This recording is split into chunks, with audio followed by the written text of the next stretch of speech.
Where was I haunted doll. on this? Okay. Oh, nice. Haunted doll. Cannot remember what I was in the middle of doing. But the way we kind of record our bonus episode for our Roberts and Annabelle's, it's also going to have a cave story that will release before this story. Gosh dang. So people are like, wait a minute, they just did a cave story. Well, you didn't know that. Oh my heck. Oh my heck, when we recorded today. So it's got some caves coming up. Cool. I have my two. The first one is pretty small, and then the second one is pretty big. Okay. First one comes from a few years ago in Houston, Got a Texas. pencil so that I An never unsettling lose that. Uber ride. I don't want to give away any more. Okay. The next comes from San Diego and is a series of encounters lasting over 150 years. A very famous haunted house, the infamous Wailing House, one of America's most supposedly long haunted buildings. Sounds very familiar. It's, you know, over the years, it showed up in a lot of like magazine top 10 lists, most haunted places. A lot of, paranormal TV shows have sent their investigators there. Okay. And that's been going on for decades. Okay. So it's somewhere I've heard it. Yes, I bet you have. Okay. Sounds good. I'm into it. Are you ready to get cozy and get going? I am. A couple weeks ago now was my birthday, and I got this beautiful, I can never say it, lapis lazuli. Lapis lazuli? Lazuli. I want to say lazuli. So I have extra protection today. And check out these fuzzy socks that my bestie Randy gave to me. Cute. These ones are so toasty. Nice winter socks. Yes. Okay, I'll get cozied up with my blankie. Yeah, no setup. We're getting right into Okay, it. I'll go fast. Time now for the tale of the other passenger. Kathy's lived in Houston all her life and had never experienced a paranormal incident before or since this one. It was the summer of 2017. She was working downtown in one of the big high-rises in the accounting office of the headquarters for a massive international construction company based in Texas. And on a rainy July day, she left her office at about 6:20 p.m. when it was still storming pretty hard. Her car was in the shop. She'd planned on just grabbing a cab, but due to the rain, she was having a hard time finding one, and she wanted to stand on the sidewalk and get soaked. So she decided to grab an Uber. Uber was slammed as well. When she opened the app, it looked like the closest available ride was 30 minutes away. She reserved it. It started to drive towards her from the airport. She could watch it on the app. She let out a little irritated sigh. She really didn't want to have to wait a half hour to get picked up. Kathy called her husband. They lived only 15 minutes away, to see if he could come get her. And while on the phone with him, she suddenly saw that her ride was now only 4 minutes away. Weird, she thought. How did that happen? She assumed the app must have glitched or something. She told her husband she didn't need a ride after all and that she'd be home soon. She hung up, wondered a bit more about how the driver, if he had been so far away earlier, was so close to her now. A few minutes later, she saw her Uber and hopped inside. She had her app set to pool, which means you can end up sharing your ride with other people heading in the same direction, and today it appeared she would be sharing her ride with another woman. When Kathy hopped into the back seat, she sat next to a young, tan-skinned girl who appeared to be in her late 20s, early 30s. She was very thin, had shoulder-length blonde hair, and was wearing black leggings and a blue top. Her bangs blocked her face from Kathy. She was looking out the window, and she didn't acknowledge Kathy at all when Kathy got into the car. The driver said hello, threw out the usual Uber confirmation of, "Kathy?" "Yes, Omar," she confirmed back. Then they had a bit of small talk, some "can you believe this rain? How's your day going?" kind of mindless conversation. And the other woman in the backseat never engaged in any of it, or acknowledged that anyone else was talking or in the car with her.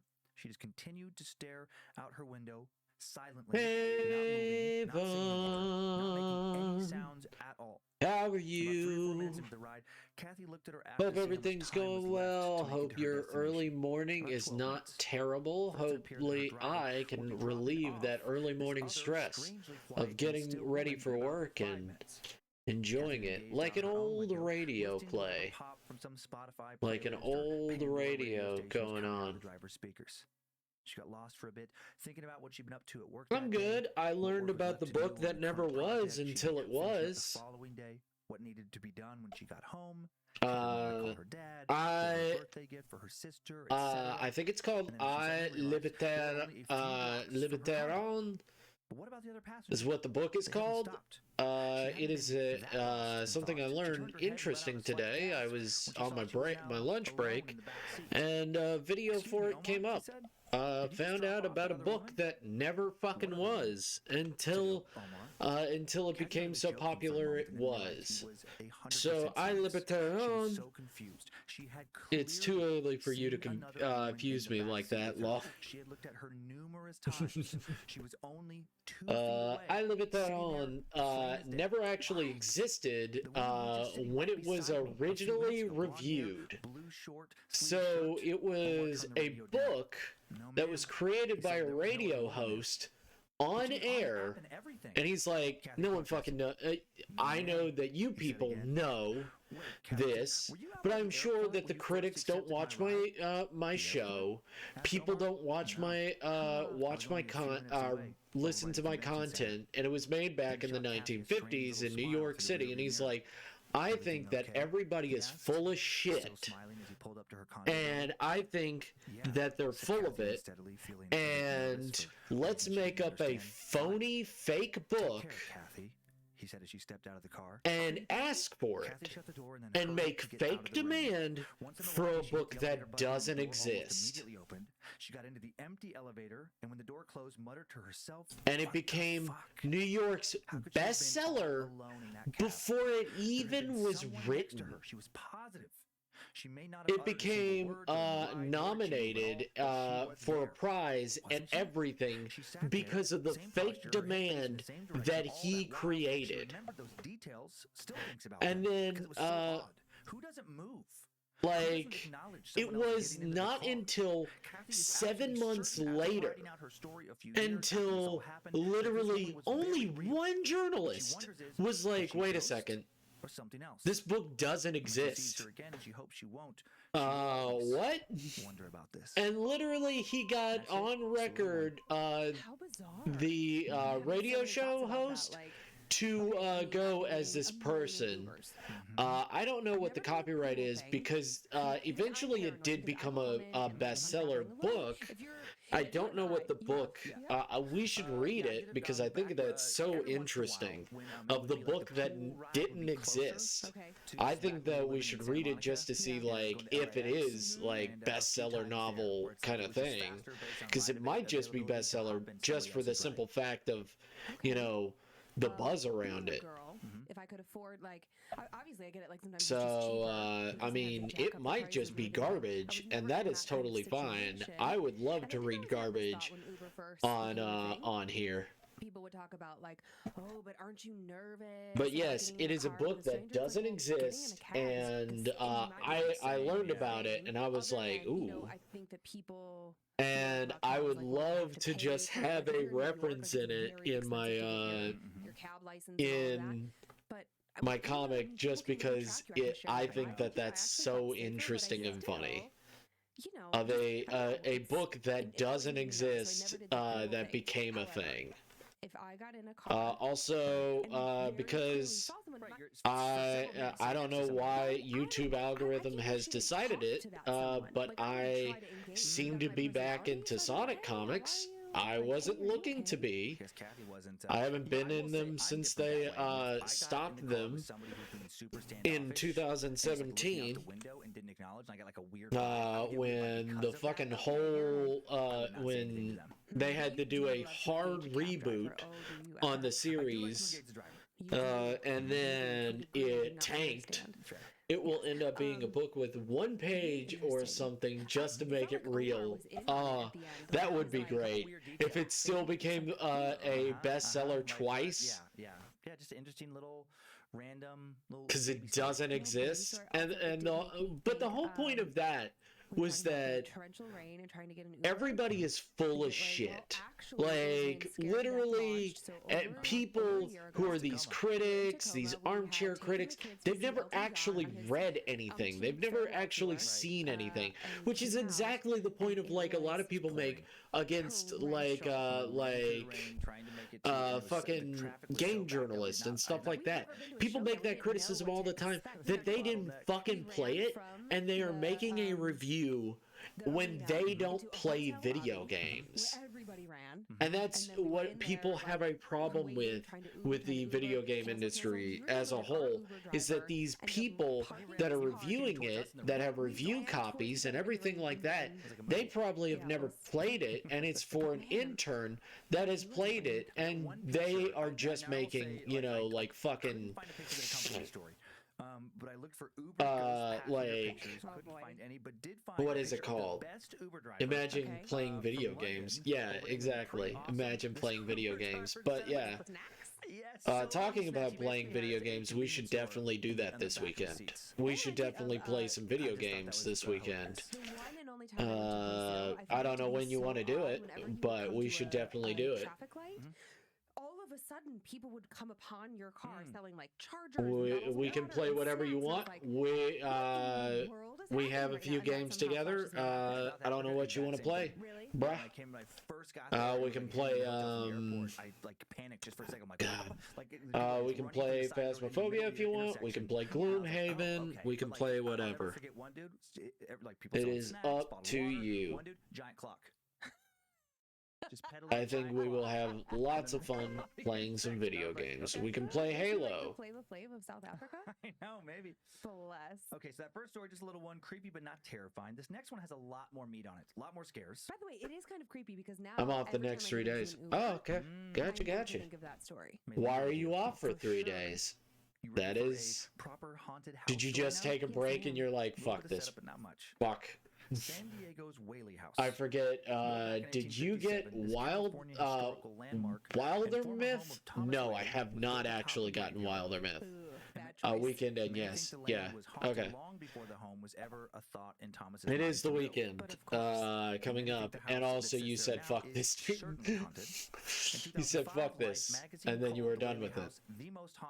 I also fixed some of my audio issues, so you can't hear my fucking computer all the fucking time. So that's good. Fix some of my audio issues. Hopefully it's not too bad. I got a new brush. General found it for me. That's good. And the deli didn't suck tonight, which was great. I noticed. Didn't really hear the computer as much before. Yes. Which they believe to be the ghost of James. Yes, I have fixed my audio issues, most of them, but I will still need to buy a new. It just means that I can hold off on buying a mic for a little bit, for just a little bit, because I know the dentist is going to be a pain in the ass. Hello, how's it going? Going good, steady Prism. No, I mean, I didn't hear the PC before the fix. Oh. Well, I heard the PC all the time. She herself had heard the occasional odd noise. I like both. Priya Wintergarden gave me some suggestions as well. She's like, I got mine for free, but it is the top of the line one. This, what she was seeing now. So, you know, she's like, my opinion is, I got it for free, so it's the best goddamn thing ever. Little girl. Just a moment ago, she'd been next to her mother, the two of them standing by a display. Hey, Abel, hey, steady. Oh, what'd she get? The one that was there. This was strange. It was raining outside. The Wave 3 Elgato. The Wave 3 Elgato is the one she got. But there wasn't any man standing outside. The street in front of the house was empty. June asked the girl what the man looked like. Don't you see? He has gray hair. He looks old. There, she replied. I love the dot. That's very helpful. Love it. She said, chilled June to the core. Hope you're doing well, steady. Shorter work day for me today. Only 6.5 hours instead of the normal 8 hours. Shit yeah. Shit yeah. The girl was talking about Dolly Varden, the Whaley's fox terrier, and that the man had to be Mr. Whaley, who'd been dead for almost a century. Oh, he's turning away from us, the girl said, disappointed. Bye. The girl skipped back to her mother, and June watched the window. There was still no one there. But then as June continued to watch, she caught a flicker of motion out of the corner of her eye, and smash! A pot fell off the front step of the Whaley house and shattered. As it shattered, lucky for steady. Want to swap? Want to swap with Haven? He's back. The little girl said. June got the chills. It was 1986, and she was clearly looking directly hopefully my audio issues don't sound too bad. Hopefully my audio sounds pretty okay. To tell her that she did. And while she was looking at the little girl, but you're like, said, I didn't hear it beforehand. Well, I could hear it on all of my streams. I could hear every awful thing. But I don't know. You guys tell me. Am I just literally a crazy person? And I just hear things when nothing's there? 1823 in New York City. You can tell me. Wow. I wouldn't want to swap with me either. I heard other things, and yes, you are. Went out and got that education and followed it up by entering. You heard other things. You mean me moving, or like what? Thomas took over his father's successful general store business, ran it for a few years, then left New York on January 1st. Or like the fan? He traveled to San Francisco. Or like the fan that's in my room that I never turn off because this fucking room is hot and I hate it. Then he traveled down the coast to San Diego in September of 1851, and immediately he fell in love with the charming and much warmer. You are crazy, but here's the secret: all the best people are breathing and other things. To return to San Diego. 2 years later, Thomas found himself in New York. Where he just my heavy breathing. Eloise Delany. Oh yeah, that's an audio. That's ASMR. That's why I call it ASMR right there. And then Thomas purchased the land where the Whaley house would eventually stand. Me squirming Herman that I always do. That would soon become a courtroom. Because I do squirm a lot. Himself and constructed in 1857. It was the first two-story brick edifice in San Diego and was built from bricks made in Thomas Whaley's own brickyard. ASMR. It was the American dream. There's All Saints Day tomorrow, and our company usually gives shorter work days on or grand holidays. Nice. He fidgets relentlessly. The most comfortable and convenient place in town, within 150 miles of here. Eve of grand holidays. That's something very different, Abel. And it would also become the site of tragedy for the Whaley family. I do fidget and it seems as if quite a lot. Knew that it would. I squirm quite a bit. In early 1857, Thomas stopped by his new under construction, soon to be home, to see how things were coming along. And he was disappointed to see that certain parts of the house had barely progressed at all since his previous visit. I want to give them armor, but I can't think of anything right now. I'll think of something in a little bit. I think her face is fine. Everything should be fine just to start working on the actual piece, which is good. I can start pinning the actual piece. Maybe something like this. And she shuffled forward, her eyes narrowing as she surveyed the half-built home. Not after what they did to him. My vocab might be tainted as a result of Iron Mouse. That's fine. Thomas then watched silently That's fair. And shuffled down the street and looked back at his house in progress. Who was she talking about? What did it mean they wouldn't find peace? The land had once been used as a graveyard, but surely lots of land got repurposed at one point or another, Thomas thought. As he stared at the construction, he thought stubbornly that it was going to be a beautiful house, a Greek revival-style mansion with a general store built in that would enable their family to live prosperously. Who cared what some insane old woman from town thought? He didn't allow himself to worry about her warning, but years later, he would remember her words. On August 22nd, 1857, the Whaleys and their two children, with another on the way, moved into their new home. And almost immediately, they noticed that something was wrong. Also, is there any way to play, the Pathfinder game, multiplayer? She would hear it. Thud. Just because I think that would be fun. Sounded like heavy. But if there is not, I will not push the issue. At first, she wondered Thomas must be doing something up there. But then just as she had that thought, her bedroom door shut. It was Thomas. Coming to bed. Thud, thud, thud. That wasn't Thomas above her. She looked towards her husband and could tell that Thomas didn't seem to register what she was hearing. So Anna tried to ignore the sounds of footsteps. She reasoned that there were many things she didn't know about the house, about certain pieces of machinery in the granary, for instance, and that she was just tired and probably interpreting Kingmaker, I'm not sure without mods. I looked at some of the mods.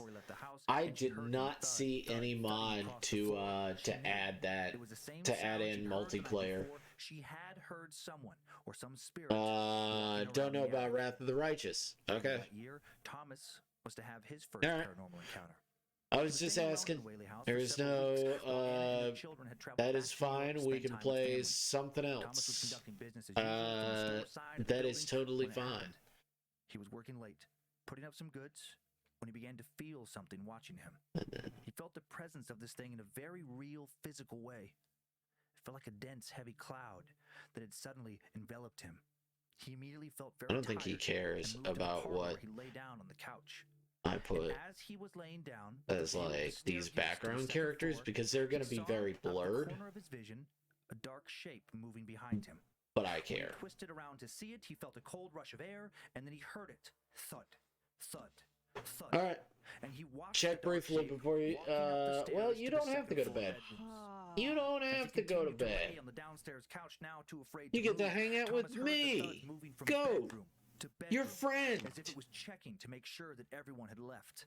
For some reason, Thomas had the feeling that it, whatever it was marking its territory.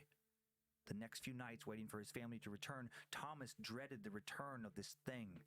Fortunately, he experienced no other strange encounters at that time. Not until his family returned. When Anna came back the following week, Thomas was starting to hear the footfalls from the attic at night.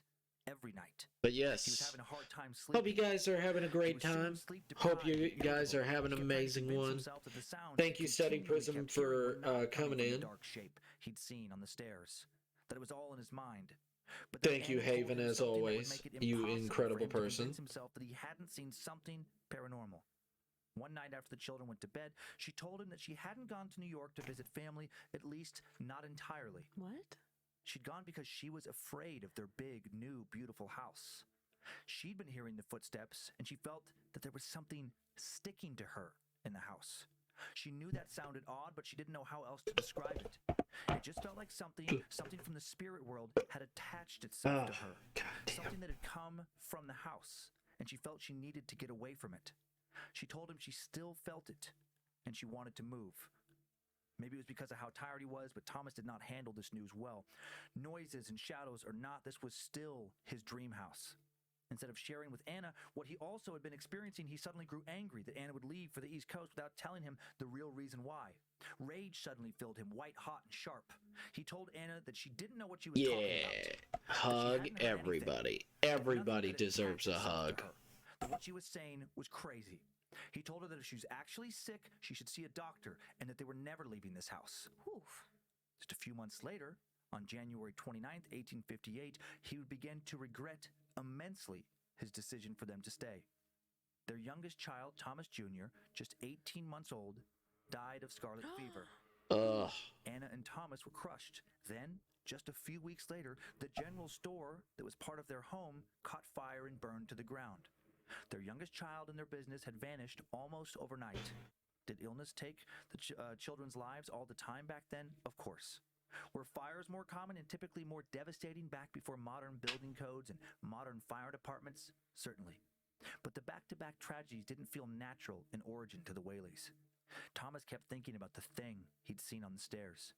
Anna thought about the sounds from the attic, the feeling of something that had attached itself to her. She also couldn't shake a sinking feeling that the thing she'd heard had something to do with the fire and something to do with the death of her child. As they searched their minds for answers, Anna and Thomas now began hearing cries at night. Oh. Coming from the attic, just like the footsteps. It was agonizing. It sounded exactly like baby Thomas. Oh. When they weren't hearing crying, they were hearing giggling and cooing. They both were hearing this. Fuck that. And often, just as the crying would fade away, they would hear thud, thud, thud. Oh my God, it took their baby. They became convinced that something truly terrible had happened, something unimaginable, something neither would have ever thought possible prior to what they'd both recently experienced. They became convinced that their baby hadn't just died, not naturally. They now thought that something, so looked about, no mods for either I'm aware of. Gotcha. Taken their baby from them. Cool. And when Anna confided the suspicion that is fine. to Anna's surprise, that is 100% or give her the sympathetic A-okay. one gives a grieving mother searching for answers. Instead, the neighbor's face went ash white. She looked at their house and whispered, "Do you think it could be Yankee Jim?" What? Let's see, where's the settings? Where are you? 1952, and trouble had followed. Jim was a petty thief. Image resolution. Around town a few times. No. First, he managed to snake his way Gonna make it a higher DPI. He stole the wrong thing from the wrong man, and this man made I'm gonna make it a higher DPI. That's too small. Tried by a quickly thrown together That's small fries compared to what I want. I want big. The town constructed a crude gallows out of a wagon, and Yankee Jim ended up standing on these gallows waiting to be Yankee Jim. At his request, he was given a quick Catholic baptism, and then the newly christened man had a thick, coarse rope placed around his neck by the executioner. The gallows wagon then pulled out from under his feet and dropped Jim within a few inches of the ground, where he kicked and twitched and writhed as he was strangled to death while many from town watched. Next best thing is, in lieu of those, would be either BG3 or Divinity Original Sin 3. 2. What is BG3? What the hell is BG3? Oh boy. What in the heck? What in the holy heck is that? My friend?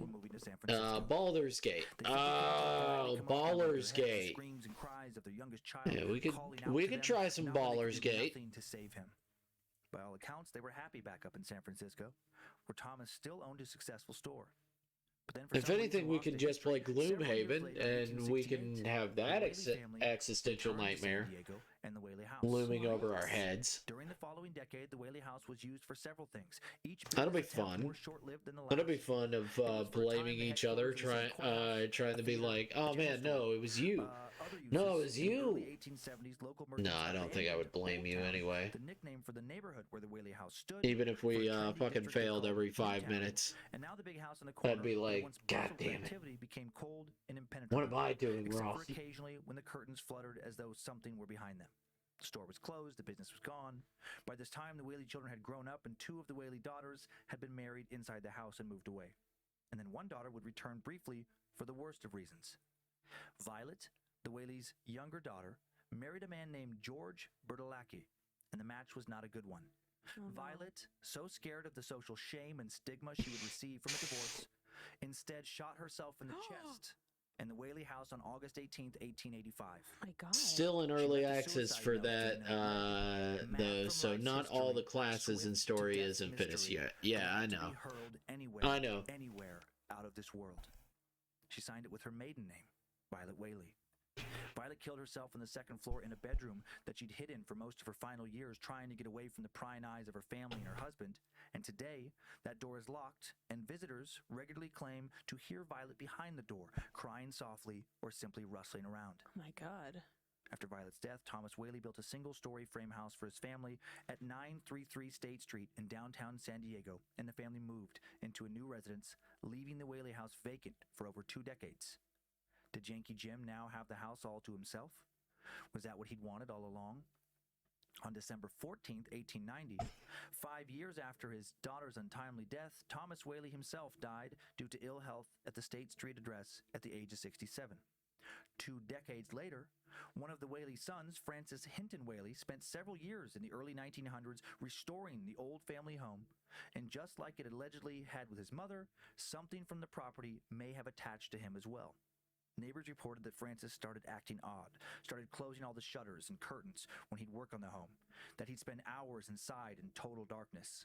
People began to suspect he was trying to communicate with the spirits of the home, and they wondered why communicate with spirits that may have caused his family so much harm.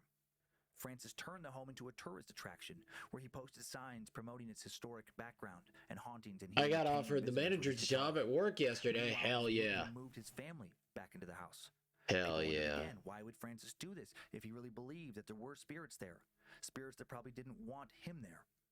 Anna Whaley, Francis's mother and Thomas's widow, she moved back into the old Whaley house as well in 1912, along with her daughter and Francis's sister, Corinne Lillian, and her son and Francis's brother George. A few months later, on February 24th, 1913, Anna died in the home at 80 years of age. A year after that, Francis died on November 19th, 1914, at the age of 59. Almost a decade later, George Whaley died in 1928 at the age of 68, and then Corinne Lillian Whaley, the only surviving member of her immediate family, continued to live in the house until her death in 1953 at the age of 88.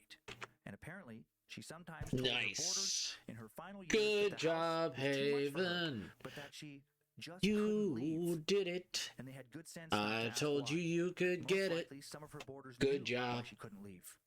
They saw mist in the halls, lights turning on and I'm off glad that you got They it. saw the crystals in the chandeliers swinging back and forth with no breeze, one by one, as though someone were dragging Well, I their mean, hand over are them. you gonna They heard are the you baby's going to cries take and it? giggles. Sometimes Seems saw a that you young were woman lingering offered. on the second That is floor of the up house. to you. Sometimes the boarders mistook this That's young woman for a someone's lot of guest, and when they responsibility would tap her that on you the are shoulder, she already would turn taking around on and to see the yourself blood anyway, pouring so from her it's not chest like it and her changes empty white much. eyes. 7 years Except after that it's Corinne's death in official 1960, that the you historic can do house the opened as a job. museum, managed by the San Diego Historical Shrine Foundation, a nonprofit formed in 1956. The conversion of the house to a museum also opened the house to not-so-casual tourists, mediums, psychics, paranormal investigators. In 1964, Regis Philbin, the TV personality who passed away in the summer of 2020, famous now for hosting Who Wants to Be a Millionaire, co-hosting that long-running morning show with Kathy Lee Gifford, he visited the house when he was just 33, hosting a local San Diego I show, have the a weekend to morning think show, about it and claimed and to then had a have a strange meeting with the encounter DM himself. over He said he was walking Monday up the stairs in a about dimly it. lit part of the Okay. house when he saw something that Hey, looked filmy and well, white in the I gotta darkness in say front of you him. Oh are my god. you are When a he very flipped on his capable flashlight, he woman, saw that there and was you nothing seem to before know him, exactly but he what you still want in felt like life. something was watching him. When he got to the top of the stairs, he You've got discovered this. who or what was looking at him, a portrait of Anna Whaley. It felt like she was staring directly into his eyes from the painting. It felt like her eyes were alive. Had something filmy and white passed out of the portrait and just as quickly slipped back into Anna's painted face? When he was asked about the sighting, Regis said, I'm not sure "You know, a about lot of all people that, poo-poo though. because they can't see it, but there was something You're going a on in that excellent, house." wonderful, Another visitor in the stupendous 70s woman claimed to have seen a young woman in the who courtroom. seems quite She was waiting for capable her friends to in finish up her tour day-to-day when she life saw a figure of a woman wearing a long, full skirt that reached the floor. and She had seems to swarthy know what she complexion, the wants. visitor saw, and the skirt had a calico or gingham print. She had a kind of cap on her head, dark hair and small gold earrings, and then poof, she just inexplicably vanished in front of the visitor's eyes. No way. This woman didn't match any physical description of the Whaleys, but with So, numerous boarders I living on the think I know property about in the that. 20th century, in the early 20th century, could she have been one of them? Was she from the days of Yankee Jim, long before the Whaleys moved in? Was she one of the beings that tortured the Whaleys? Before closing, due to the COVID pandemic, You say that as I temporary closure, literally the Whaley just House was still fell open off for a tours chair and apparitions were still being at the witnessed. bus stop. One recent visitor Well, recalled Steady on a Prism, guest you're message pretty board awesome too. that she heard the disembodied pounding of a gavel and then raucous music and Steady laughter, Prism, you're which pretty sounded like it was coming awesome. from some sort I of know play Steady or performance. Prism's As awesome. she I headed know to the hall that towards the source of the sound, Abel she wondered if is there was some sort of radical. reenactment going on. Napalm But everywhere she Blade went, is the music seemed to be also coming pretty from just cool. around the next corner. He's And every time pretty she looked epic. down the next hallway, there was nothing there. Just more How's distant how's noise. Napalm Blade? After How's experiencing the this a few blade times in a row, just with behind her, napalm, she heard a child's laughter. which Oh, seems God. and then quite the fucking pitter-patter of tiny dangerous. feet. She I spun around must and say, saw a nothing. blade with Nothing to the account for the noise, napalm but she property knew is she had probably just heard a child run past. pretty Then she dangerous. realized how alone she was, how deep in the house away from her tour, how gray and flat the light was, how the sunlight through the stained glass windows looked like blood on the floors. Altogether, it was terrifying. Goosebumps sprouted out on her arms, the back of her neck, and she ran downstairs, not bothering to find her tour group. She left the Whaley house and never came back. Damn. A lot of stuff going on there. A lot of stuff on one property for a long time. Long time, and still happening. I mean, if you believe it. Exactly. I mean, it was interesting that Regis Philbin, of all people, if would Regis say, says like, it happened. yeah, I saw something that happened. he was a kooky dude, but in a fun way, just like an upbeat kind of fun, not kooky and like really into like out kind of side the box thinking, but like a goofy. Maybe it's a different term. Happy. I would call him happy. Yeah. I think just because we're maybe a little bit less happy. I mean, if I had all that money, I'd be real happy too. Yeah, he did very well for himself, especially in his final years. But for some reason, that stuck out to me as like, really? He would go on record saying that. Conventionally dangerous for the wielder and the enemy. So, Go Kabira, how's life? It was good. Found out a book that doesn't exist, that became a real book. I would love to read it on stream for funsies. It's called I Libertarian, or I Libertariant, very nice, or something like that. It's a book that didn't exist until it existed. It was New York's #1 bestseller for a book that didn't exist. Oh, it's kind of creepy. The upstairs 3 windows. And no one fucking knew it didn't exist. Except people from a radio, people that watch this radio show. I doubt it. Indie film low budget, and it took 7 months till literally to find out that it did not exist. But everybody and their grandmother was full of shit and said, yeah, I've read I Libertarian, and it's one of the best books of all time. Yeah, it's a book that didn't exist originally. Dodgy in there. It was a joke from a radio host that literally sounds weird. How did it get bestseller if it didn't exist? Because people are full of shit. That's what it was. It was nominated for multiple awards, and people were just like, oh, that's the new popular thing? Oh, we're into that. I love that book. I've read it. It's an amazing book. Like, everybody and their grandmother was full of shit in saying they've read this book, and literally someone wrote a term paper. Someone wrote a term paper, a 9-page term paper on this book that doesn't exist. The person who wrote it knew it didn't exist, cited multiple things, and he was given a 90%. He was given an A. Have you ever heard of the passage, "To die a free man"? No, I have not actually heard that. And if so, don't think I have. I had there was like, well, if the spirits are pissed off that they built this house on this land, then they're just constantly drawing this family back. Not just Thomas Wailing, but even his whole family. His descendants. Kind of like just a curse on the family. Since he was the one who built it. Wonderful woman who knows exactly where she is in life. All of it. And because Regis Philbin said so. And because Regis, and we can trust Regis. No, but because of all of that. In Regis we trust, is what you're saying. Sure. Can I get that on a shirt? In Regis. Sheldon from Big Bang. That would be a super fun shirt. It would be so like, what? It would be hysterical if it's that, but then scared to death. Like, what is Regis scared to death? Oh, well, he is dead. I know, but he lived a nice long life. He was really ill in the end, wasn't he? I don't know. A ghost that Scared to Death and Time Suck to next year. We will be sure to spread the word here on the Time Suck podcast. We'll get a different look at the dark legend of Fran said she had seen the same woman in the same in 1989. Let me get my passport. Okay, and then plenty of time to settle in. My passport is my blanket. Get your blanket. Bazinga. And then we have some scary setup while you settle in. Yeah, no, it's a book that doesn't exist. And it was very funny. It's so interesting to see how many people are so full of shit and just want to fit in. Like, that's exactly why I've done it before, where I have said things where I wanted to fit in and stuff like that. Whispers disturbingly close to you. I'm a huge fan of Big Bang, but I do like the bit when Sheldon's in the ball pit popping up, shouting Bazinga. I woke up one morning and there was a figure in the room. She was very scary. My biggest thing is that I've never watched The Big Bang Theory. I just think it's funny. I just think that it's such a meme. And I literally... Yikes. I sat in bed and thought, I just think it's funny because I've never watched the show. I just think the concept Bazinga makes me laugh. Woman in the same room roughly 2 years before. Jackson went on to tell the interviewer. But yeah, no, that's exactly why I've stopped.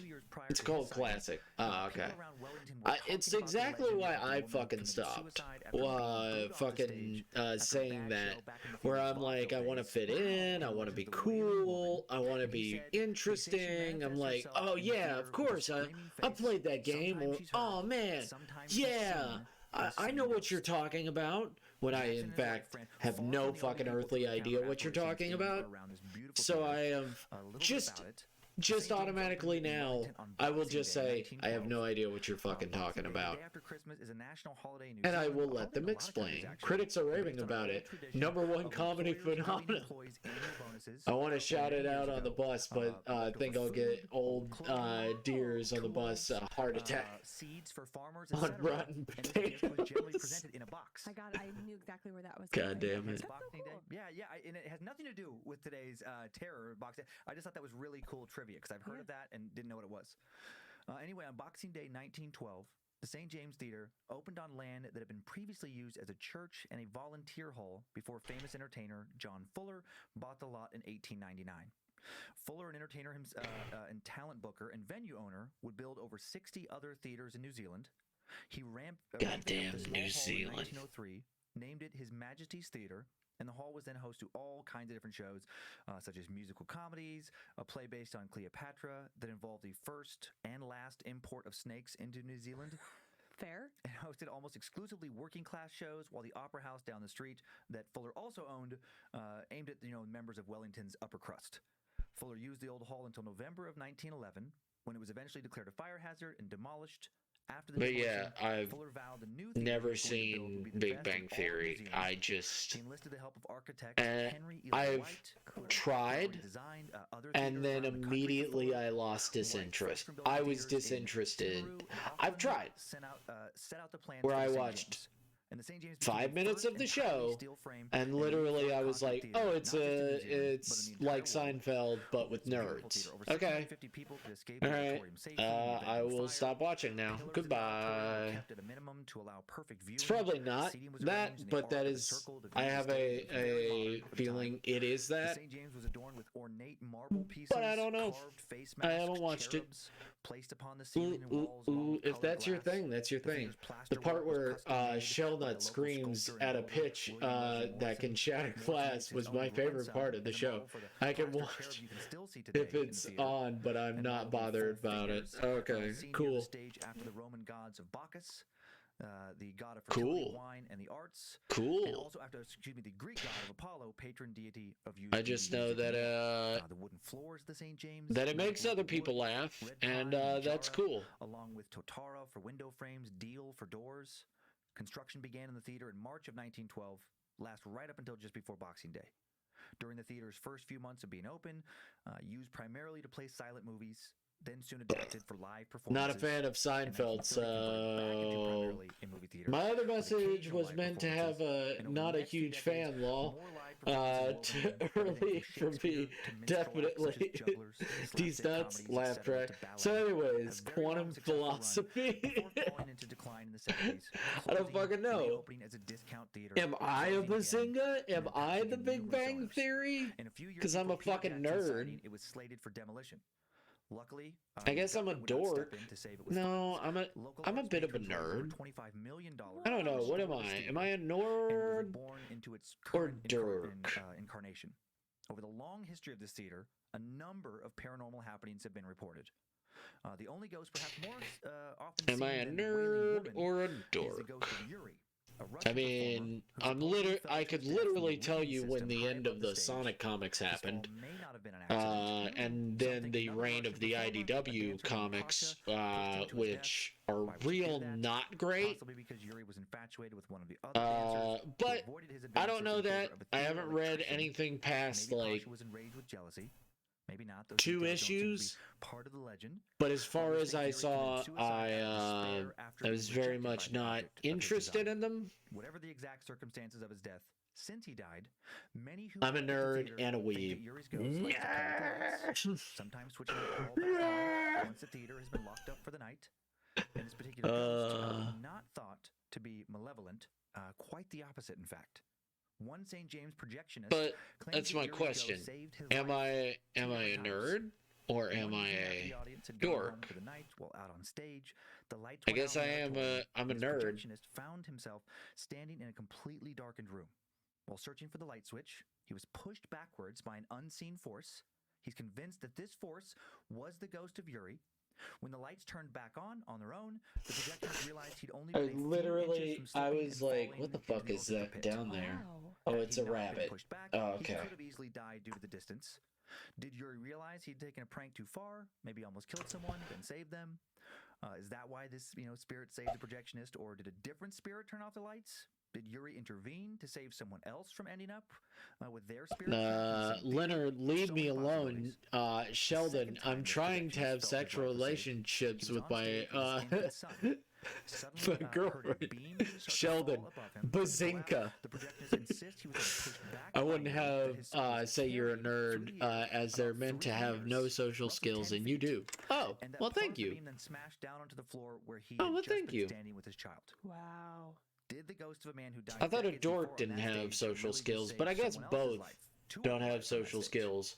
A dork is someone who just guesses like uncool, an uncool nerd.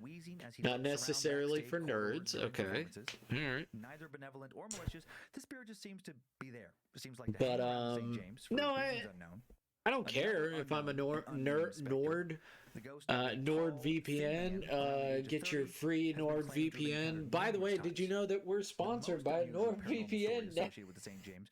And the most highly unlikely, probably, is a story of an entire boys' choir said to haunt the theater. The legend regarding why they haunt this particular theater is that the choir played the last song of Poindexter. during the Second World War. No. Right before heading off on a tour by I feel boat to like we meet their are. untimely deaths. The boat disappeared soon after leaving Wellington, according to the legend, thought to have been sunk by enemy combatants. Get your free NordVPN. Skyrim is for the Nords. No, it isn't. Weird. And then, of course, there's the Wailing Woman, the most infamous of St. James's spirits, and the most malevolent. The one apparently able to walk outside. We'll get that sponsorship, yeah. Guys, we're looking for the elusive Raid Shadow Legends sponsorship. We're looking for that real hard. We're looking for that real hard R sponsorship. There are different accounts as to where this suicide may have happened. Some claim she took her own life at home. Others say she stayed elusive and bled out in her dressing room. I don't think I'm popular enough for NordVPN. Let me just get the sponsor real quick. Let's read out the sponsorships. Thank you, NordVPN. Found themselves suddenly unable to sing. All normal accidents and illnesses, maybe. Or the Wailing Woman sabotaging their performances. Maybe hoping to hear them booed off the stage as she once was. Time now for the tale of the attack of the Wailing Woman. In the late 90s, during a short-run production of a play in between the rock concerts and theater often hosted at the time, a stagehand claims the Wailing Woman left her afraid for her life. The first time Rachel, not her real name, saw the Wailing Woman, she was cleaning up one of the dressing rooms after a rehearsal. I'm in for Raid. Oh. She was going through a costume rack. Oh, yeah. Everything was in order. I think we can get Raid. I just will never play it. From somewhere by the stage. At first, she assumed it was either one of the performers goofing around. I'll fucking sponsor Raid Shadow Legends.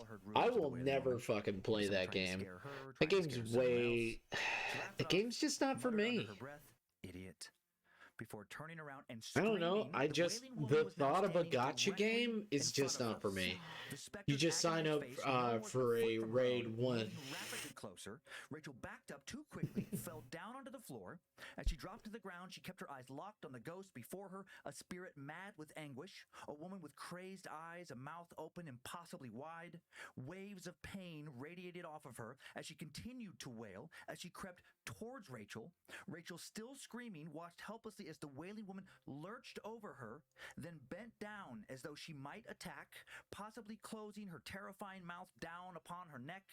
As the wailing woman's face descended towards her own, Rachel threw her hands over her face, closed her eyes tight, continued to scream in terror.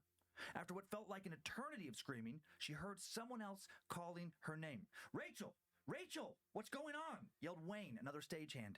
Rachel opened her eyes to find only Wayne now standing above her. A wave of relief rushed over her. "What happened? Are you okay?" he asked. As the stage cries in FGO. Rachel scrambled up onto her I feet, think we have to then play burst for into the tears while Wayne and sponsorship. Trevor looked on, not knowing what to do. At least for Finally, a she bit. said, "This is going to sound crazy, but the wailing woman, she was here. She's real. She was in the room with me. She looked at me like she wanted to kill me. I fell down trying to run out. I And, don't oh my God, she wanna. was right here, on top of me. Oh my God, She trailed off. Trevor and Wayne both had heard the same rumors. Neither really knew what to say other than, well, you're okay now. That sounds awful. Oh my God. They tried to convince her that maybe she was just exhausted, that everyone sees and hears things when they're really tired. Maybe she'd been thinking too much about all the ghost rumors at the end of a very, very long week. Rachel agreed to end the conversation. She was, after crying, embarrassed, and she just wanted to go home. She was also terrified. If she wanted to keep working on this production, which she did, she needed to be back I don't want to play a gotcha game. The next day, and that meant risking another Suffer. encounter with the wailing woman or whatever the hell had just terrorized her. She apologized to Trevor and Wayne. TMNT. They assured her it was no big deal. Teenage quickly Mutant wrapped Ninja up what she was doing Turtles. while they were still in Turtles. the room, and quickly left for a night of fitful, uneven sleep. The next day, things started off much better. The production's premiere went off with no major mistakes. I don't know. Maybe one day. Maybe Maybe one day we'll have a good Sonic comic again. until the very end of the I don't night, know. when Rachel I was just alone have again. no. In the I dressing have room no once more, interest she in heard the wailing reading woman howl about all over again. This time, she Sonic knew immediately again, it was not one of the actors or where the Sonic stagehands. doesn't She quickly lose closed no her matter eyes. what. If you can't see it, it's not real. And she started to feel and fumble her way out of the dressing room. Goosebumps covered Where her body as she moved You're towards the door. you're The reading wailing about the woman was near. resistance She could feel it. again. She was inside the room with I'm her. kind It of felt as though a bored slow, of cold resistance. wind had suddenly filled the dressing room around her, and that wind, when it retreated, left behind a weight, a chilling, I'm unnatural really weight. bored And the wailing, of the the screaming now same sounded like it was originating inside of her head. Sonic hot dog She didn't open heroes. them until she was outside of the room. But and a what little ways about down the your hall. Sonic The cold OC? presence of the wind Blonde. felt near. The scream went silent. I actually have a Rachel Sonic cautiously OC, opened her eyes. and it's from Shaking the a bit with Archie fear, she comics. crept back It's from towards the dressing literally room when door. the Great Her wallet Reset and happens. keys The were still world inside. just Sonic and his Ever friends just so stop slowly existing from the peeked world, around the and the corner. world keeps And then she was and the grabbed world from keep behind. She going, screamed, and spun literally around. It was people are Trevor. like, "What the fuck happened?" Jesus, Rach, she yelled, startled. You just scared the shit out Like of me. that Sorry, set of Trev, the she said, I just thought I heard the something. continent just Are you okay? stopped He asked, concerned. existing. Everything's And just gonna literally go, she replied before we're adding, just I'm gonna take running off. on I'll come in early tomorrow to prep. fumes over Sure, here. Rach. No problem, said Trevor, clearly worried about her. Rachel grabbed her things quickly and bolted.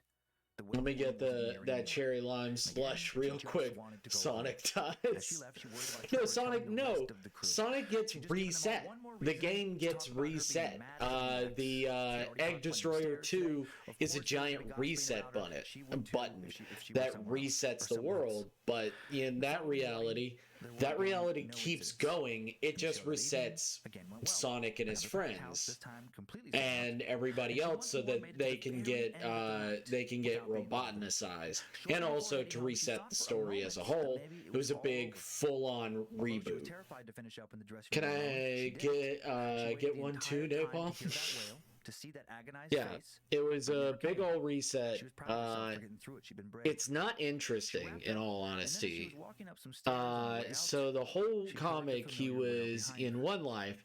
Damn, he's pretty good at the game.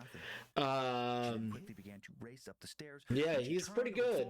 He didn't have to reset at all. But no, like the game, like literally.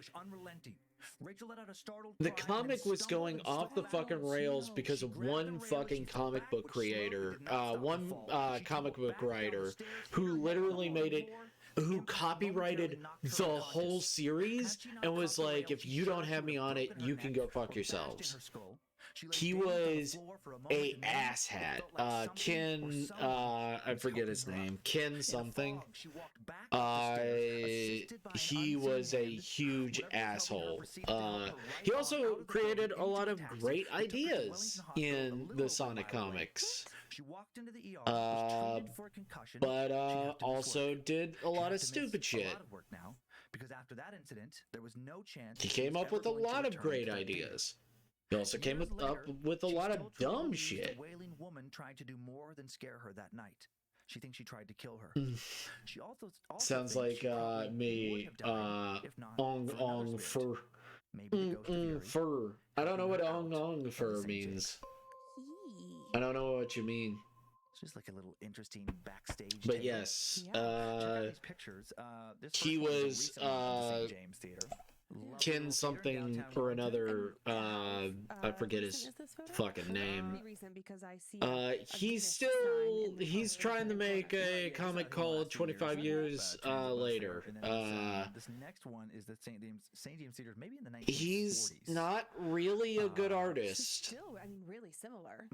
I would say he's pretty okay at drawing Sonic comics. I think the Bacchus. I don't think he's that good of an artist. Very cool. That's still there in this next bus. Maybe Apollo. Not totally sure. It didn't say, but just a really. So like Sonic 25 Years Later was one where reality is a bit interesting. Beautiful theater. That is beautiful, and I can see on guard for real. Yeah. Different take on it. I actually like the idea of 25 years later in the future, like what happens in the comic and stuff like that. How do we get there? Because Silver is in the comics, and he is from a super future that is fucking awful. That Angel Island is literally fucking ripped out of the sky, and he is from just the worst fucking place. Is bad. She's a huge skeptic, and she just didn't want to have the whole conversation of like, I saw this, no, you didn't, blah blah blah. Yeah. And that was prompted, that whole, like, why he talked about that to the British interviewer was because based on them Lovely Bones, they asked, like... He's a really good artist. I've seen his work in the Louvre. I remember you saying that. I loved that movie. I mean, it's... You've seen it in the shitter? Alright. Yeah, they asked, because it's apparently about this dead girl that interacts, and they asked him, like, do you believe... He's not a horrible fucking artist. He's just kind of an asshole. Because he literally, the Dark Brotherhood, like, there's a game that on the DS that I liked that was from BioWare. That was literally from BioWare, and the Dark Brotherhood from that game is so close to his, he sued them and won. We've emailed. Okay. And literally, we couldn't get another RPG, Sonic RPG, because of that. I'm sure they do. Fuck that guy. He's so awful. I fucking hate him. Yeah. I would love to get over there. Let's do it. And and this next place don't have to be a bad artist to be a shit person. Yeah, I know. You don't. Do you guys know that we're and it's pretty obvious that he is a shit ass person. Like ordered me chicory coffee and Sonic RPG. Yeah, there's a Sonic RPG on the DS. I would love to play it for the channel. Are you ready? I like the Sonic RPG. It's a bit basic in a lot of ways, but like it's interesting in so many others. More disturbing this time. They try to explain some of the dumber aspects of the Sonic games and make it make sense. Charming and historic French Quarter, it's not half bad. It like gun, why the humans are there, and what the actual like Earthlings and like what species is Sonic, and like kind of an interesting set piece. I actually like it, and it also gives Knuckles culture, because Knuckles has nothing. He is the only echidna. By the time she turned 18, and the reportedly gentle and sweet where the Dark Brotherhood is actually an interesting concept, but instead of being like, emulation is theft. Okay. All right, guys. We will just get a capture card for a DS game. Good thinking, Napalm Blade. We should. We should get a capture card for a DS cartridge. At just 14 years old, I'll get it right on that. I know, still weird. Don't you worry, I will. It will be. It will not be emulated. I promise. 100%. When she would just be a freshman in high school today. Oh my God! Spend your money on Nintendo Plus. To Jean-Paul Blanc, a wealthy who was a banker, lawyer, but no, and slave trader. If Ken did come on to my stream, I would really like. There's a lot of things that he did bring up into the comic that made it more serious, made it more interesting, that I loved, that made it go for as long as it did. Now in her late 20s, like 4 children to care for, she was also wealthy. He was one of the major factors of keeping that comic alive for 25 years. And they wrote him out. They had to write him out and write everything he did out in a full reboot. Spend a lot of money trying to save the company to go into Mega Man, to have Mega Man through it. And literally dies because of it, because nobody's interested in boring fucking Mega Man. Previous marriage and a new baby with Dr. Lalaurie. In 1832, the now infamous 2-story mansion was built, complete with attached slave quarters. And while Delphine and her husband maintained central positions in New Orleans high society for the next several years, I'm not paying for Nintendo Plus. Rumors now began to spread. Nintendo Plus nothing. It's very funny because you're paying for nothing. I like it. It's like I'm paying for nothing. Claiming Leonard had beaten her. I'm paying real money to get nothing. Wrote to a friend in France. Wow. They do not have a happy household. They fight, often separate. Hey, I like Mega Man. Everyone believe that someday they will abandon each other completely. Yeah, did you have the Mega Man comics? May not have been the only abusive. Hey, Delon, how are you? Did you have the Mega Man comics, Abel? Was it? And upon her daughters. Was it exactly what you wanted? Games. I didn't say the games. I said boring fucking Mega Man. Mega Man's only interesting in the games because he doesn't speak. He has no real fucking character. From her relatives and neighbors caused her to be investigated at least 3 times for slave mistreatment, highly unusual for a wealthy slave owner living in a southern city at the time.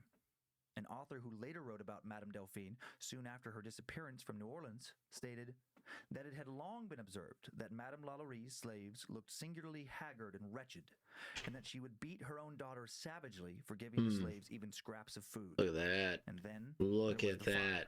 It's coming together. Guys, it's coming together. At the Lalaurie house on Royal Street. Yes, it was he does. Have been started by a slave in the kitchen trying to escape. And then that kitchen was directly below Mega Man Volnut. I'm going to tell you right now, I think Mega Man's very uninteresting. I do apologize if that infuriates you, but I mean, I think he's very uninteresting. To have the slaves removed to a safer place, then he was rudely told to mind his own business. How odd. God damn it. There we go. He was told by Dr. Lalaurie. The judge then gave orders to break down the doors of the slave quarters, and that's when numerous chained, starved, beaten slaves were discovered. The condition of these slaves has been embellished and exaggerated through storytelling over the years, but it's important to note that newspaper accounts following the incident do contain eyewitness accounts from the day they were saved of their exact condition. And these accounts are sickening. The Courier described it and as in the comics, they don't make him that interesting either. Like, I think that what Mega Man is kind of uninteresting, but you can write him correctly. Like, I think he is uninteresting because every writer I've ever read so far, he is very uninteresting as a character. Luigi be like, well, I wouldn't blame you on that, and it is fair. How are you doing so far? Haven's probably in the middle of stuff. Generally, yes, Mega Man. People flayed of skin, festering wounds. Yeah. Other accounts claim investigators found one woman whose skin. Generally, yes, Mega Man. Volnut and his world setting is interesting. Yeah. Yeah. Volnut might be interesting, but what like. Around the waist. Many of these claims, some claim that there were up to 100. Many of these victims, some claim there were up to 100 were supposedly still alive. See. Putrid, Mega Man, Volnut. Let's see. Madam's alleged abuse. Mega Man. Citizens were upset enough to ransack her house and destroy everything they could during the fire and after it. No. Delphine herself, along with her husband, Volnut. Mega Man, Volnut. Before the mob arrived, fled to first Mobile, then to New York and Paris. A sighting by the poet William Cullen Bryant puts Madame Delphine oh, yeah! Sailing from New York to Le Havre in June of Get out of here. Get out of here. How you pronounce that French port city, but my okay. doesn't want to skip the now I remember. The Mega Man RPG, basically. No word on whether or not Delphine's husband was on, okay. with her on her trip. I know which one you're talking about. I'm good, just setting up the store. Let me just post a random link real quick. Yep. The Lalaurie house remained vacant until I hope it's going well. Purchased and rebuilt by a man named Charles Caffin. He repaired it into the home. He's basically the RPG version. But you have to make him interesting. Like, I think that's during the Civil War. That's fair. Integrated school for young women, a home for delinquents, a tenement, a music conservatory, saloon, furniture store, the private residence of several owners, most notably actor Nicolas Cage. Cage owned the home from 2007 until 2009, reportedly never slept there, and then it was sold at a bank auction for $2.3 million. I love that that's the auction price. The house, currently a private residence owned by Texas energy trader Michael Wailing and not open to the public. Does he really live there? I hope. And of course, all of its early tragedy. It's going okay. I got offered manager job yesterday. Spoiler for DIF series. Okay. Okay. Doors slam. Okay. Furniture moves. I think that Mega Man is kind of uninteresting, but you know, I think that some incarnations of Mega Man are quite interesting.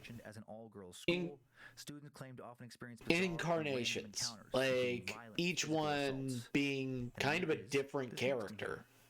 Time now for the tale of Choked and Afraid. But like regular old Mega Man, not interesting. She'd been looking forward to for a very long time. Regular boring Mega Man is not interesting. To New Orleans, and the streets of the French Quarter felt familiar, even though she'd never actually. Some of the TV shows, quite at home in the Crescent City. But I don't think like you have to set a specific thing of like which character is interesting. Like I think Mario is boring. Doesn't mean all of his games are boring. I think a lot of his games are fun and interesting and exciting. I think Mario as a whole, as a character, is real fucking boring. With no particular destination in mind, just enjoying the day, they eventually found themselves on Royal Street. Like, that's just one man's opinion. I might be wrong. Gorgeous antiques and beautiful historic homes, and Lee and Ken hit a lot of these shops. And they also enjoyed some Mega Man and the Zero series actually becomes a villain. Yeah, which is fun and interesting. And the day took a very strange turn. I have the weekend to think about it if to take it or not. He right. My favorite Mego Mathin is the cover art one for Street Fighter X Tekken. She began to feel ill, confused. At first, her husband Napalm, that's not an answer, and we know. Maybe she was just a bit dehydrated. Oh my god. Panic. Her head was pounding. The beads suddenly felt like heavy chains. It felt like they were choking her. Aware that she was beginning to make a spectacle of herself, make a scene, but not caring, she worried that she was dying. She felt hot, very hot. It felt like you do when you're standing next to a fire. She looked back at her husband, unable to speak, and then towards the windows of a house she later learned was the Lalaurie house, 1140 Royal Street.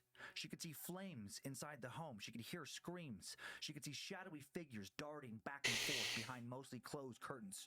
Then the entire intense scene began to get blurry. She was having trouble breathing. Her vision was fading.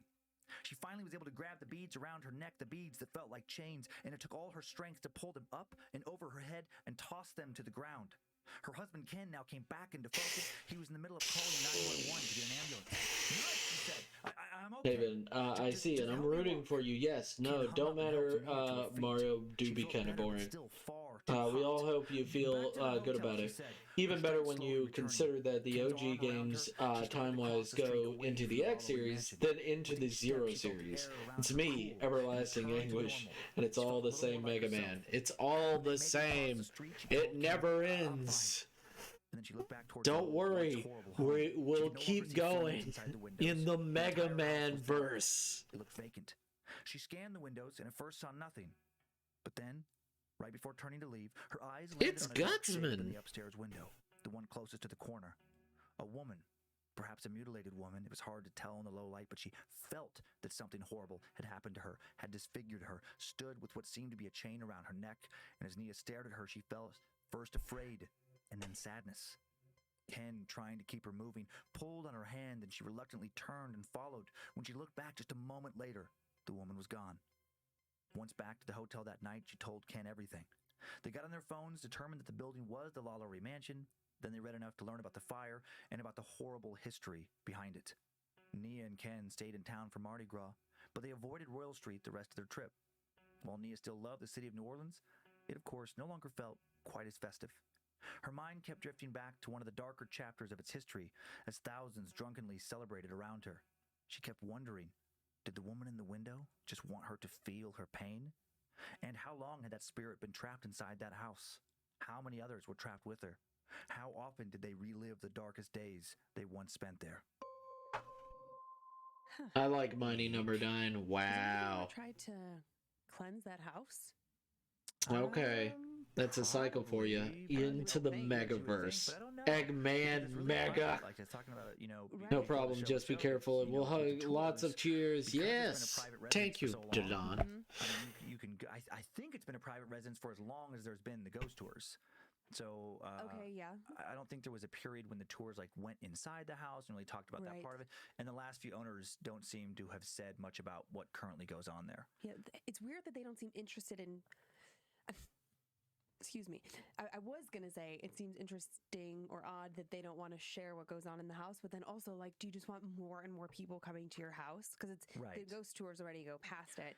Everyone knows where it is. It's a very famous location. So if you were the current energy owner guy, you don't really probably want to share like, oh, this happened and then that happened, because then it's just going to cause more attraction to your... I mean, if you're a wealthy person and you just love to be in the French Quarter and it's a beautiful house. But I would not fucking sleep there. No, but if you're someone who just doesn't believe, there are plenty of people who have no belief at all in the paranormal. It does nothing for them. And if you're one of those people, it just doesn't bother you. I guess. You're not going to have any interest in like... letting curiosity seekers come around your house any more than they have to. It's good that I don't want to live there. You know what I mean? Let's go to some pictures. In my imaginary world where we can afford that. This first picture is of Madame Delphine.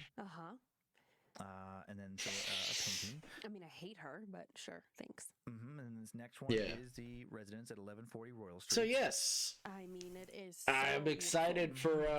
I am excited for our good friend Haven to get the job. Second story. I'm very excited. I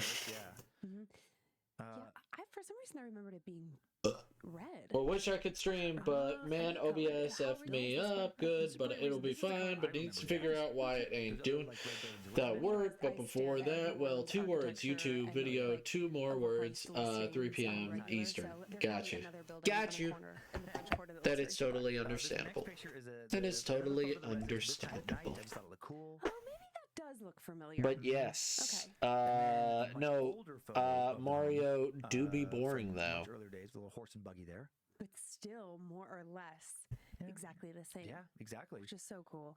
And then I don't know why they're trying to make another Mario movie. And with an entity that may have. I think the first one is actually really good. I unironically love that movie. Absolutely batshit crazy on the web. It's a head trip. Is that what he said?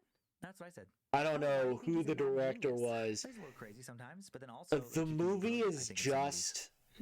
Name one. It's a fever dream of reality, and then when you put it with the Super Mario Super Show, Never saw it. where Mario is a kind of an asshole all the time. Like, he is 100% a huge dick. He does a good job in a lot. Apparently, I'm not a Nick Cage who kind of doesn't want to be there all the time. The public persona that at least Yo, he right. I never seen it. The original movie? The original movie, it's fine. It works. It is. I like it. It is in people's top movies of hated movies, but after seeing like other video game movies, it's the best video game movie by far.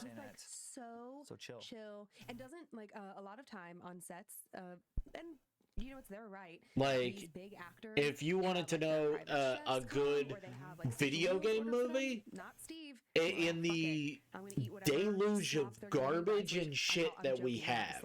What's your name? Mario. But, like, it was just cool, and he would. Awesome. And your name? He would just be in line. Luigi Mario. He doesn't have an accent. I think he's Luigi does not sound, look, or even like resemble what you would think Luigi looks like. Mario looks. He looks a lot like what you would think Mario would. He looks very close. He looks close enough. Kind of weight. What about the Sonic movie? Well, I haven't seen it, so I can't say it. Mario's always talking pasta, like, calm down, bro. I'll take you to Olive Garden. Luigi Mario. I have never actually seen the Sonic movie, so I couldn't tell you. I mean, the Sonic movies that they have, the Japanese one I saw, I was immediately confused, and no prior knowledge actually fixes that fucking movie. That movie it has a good moment in it, and it literally kills itself before the movie ends. And that's the original Sonic movie, the animated one that I remember. It's not good. Sonic Boom, I have not actually seen the show. I know the video game is horrendous, but I like the idea of the video game. I love seeing the rest of Sonic World.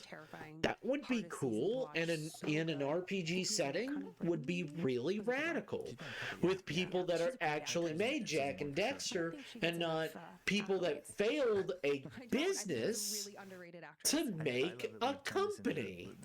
And instead of splitting the teams to make a DS version and a regular video game version, you should have put the teams together because they needed all the help they could get. Looking for at you, Assassin's Creed. Okay. So this first story, Okay. Damn it! My favorite Sonic movie is the Phantom. kind of explores that idea. Oh no! I looked at the pic, and then I thought of the yelling cowboy. And I was just curious, like, have you ever brought something home from, like, have you ever actually really shopped thrift shopping? Oh yeah, when I was younger. I think I will get copyright strike for that, even though it's the memeiest fucking thing ever. It's fucking amazing. I love that. Yeah, furniture items, clothing. I mean, definitely like lots of records, things like that. many things afterwards. I'm just blanking on what they are now, but yeah, many things over the years. Okay, Sonic memes are running in my my world of my mind. Gotcha. Bad energy attached to it. I never thought about like bad energy. I more just worried about like Ram Ranch. Ram Ranch. You know what fucking show that we could watch that I'm pretty sure we will not get copyright strike is that cowboy show. The one with the cow people. And there's a whole. I wish I could remember what episode number. We could totally do that. They bring home an office chair. I've talked Don't think so. As your sound is clipping at the pitch. Yeah, this story takes us down a little path of like what could come home with you. Okay. All right. Hello, STD fam. I just started listening to your podcast and now am. But nobody likes listening to Lindsay, so once I listened to the episode, I'm gonna change it. I knew I had to send poor Lindsay. No one likes it. No one likes her voice. So sad. Heading to Germany for some ancient folklore and a modern encounter with what may be cow people entity. No, not barnyard. Cowboys of Moo Mesa. Yes. Cowboys of Moo Mesa. We could watch that. That one's good. That one's a weird show. Very recent. The last update was from December of. It genuinely is a good show. It might have set me off to be who I am. I'm not sure. Just on the other side. It might have been one of the factors. It was super weird. Almost as weird as the Beetlejuice TV show. Yeah. Almost as weird. Quite a bit of setup to lay down for this first story, so settle. You know that movie where Beetlejuice was the villain and basically everything bad happened because of him. Or elven-like spirits, ghosts perhaps, beings from some other dimension maybe. No one seems to be able to agree on who or what these things are. It was seem to believe that pretty good movie all around. Let's make him a funny comical character, and you know where they sent him back, sent him to the surface of fucking Mars. Yeah, let's get rid of that. And can be seen sitting in the sunshine, brushing their hair, or maybe bathing in a brook. I mean, I'm kind of glad that when I saw the what is it, that new show that's supposed to be coming out? What is it? The fucking dominant religion in the area, doomed to live in perpetual invisibility. Not hell. It's the same creator as Hell of a Boss. BRB, time for breakfast. Get the breakfast now. It's the same creator as Hell of a Boss. Their show reminds me so much of Beetlejuice. It's not even funny. Frauen have been reported as recently as 2012, spotted near the towns of Freihugen and it reminds me so much of Beetlejuice. Claim to have seen these white ladies. Has been Hotel. Yeah. Vizzy Pop. Yeah, Vizzy Pop's the creator. Tough one to say. More aggressive. But yes, it has been Hotel reminds me of Beetlejuice. I'm like, it's just a modernized version of Beetlejuice. Some locals seem to think and literally they have a Beetlejuice. Among other things, they have two. The Gustav Eilte. They have multiple Beetlejuices. Happened around there in recent years. They have Beetlejuice Eye. Of the white woman. In the 1970s, Beetlejuice Eye. Eilte Post. I vibe with that show so much. Feels good. Feels good. I like Has Been Hotel. I like the pilot. No explanation for the American troops rather than German authorities or even for what it was. Contractors. Maybe but like I'm glad that I didn't watch it when I was younger because I would be a huge fan of it because I love Beetlejuice, and it's just more of Beetlejuice where it's way more mature. It's the spirit of the actual movie where everybody's a shitbag except like a few characters. Lucas but they intentionally made it so everybody's a shitbag in their shows, which is totally fine. Lucas was born in the Make some shitbag characters. That's fine. Never seen it. Only fan art. Gotcha. Eventually settling in Scotland, it's all right. where he works for a tech it's company. worth a watch. Like for his father, But Peter, I'm as a not going young to tell man, you to had been watch quite it. a bit different. Growing up just outside of Munich in the 50s and I'm not going to 60s, tell he you to spent do most of his anything you life don't near want his to. family's small farm. When Lucas was still a young boy, his mother, Peter's wife, insisted that the family live in an apartment in Munich where there were better schools and more opportunities for their child. Peter agreed, but he still worked on the farm. For years, he commuted about an hour from their apartment in Munich out to the farm at the crack of dawn, and he often returned to their apartment late at night after his long day's work was done. And one night, when Lucas was only 6 or 7, Peter was late returning to the city. He'd had some problems on the farm that day, some tools had gone missing, and trying to track them down had taken up most of his day. He ended up getting to his evening chores much later than normal. He considered just staying on the farm that night, but the following day they were having his wife's parents over. I will do it. Watch it. Ready, so he decided to head Yo, out. it'd be good the hell of a boss be like, yo, let me zoom and smoke the real quick. Yeah. He was exhausted. Maybe. Napalm Blade, I'm gonna tell you, this is my recommendation. It's alright. Just a few minutes. It's alright. Watch it if you want to. Watch it if don't watch it if you don't want to. I'm not gonna tell you to do anything you don't want to. Staring off into the distance. I think it's good. Concern for her. There were no I also think it's kind of not great. Alone at this hour. It's exactly what I want in a show. He slowed down his car and pulled over to a stop just past her. It has some great, quick, funny moments that don't feel, they feel really good. So strange. I'm not watching. Looks horny. He could no longer see her. It was dark out and his taillights were a bit wet. Check out the Beetlejuice musical. Oh yeah. Oh yeah. Beetlejuice. Oh yeah. He rolled down his no, I mean if you don't want to watch it, exactly. If it's like it's too horny. Okay. All right. Opened his door. All right. And stepped outside. Fair enough. Don't watch it. Are you okay? He shouted into Don't the darkness. watch. Ma'am? Still nothing. He turned on the small flashlight feature of his phone and shined it towards where he'd seen her standing. And she was surprisingly not that horny. Actually, surprisingly very horny.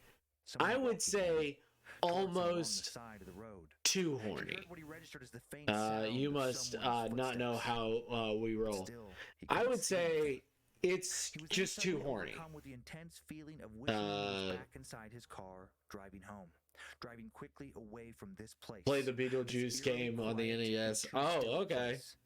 Yeah, I can do that. Seen another car since he pulled her over. Let me just find my NES and I'll hook up the capture card to it. Yeah. I'll do that. Yeah, sounds fun. He hadn't heard anything other than this new unsettling sound. NES feels bad. What are you talking about? NES is garbage now. Used to be the hot shit, but now it's garbage. That's why I'll be playing it definitely. And he was used to being alone. The Rolling Rocker too. Oh my god. And got in. Okay. He locked his door, buckled his seatbelt. Do I just need to set up a Discord channel where you guys are just giving me suggestions to play video games? He felt like he was in some sort of danger. He kept thinking about the woman in white. He wished he would have never stopped and called out for her. And he couldn't stop thinking about her now. The more frightened he became. He's the angry video game nerd. Return to the road, he heard the distinct sound of a seatbelt clicking closed. The seatbelt directly behind him. The sound startled him badly enough that he cried out, shaken, and slammed on his brakes. When he looked back into the seat behind him, he saw that the seatbelt had indeed been fastened and that no one was sitting there. Oh my god. He sighed and rubbed his temples. What was going on? He took some deep breaths and faced forward again. He pressed back down on the gas pedal and gave a cursory glance in the rearview mirror, and now he down, saw a face staring back at him. down. I am back with food. Down, down, down, down, down, screamed and braked again, slamming the car to a full stop. He threw the door open, hopped out of the car, looked back, and she was gone. The woman he'd seen in the mirror was gone. The woman with the white dress. He felt like he was losing his mind. He slowly approached and then opened the rear driver's side door and the passenger door and examined the back seat and floorboards. Nothing. No one was there. But the seatbelt was still fastened. Oh, God. Had his son done that? It seemed unlikely. He couldn't remember him or anyone else actually buckling the seatbelt when not actually sitting in the seat. No one did that. It made no sense. But what else could explain it? The white woman. She could explain it. NES. The words Weissfrauen formed into his mind, and a chill ran down his spine. Nothing. It was impossible. Or was it? He'd heard stories as a kid, but he thought they were just fairy tales. And weren't they supposed to be kind? Or had they changed? He couldn't remember. He jumped back in the car and managed to steady himself enough to start driving again. After about 100 yards down the road, he squeezed the steering wheel until his knuckles were white, focused all his willpower on again looking back in the rearview mirror. And there she was. No. She was back, still smiling, still waiting for what? Peter did not slam on the brakes this time. He slammed his foot down onto the gas pedal instead, going faster and faster. He tried to focus on the road ahead of him, to ignore the apparition that seemed to be sitting directly Thank you, behind Haven, him. for coming back. She was impossible to ignore. Every time he glanced in the rearview mirror, there she was, and she was a little bit closer, leaning further forward. Peter muttered a prayer. He looked back again, and now she was leaning so close. He could feel I love the he could feel her Ghostbusters. breath I on the love back of all his neck. versions of the It made his blood run Ghostbusters. cold. Then as he sped into a tunnel, I he love heard the seatbelt all behind him Ghostbusters unbuckle. because Closing his eyes, he busting pressed further down makes the you gas pedal, all the feel way to the good. floor, waiting for the grasp of her cold hands around his neck. But there was nothing. He opened his eyes. She disappeared.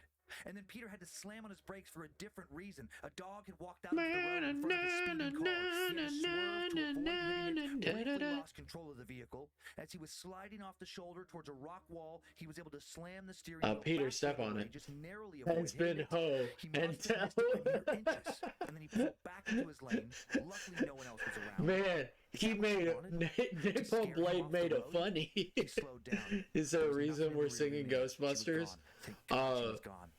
He was almost I on was now. thinking of He drove NES for another games, 15 minutes, and narrowly avoiding I being immediately pulled over by thought a of police the officer NES when he realized he Ghostbusters. hadn't slowed down Is quite enough that for it driving has the within 2 whole minutes. song He wanted to be in inside MIDI his apartment version so badly. He on the arrived at game apartment building, cartridge, parked his car, got out, and it's glanced in the mirror crazy. one final time. The woman in white still nowhere And to be every found. time I think of somebody He headed saying into the building and the began walking up the Ghostbusters, stairs. I always It was think well of that after 11 o'clock. horrible, His children and his crunched wife had been sound asleep. of He was so full of adrenaline that he was Ghostbusters. almost running up to the 3rd floor. And then he quickly let himself That's in. cool. As expected, everyone was asleep, and he started quietly getting ready for bed. They were suggesting NES games for me to play, and I just, my brain went there. Fuck. The woman's Golf face Busters? right behind him. Her Now you're face just still reaching. smiling.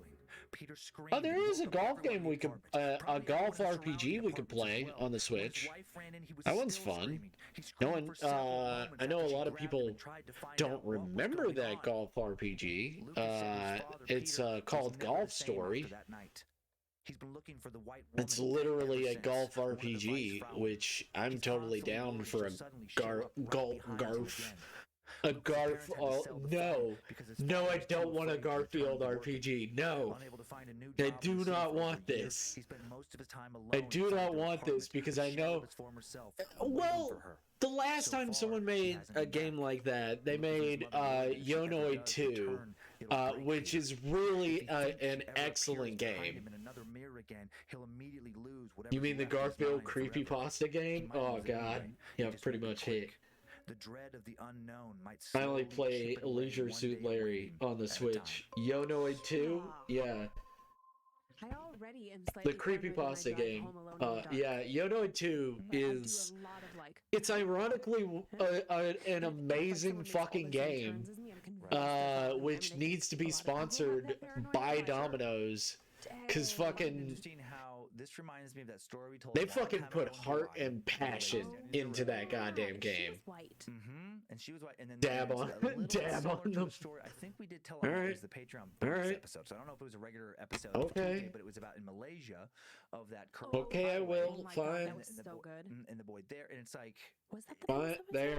See, I dab. I think I know they kind of blur. I think it was, but it's. I dabbed. I just find it interesting that like Germany, bam, Malaysia, I dabbed. Hawaii. You can't see it, but I dabbed. Theme around the world is kind of fascinating. Do it. Thank you. Thank you. I don't know if it makes it less. Oh, it's like that JonTron video. This first picture is a medieval illustration of a Weissfrau. Okay. She looks a little bit also like Mary. Also, I'll pass on golf game. Golf RPG. Too many RPGs in your life. I understand. You've got a few. You've got Shin Megami Tensei 5 that's coming out. Just, standing there on the side of the road, similar to our Not a golf fan. Wow. Wow. When I thought of like what did golf ever do to you? We take to go across Camas Prairie when we're returning from Riggins to Coeur d'Alene. Tolo Lake. By Tolo Lake, that little road where I'm offended that you don't like what I like. Farms around. Golf gotcha game? Yeah, it's not a gotcha game. That's why he doesn't like it. If it was a gotcha game, he would be down for a while, and then there's that little like dip, and the bottom of the dip there. Almost hurt people playing golf. If I saw he would be down for a golf gotcha game. It is creepy. Putt golf. Junk, but it also has this vibe of like, oh man, putt golf is fun. Putt golf is fun. Yes, if I saw her there, my instinct would be like, do you need help? That's where you go wrong. You cannot stop for help. One more picture. Okay. This is a little scarier. This is a German illustration. Okay.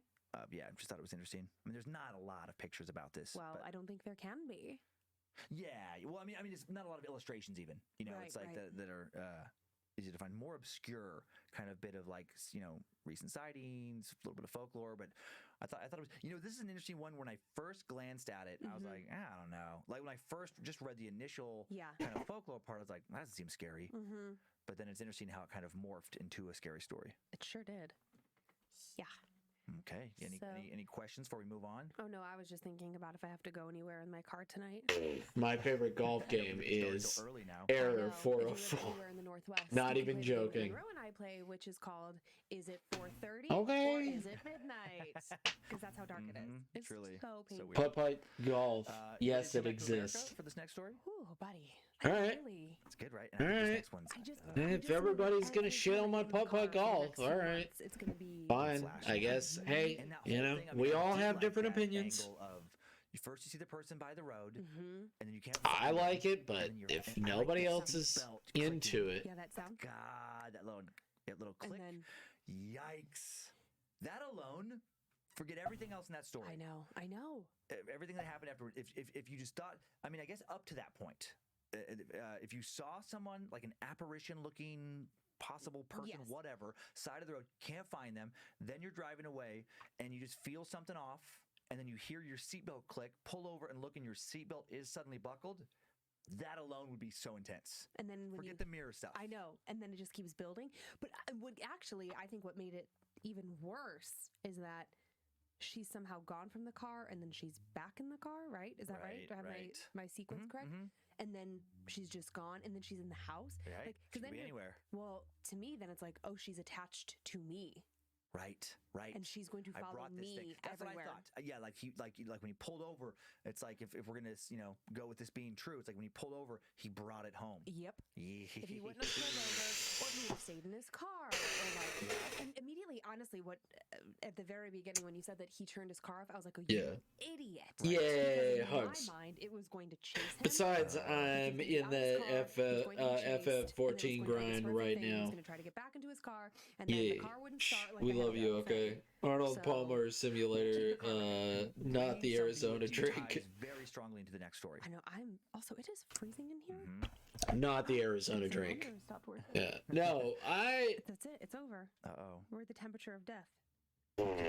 You ready to I enjoy. I'm stalling. Putt golf. Okay, no more stalling. It's my thing. It's my jam. Set up on this next story to lay down before really getting into the scares. Demonic possession and its terrible cousin, demonic oppression, appear to be on the rise in America in recent years. What? What's the difference between possession and oppression? When a demon possesses a person, the demon has total control of the person's thoughts and actions. Demonic oppression, on the other hand, involves a demon tempting or encouraging a person into sin or bothering/tormenting them with blasphemies, accusations, evil thoughts, and the like. Could you be a Dirty demonic thoughts. oppression? I guess I could be. Before it's scared to death, when I thought of possession or oppression, and of exorcisms linked to both, I guess exorcism is more linked to possessions, but whatever. I generally thought of the 60s, 70s kind of era. Yeah. I don't think of this stuff as happening recently. Hell usually. no. Hell no. I don't want to think about it happening right now. I don't All want right, it to be go. an One option for question. right now. Got Yeah, one maybe question. it's 'cause All of right. movies, where Yeah. like the characters come Is from it? that kind Is of it? era, like Edward Norton type, when am I going? vibes, Do or, you start like Dark the Souls? I Exorcism suck at movie. Dark Souls. Why I do a will lot of demonic always stories suck seem at to come Dark from those Souls. decades? I will never get Maybe better because at Dark America was Souls. rethinking its values more than normal. Playing an The hour, counterculture was playing waging an a social hour revolution. or The conservatives put 10 your head down, hours, do what you're I told. get nowhere. The parents of I baby do not boomers enjoy slowly it. being replaced by the ways of free-loving, question the The status only quo Dark heroes. Souls-like game I Religion was actually declining, enjoy and interest in the occult is and anything only other than one, and that traditional is dogmatic Judeo-Christian values was rising. It was a time of spiritual that upheaval, is- and according to some, it makes sense that demonic possession, or at least claims of I'm possession, sorry, would increase it's just during a not my time like that. game. I Some can't social beat it. scientists have pushed an I idea can't play that it. claims of demonic possession I rise in want times of I want to economic actually and/or play a social game strife. that Claims of genuinely possession, oppression, I can they say invest are my religious time into outsourcing and of other feel kinds of like it's trouble in my our thing. lives, troubles that are much more mundane than shadow people and the devil's minions. I immediately am like, yeah, 2020 should be full of If you possessions, guys like Dark oppressions. I'm Souls, fucking I scared like the already. lore of Dark Or Souls is that just what the a demons lot. want us to I think? love the lore of Do we Dark know when Souls. humanity is at its weakest Yeah. points, most chaotic, and take advantage of that to pursue their own dark agendas. What if, in I the like chaotic the cultural moment look we are living through of right Dark now, Souls as a some of whole. us find I ourselves in the like midst of a very most of different kind everything crisis. that comes from We're From attacked at our Software weakest points by the unknown, as like a attacked by something look. many of us, sometimes myself, Aesthetically, only believe it's truly exists in the human a 10 imagination, out of 10. attacked by something demonic. But a I genuine wouldn't know concern for me. fully because I Polls watch conducted in Let's recent Plays decades of by it. Gallup and I don't data actually from play it YouGov myself. suggest that It roughly looks half of like Americans people are believe demonic having possession is fun, real. Wow. dying over and The over percentage again. who believe in the devil is even higher, steadily rising somewhere between 60 and I 70%. just- Get out of here, devil. Father I don't know. Vincent I want to Lambert, get further in my the official life, exorcist for the and I don't need to Archdiocese of waste it Indianapolis, trying to play a said he's video been game I'll receiving never more be and good more at. requests to deal with demonic forces in recent years than ever before. He received 1,700 phone But or that's email one man's calls opinion. by October of 2018. Praise the Holy son crap. of the By far answers the most he'd ever we received in were a single needed. calendar year, with over 2 Deep months, Dark to Fantasy. remain. Oh yeah. But still, I mean, You see the Elden Ring Yeah, exactly, gameplay? so even more It's than, is it 1,700 by the end of is 2018. it just San more Jose Dark priest Father Souls? Gary Thomas said that now he gets at least a dozen requests a week, more than he's ever received in the past. Several other priests reported that without support from church staff and volunteers, their exorcism ministries would quickly swallow up their entire weekly schedules. sorry, did you just hear that? That was my stomach. I can't, yeah, it just is what it is. It's going to growl today. I know. I was going to let that go. I didn't- It's like it's a demon-y thing. It sounded demony. It's just my stomach. Sorry. There's a demon in my stomach. And this is happening despite a massive increase in the amount of priests performing exorcisms in America. In 2011, the U.S. had fewer than 15 known Catholic exorcists. As of 2018, there were well over 100. Wow. It's thought there's many more than that operating now. And in addition to them, there are all the priests who may not be official exorcists, but have still attempted to help those they believe may be demonically oppressed or possessed. And one of these priests, Father White, from the Western Washington, attempted to help Louisa Moscovitz just a few years ago. I'm so anxious about this. Yes, still be but trying to with help her right horses. now. Oh, This is very okay. recent. Cool. Time now for the tale That's all, of the folks. demonic All right. possession of Louisa Moscovitz. Louisa's That's cool. troubles started long before she I'm contacted a priest for I'm help with glad. demonic I'll possession. watch a Let's Play, Born I in guess. 1982, If I her have parents time, separated when she I'll was watch a just 3 Let's years old. Play of Her it. mother eventually remarried, settled with Louisa. and her I'm older not brother gonna in waste the Fife, a money small again fee just on east of another Tacoma, Dark Washington. Souls game Louisa's that I childhood and cannot adolescence play. were marked by abuse. She was molested by a family That's member, really and then cool as at an adult, she a suffered from game post-traumatic stress that disorder and actively anxiety, does not want and me to things only play get it. worse from there. In 2019, at the age of 26, Louisa had an experience in the middle of the night that was unforgettable. unexplainable, and the terrifying beginning of what she believes to be demonic encounters. Louisa lived in Orlando with her husband, Stephen, at the time, and the two had just had their first child, a son. Sleeping in bed with Stephen and their son, tucked between them, Louisa awoke in the middle of the night and found herself completely paralyzed. All she could move were her eyes, and they darted around the room in horror. Shortly after finding herself trapped in this state, she saw it. At the foot of her bed, the black shape of a man, crouched so that only the top of his head was visible. Fuck. As Louisa watched in horror, he started pulling himself up and crawling onto the bed. She opened her mouth to scream, but nothing came out. The shadow crawled over her legs, up towards her face, up towards her infant son. Maternal instinct made her want to attack it, to rip this thing apart, to get it away from her baby. But still she couldn't move. She couldn't make a sound. After this monster hovered for a few dreadful moments above her child, what was it doing to him? Enveloping his tiny, sleeping body in its darkness, it began to crawl again towards her face. She felt so much fear. Then, all at once, just as the darkness now hovered above her, just as my favorite Souls game is 3, since that's the only one I have. I never beat it. Yeah, I know. The man was gone. I know you She didn't. grabbed her son, held him to her chest, and sobbed. I'm good. Friends and family about this episode, most just shrugged it off. Don't hate people that play it. The lingering effect of having just I can't play it. Others mentioned sleep paralysis. Most thought she'd only had a nightmare. And for the next couple of years, Louisa decided that they must be right. But when she'd feel the Shadow Man again, she'd think differently. 2 years later, in 2011, she was finishing up. Actually, several years later, just 2 years. 2 years later, in 2011, she was finishing up her undergraduate degree in women's studies at Washington State University. As part of her program, she needed to complete an internship, and she chose to travel to Kathmandu, Nepal, and work for an organization that provided aid to impoverished women and children in that region. After a month in Kathmandu, Louisa was infected with E. coli and had to be hospitalized for 2 full days. I always pick the caveman. I can't play it either. Well, that's fine. That's fine. I watch other people play it. They seem to enjoy it. I just get mad because I can't do it. Annapurna Base Camp Trek, a long hike through the Himalayas that takes somewhere between 7 and 12 days depending on pacing. I know a lot of people are like, you can practice. It's like, no, that's not it. It doesn't matter how much practice I have. And it was weirdly quiet outside. I always can't. First, she thought it was just an emotional response to the. I hit a roadblock, and they're like, that's where you learn and you grow and stuff like that. It's not a fucking game. Played, beat, all good. She also felt scared. Can't say the same. Familiar dread. And go ooga booga. A feeling she thought she eat, sleep time, love ya, flops on bed. All right, get some rest. She flashed on the thing at the foot of her bed that night a few years I prior. genuinely do not feel good, and when I do beat a boss, I don't feel good. That's also another fucking thing that I've felt. I have beaten bosses in Souls games. I never feel good about it, because I'm always like, well, what does it fucking matter, because I'll fucking die in the next fucking room.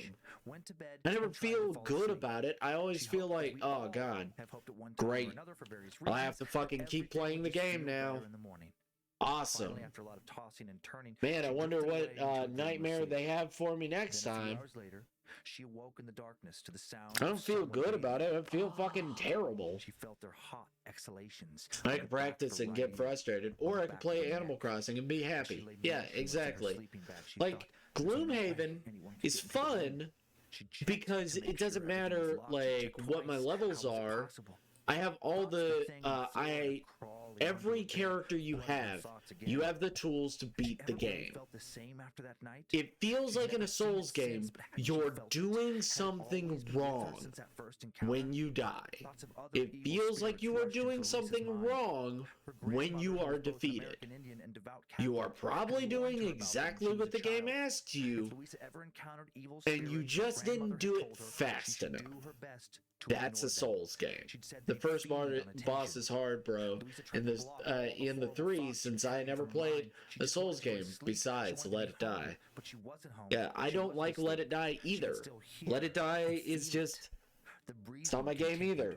A heavy rhythmic rasp. Then after I've tried it. A hand brush against her collarbone. I just don't like Souls games. And ran to turn on the light. She flipped the switch on. Where like some games that are Souls-like have some interesting mechanics, some interesting thing or something like that. And when she tried to return to bed, she felt more than breathing. She felt the touch again. She felt a phantom hand. But I just feel like in Souls games, it was ice cold and I have done a claw brushing against something wrong, a cold finger, and I don't feel good when I beat the boss. She closed her eyes. That's not good.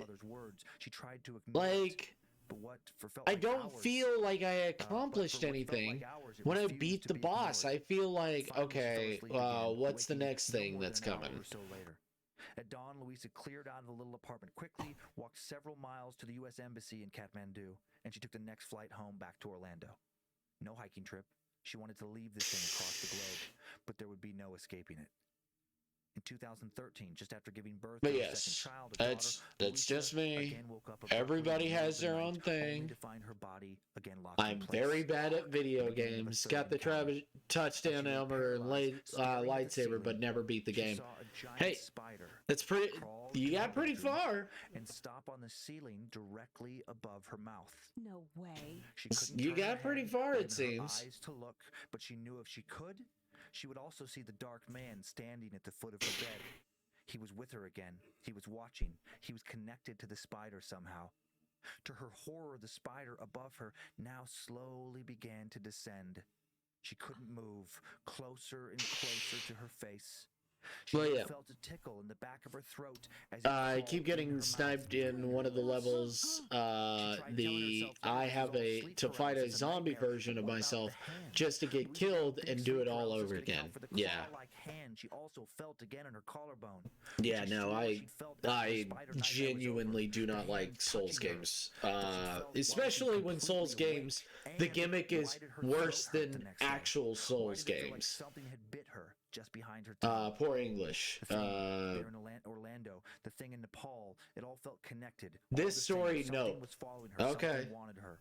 Nope. Her sanity, her life, and her family. She waded into some dark internet waters looking for answers after this. Fine.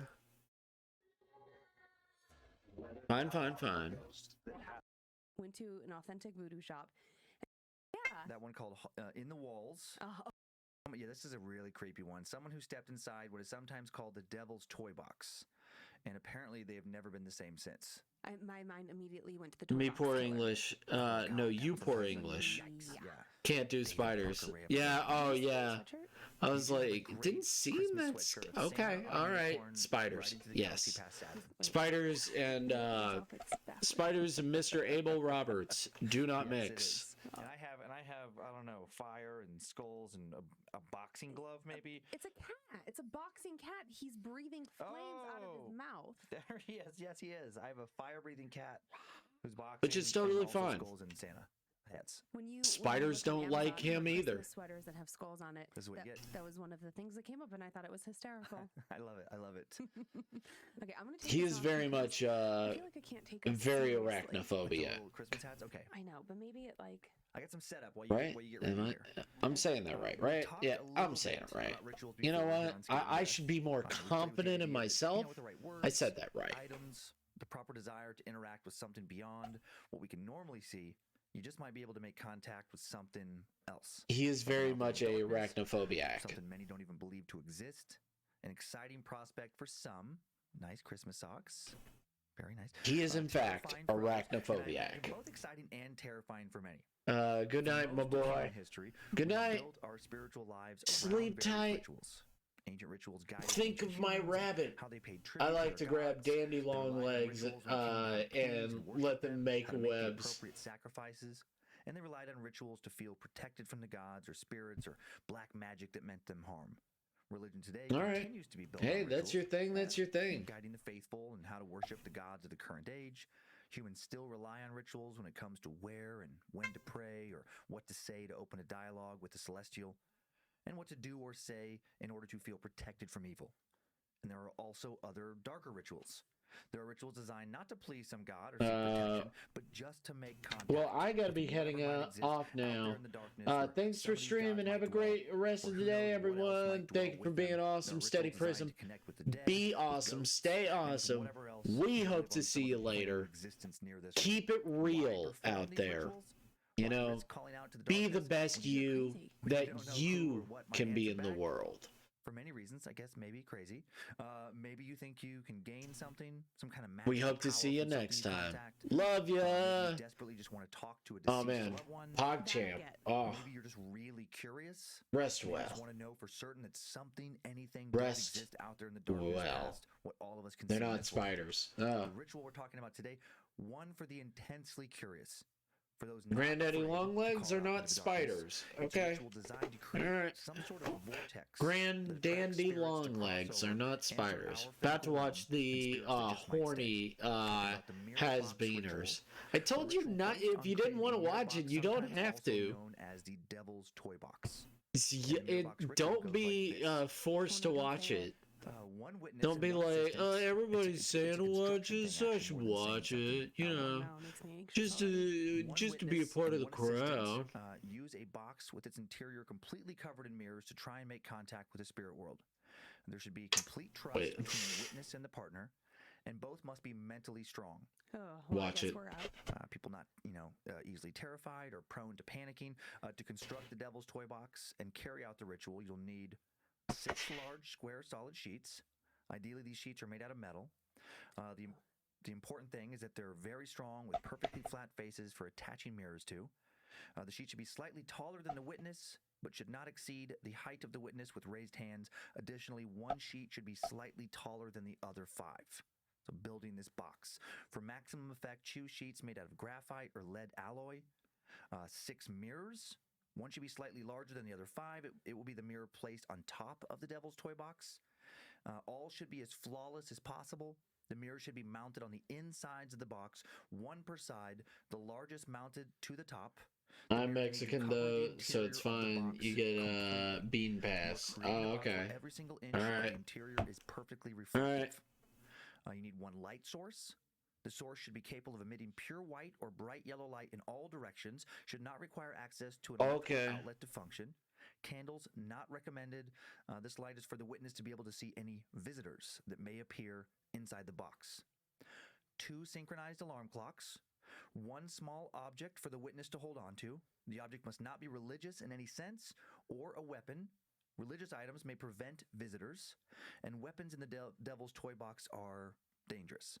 One would not want to be tricked by a visitor into harming themselves.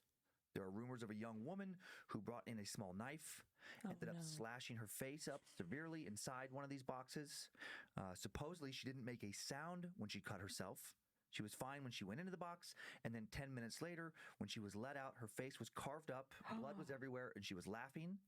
All she would say is that as she was driven to an emergency room was, over and over, "You'll meet it too. It just wants to make us beautiful. You'll meet it too. It just wants to make us beautiful." What the fuck? Whatever object you do bring inside the box, it should be small, something that can fit in the palm of your hand. Why bring it at all? Because often the item apparently will disappear while you're sealed inside the box, proving that your reality has been altered. And then it will return once you leave the box. Why does that happen? No one knows. You'll also need 2 ladders, blankets, water, and a first aid kit. That's a lot of shit. This is an involved ritual. Yeah, you're committed. And then once you've constructed this large Devil's Toy Box, you can begin the ritual. For maximum effect, begin it at night during a full new moon. The witness will use the 2 ladders. She's got a bit of a PogChamp face. Once the witness is Wait, I said intentional instead of unintentional. One alarm clock. Got you. The partner should keep the other alarm clock. He or she should also confirm that the blankets, water, first aid kit are easily accessible should the need for them arise. The partner and the witness should then agree on a signal to be released from the box. Once the signal is agreed upon, the witness needs to give confirmation they are ready to be sealed inside. Oh, God, no way. Once this confirmation has been received, your partner should remove the interior ladder, close the top of the box. After both the witness and the partner set their synchronized alarm clocks to go off in 10 minutes. Please don't cancel me. Sealed, okay. The witness should turn on That's the fair. light. The witness then That's sits down fair. and just silently stares ahead, waiting for contact. No canceling. So out already. And Don't worry. Partners, if there are more than one, silently wait outside the box for either 10 minutes to pass or until they receive a signal from the witness to be let out early. Oh boy. If the witness has not emerged by the time the alarm Don't worry. open the No box and canceling remove the involved. witness. Do not open the box from anywhere other than the top. Do not remove the sides or the bottom. Do not break the box. The witness must not, under any circumstances, remain in the box after 10 minutes. The witness may plead to remain in the box, insisting that opening the box will be more dangerous than remaining inside. Do not listen. Do not trust anything the witness may say to convince you otherwise. Staying longer than 10 minutes can apparently lead to too much contact, to a connection too strong to ever be fully reversed. Do not allow the witness to stay inside the box. Do not believe anything they say about their experience inside the box. Be especially wary if they claim nothing happened or if they recommend that you should try it now. Do not ask them for the time or where the Antumbra meets.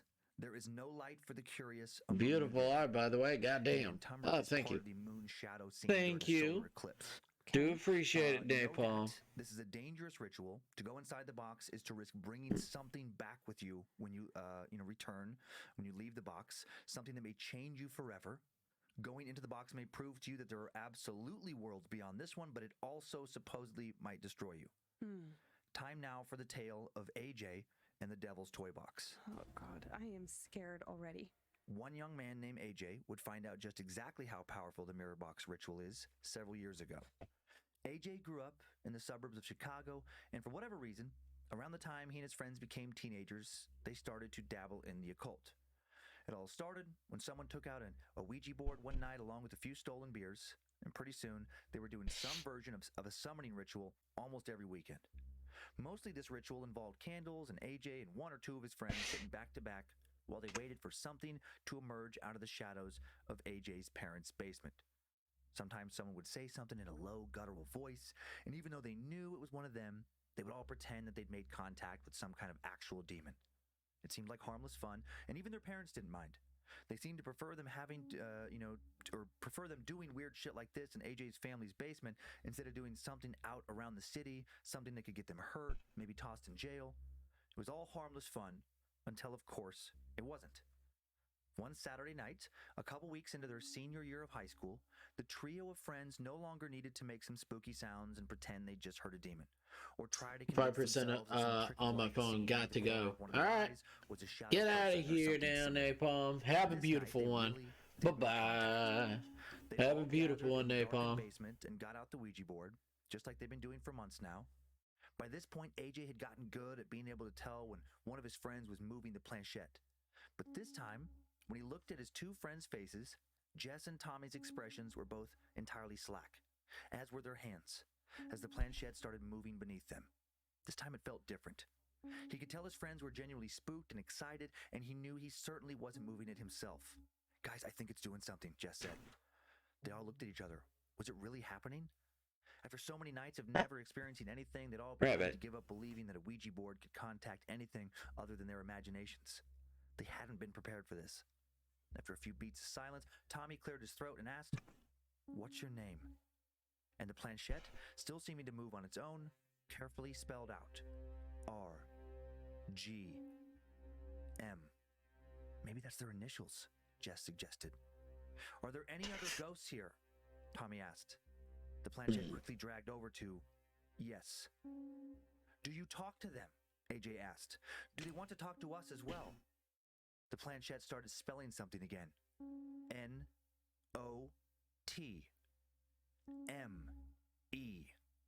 And then AJ's mom called down that Jesse's mom was here to pick her up. Damn it. Annoyed at having to drop what seemed like their first moment of real contact, they turned the lights back on and Jess hopped up the stairs. After Jess left, AJ said to Tommy, I wonder what it meant by not me. Yeah, right? Tommy nodded, shoveling a handful of pretzels into his mouth. Does that mean it doesn't like the other ghosts for some reason? No idea, said AJ. Then they looked at each other wide-eyed and then burst into laughter. They both suddenly felt silly about the whole thing. They agreed that one of them must have been moving the planchette, or they just hadn't noticed. Maybe Jess was messing with them. After a few more attempts at making contact over the next few weeks with these entities, and never again having another similar experience, AJ packed up the Ouija board and put it away. He and his friends' interest in the occult had faded. Tommy and AJ got jobs to save some money for college, and Jess, a varsity athlete, got busy with sports, and life moved on. And for the rest of their senior year, the three didn't see each other as much as they used to. They ended their senior year still good friends, and the following Thanksgiving, they were all back in town, home from the 3 different colleges they now went to. And they found themselves sitting in AJ's parents' basement again, talking about the things they used to do. Remember, we used to use that Ouija board all the time, Jess said before asking, do you still have it? I don't know, probably, said AJ. He hadn't touched it in months. Hang on, said Tommy. I heard about something different. I heard about a ritual from one of my hallmates at school. Somehow we got on the topic of ghosts, and he told me about something called the mirror box. AJ and Jess hadn't heard of it, so Tommy explained, finishing with, if the witness has any serious wounds or discoloration, we need to call for medical help. Whoa, Jess said. Medical help? Like what?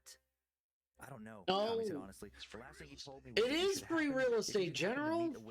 Oh, man. Hey. Never trust what they say about their experience, and never ask them for the It's time General. or where the encounter meets. All right. It's General. Jesus Christ, AJ said. This dude How's the creepy. General? Should we trust him or not? I don't know, Tommy said, shrugging. But How's every little thing? They all looked at each other. How are you? Hope Jess everything is going excellent. I hope everything is going excellent for everybody else, but I'm down if you're hope down. you're doing all right, General. Tommy said.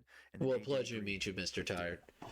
They walked a few blocks to Jess's house and got the mirrors. Other than the general bits of tiredness, hope everything is going exactly the way you'd like it.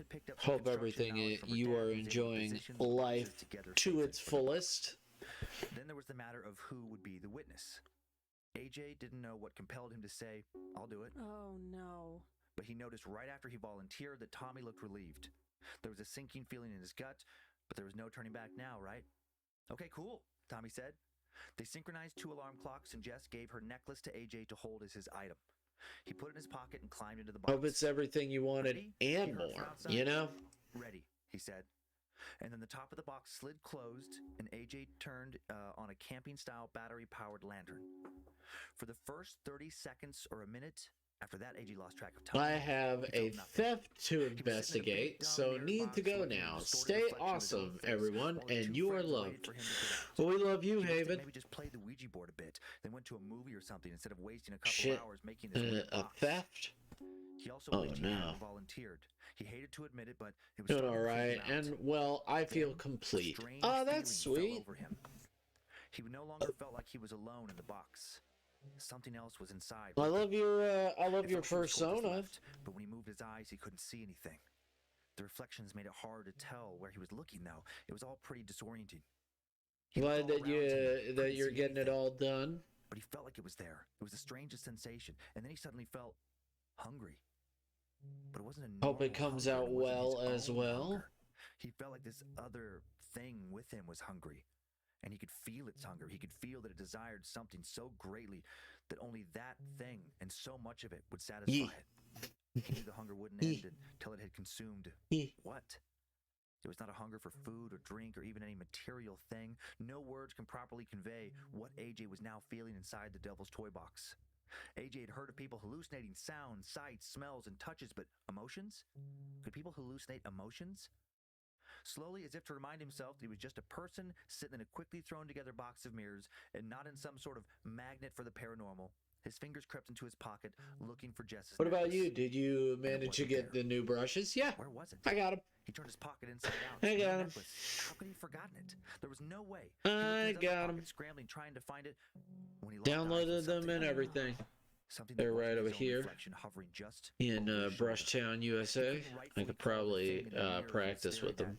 Human. It was a distortion with two lighter spots where is it this one? He now remembered that the whole point Let's see, of getting in the box where I can get was to make contact. And now it seemed Come on. done that. Come on, there we go. Intense fear he now felt. He started asking questions. What's your name? The thing just stared at him. Let's get a picture of Elma, and then let's go. Holy shit, here. RGM, the entity he'd spoken to almost a year ago? Test him out. Excited, he replied, RGM, right? Nothing in the shadowy shape changed. Yeah, see? AJ had the distinct feeling that it was happy. A cold current Need to actually know how to do it. What the hell was going on? Yeah, like that. A voice in his ear whispered, yes. He started to stand up. Something like that instead. Yeah, that'll be way fucking easier. He was starting to sweat. His heart was starting to race. Then he felt a hand shoved down on his shoulder hard. So they were. Sitting back down on the floor. He didn't want to be, but he was. He couldn't stand back up. The invisible hand on his shoulder wouldn't allow it. What's going on? That'll be AJ nice. asked aloud. He yelled, "Hey guys, let me out!" He pounded on the side of the box. Nothing happened. "Jess! Tommy!" he yelled. "Let me out!" AJ's heart was really racing. He was panicking. He worried that he was never going to get out, that he'd be trapped in this box of mirrors forever, that he'd die in this goddamn box. Now, in addition to still not being able to get back up, his body felt different. Hell yeah. Yeah. What was happening? "Jess! Tommy!" he yelled again. "Let me out!" Still no reply. Yeah, it's something. It's got a lighter and darker version. Following a sudden urge to touch the mirror in front of him, he gasped when his hand simply. And I could use either one. A tear rolled down his cheek. He was crying. Why was he crying? Was all of this really happening? His panicking was intensifying. "Let me go," he pleaded with whatever was still touching him, trapping him. "Please," he begged. "Please, just let me go." Then he heard the thing speak again. "You gave me a name, AJ. That wasn't why." I don't know how he makes them, though. That's something I want to learn. You know, when you give something a name, it becomes personal. Because I would love to make my own. But this works. This is fine. Yeah, it works fine. It works. It does what it needs to. Not ever.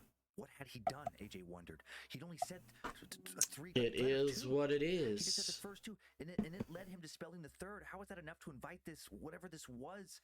AJ, it's time to get out. It was Tommy.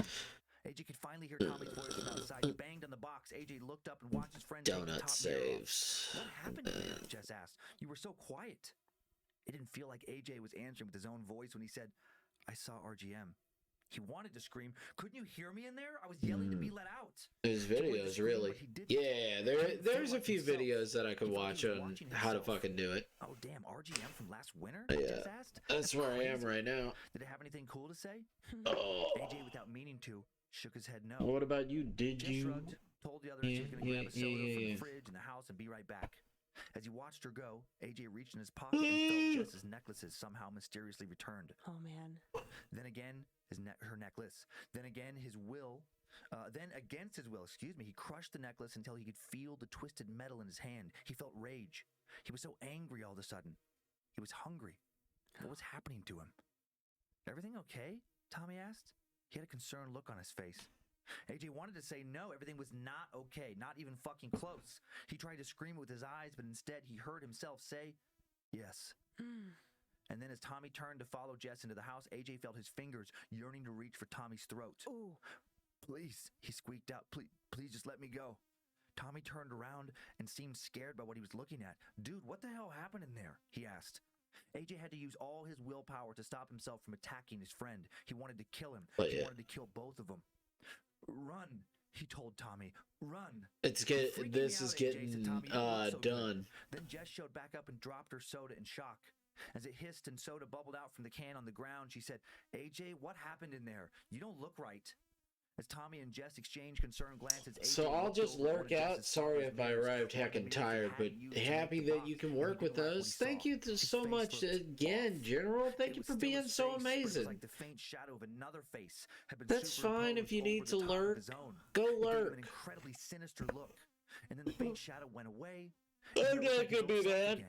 I'm just gonna be myself.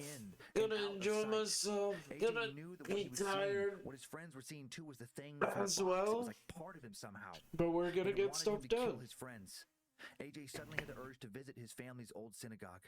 He hadn't been there once since he'd left for college. And So really, you have he'd an only been a few amazing times, lurk. the Thank you previous for year when being he was in high awesome. school. Thank But you he'd for always being liked the rabbi stupendous, and and thought go he get might be go there get if some he didn't rest, wait man. until it got any later. I know it's Sorry, difficult. he told his friends through gritted teeth, fighting off this new dark hunger. "I have to go. I have to go right now." He then ran outside and started running down the sidewalk. The synagogue was actually only about a half-mile away.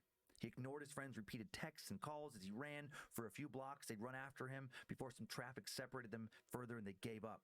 AJ ran all the way to the synagogue. The door was unlocked and he ran inside, running past the pews, up to the bema where he began to pray, and the shadow within him and the murderous anger began to subside. His rabbi soon came in and after talking with him a bit, began to pray with him. AJ told his rabbi about the Ouija board, the mirror box ritual, all of it. And his rabbi told him to throw away the Ouija board and never, ever dabble in the occult again. They spoke together and prayed further. And by the end of their prayers, AJ felt like his old self again. That thing from the mirror, he told himself it was gone. He didn't fully believe that, but that's what he told himself. He called Jess and Tommy, told them he was done with all the occult dabbling for good. He didn't tell them what he'd seen and felt. It was just too hard to explain, and he didn't want them to worry about him. Or to worry about him wanting to kill them. He went back to college a few days later, and everything was fine for about 2 weeks. Then he woke up in the middle of the night feeling that strange hunger again. Oh no. He suddenly wanted to go out into the hallways of his dorm and kill the first student he saw. He knew that would end his hunger. Actually, he didn't want to do that. He thought that was crazy, whatever was still inside of him did. He hopped down from his bed and flipped on the light in his room, looked at himself in the mirror, and there it was, the shadowy face. The thing from the box still inside him, pulsing in and out of his reflection. He fell into prayer. He prayed for what seemed like the entire rest of the night, eventually falling asleep on the floor, and when he woke up, the thing was gone again. But he knew it wasn't gone for good. It had just retreated into hiding again. When would it return? This happened less than a year ago. AJ says that similar episodes have occurred since. And now AJ wonders if whatever he accidentally invited to attach to himself inside the devil's toy box will ever leave him alone for good. He wonders if one of these days when it returns, what if he doesn't have the strength to fight it? What happens if he ever gives in to its hunger? Yeah. It's a different story, huh? Do you want to get inside the devil's toy box? I don't actually. At first when you were explaining it, I was like, okay, like this could be cool. Like I could do it. And then I was like, who am I kidding? I can't do that. It's so disorientating. Just like all the like that fun house kind of That's mirror. what I was thinking of. Mm-hmm. Fun houses are creepy. Oh yeah, they are inherently creepy with all those mirrors and just like they just mess with your mind, seeing yourself in all these angles and just not being able to tell like where you're looking at and that like you know and depth. Everything just is so off. It just it truly messes with your brain. Don't like it. No pictures accompany this story, but I did find some too cool and creepy, just like altered kind of mirror photos. Yeah, looking for something. Isn't that creepy? That is creepy. Just that. Oh, that looks like it's gonna move. Like it's coming out. The hand's coming out of the mirror. I don't like that. And then one more. Yeah, I just thought these were cool. Just like looking for something else. Is that a bat? I hope you can see her face in the top, in the middle. I know. I think it's a bat. And then the hands, Yeah. I think it's the face of a bat. I'm sticking with bat. I'm sticking with lady. No, because like see, and then it's like its head's cocked and it's got like webby arms. Look at. That's a person. That's not a bat. It's a face. You can see her mouth, her nose, her eyes, her hair. I see a bat. 5 fingers on the hand. I see a bat. The breast right in the middle. The breast in the middle. Thank you. Joe saw the breast. I think it's a bat with giant boobs. Okay, that's what I think. It doesn't. Well, I think it's because of the way that like cracked, like the nose or whatever. It just. Yeah, the cracked mirror. Yeah. Yes. That sounds like a terrible idea. The mirror box ritual. Yeah. And there's smaller ones too for like those familiar with this stuff. I should say this. The devil's toy box is usually referred to a small box with mirrors lined inside. Like a box that you can't get in? Right. The box that I think like you put like charms or different like other rituals where you're trying to basically like invite a entity inside of the box, and then you open the box and whatever happens. I for sure do not want to invite any entities into my world. Right, yeah. Like one. Don't want to chance it. No. Because it doesn't sound like it's not called like the Angels toy box. So, right. So I sincerely doubt you're getting something good. Yeah, I don't think it's intended yet to get something like friendly for whatever reason. Even though I'm fascinated by these things and I'm interested in all that, I would still not want to conjure something up that could potentially be harmful. Right. It wouldn't be worth the knowledge of seeing something. Nope. Because I was thinking as you were describing this, I was like, okay, if Dan went in the devil's toy box and I was the witness. Yeah. No, you'd be the partner. The partner, yeah. whatever. The person on the outside. I was like, I could handle that. And I was like, no way. Because then you would want to kill me and it would be bad. And I wouldn't know if I could believe you or not. And then. Well, that would be the thing. If you really like get into this, is when the person comes back out and if you're like, do you see anything? And they're like, no, I'm fine. But it says never believe. I know. Would you trust them? It would just mess with your brain. I can't. But if it was like someone we didn't really know and we lived in different states, so they couldn't really, it would be really hard for them to come find me and eat me. How freaky would it be then if you just did it with some like random person somehow, you met some paranormal site, across the states, and then like 6 months later you're in a coffee shop and you see them, oh my God, just staring at you from across the room with like a weird look in their eye. That's like horror movie shit. That would be a great horror movie. Mm-hmm. Got the chills. That's a great premise, actually. Oh boy. Oh, buddy. We just tossed out a I know, that's it. We just lost millions and millions and millions money of dollars. Gone. I know. But I do think I would watch it like maybe if someone else was doing it, like someone else was the witness and someone else was the partner, I would watch it like through FaceTime. Gotcha. Like a very big distance. Now I'm thinking of another horror movie. You're watching it through FaceTime, and then the person comes out and everything seems fine for a second, and then the witness, just really quick, just reaches up and just snaps the person's neck, and then they just walk off frame. Well, there's another good movie idea gone. That's a sequel. Man, God, now we're starting a whole franchise. You should calm down over there, Steven Spielberg. Are you ready to move on to the next story? I am. I lost my pen during that story. I heard something fall. Well, yeah, I got excited and scared and all the things. I know. I got excited and I kind of fumbled, so I felt I was getting into that one.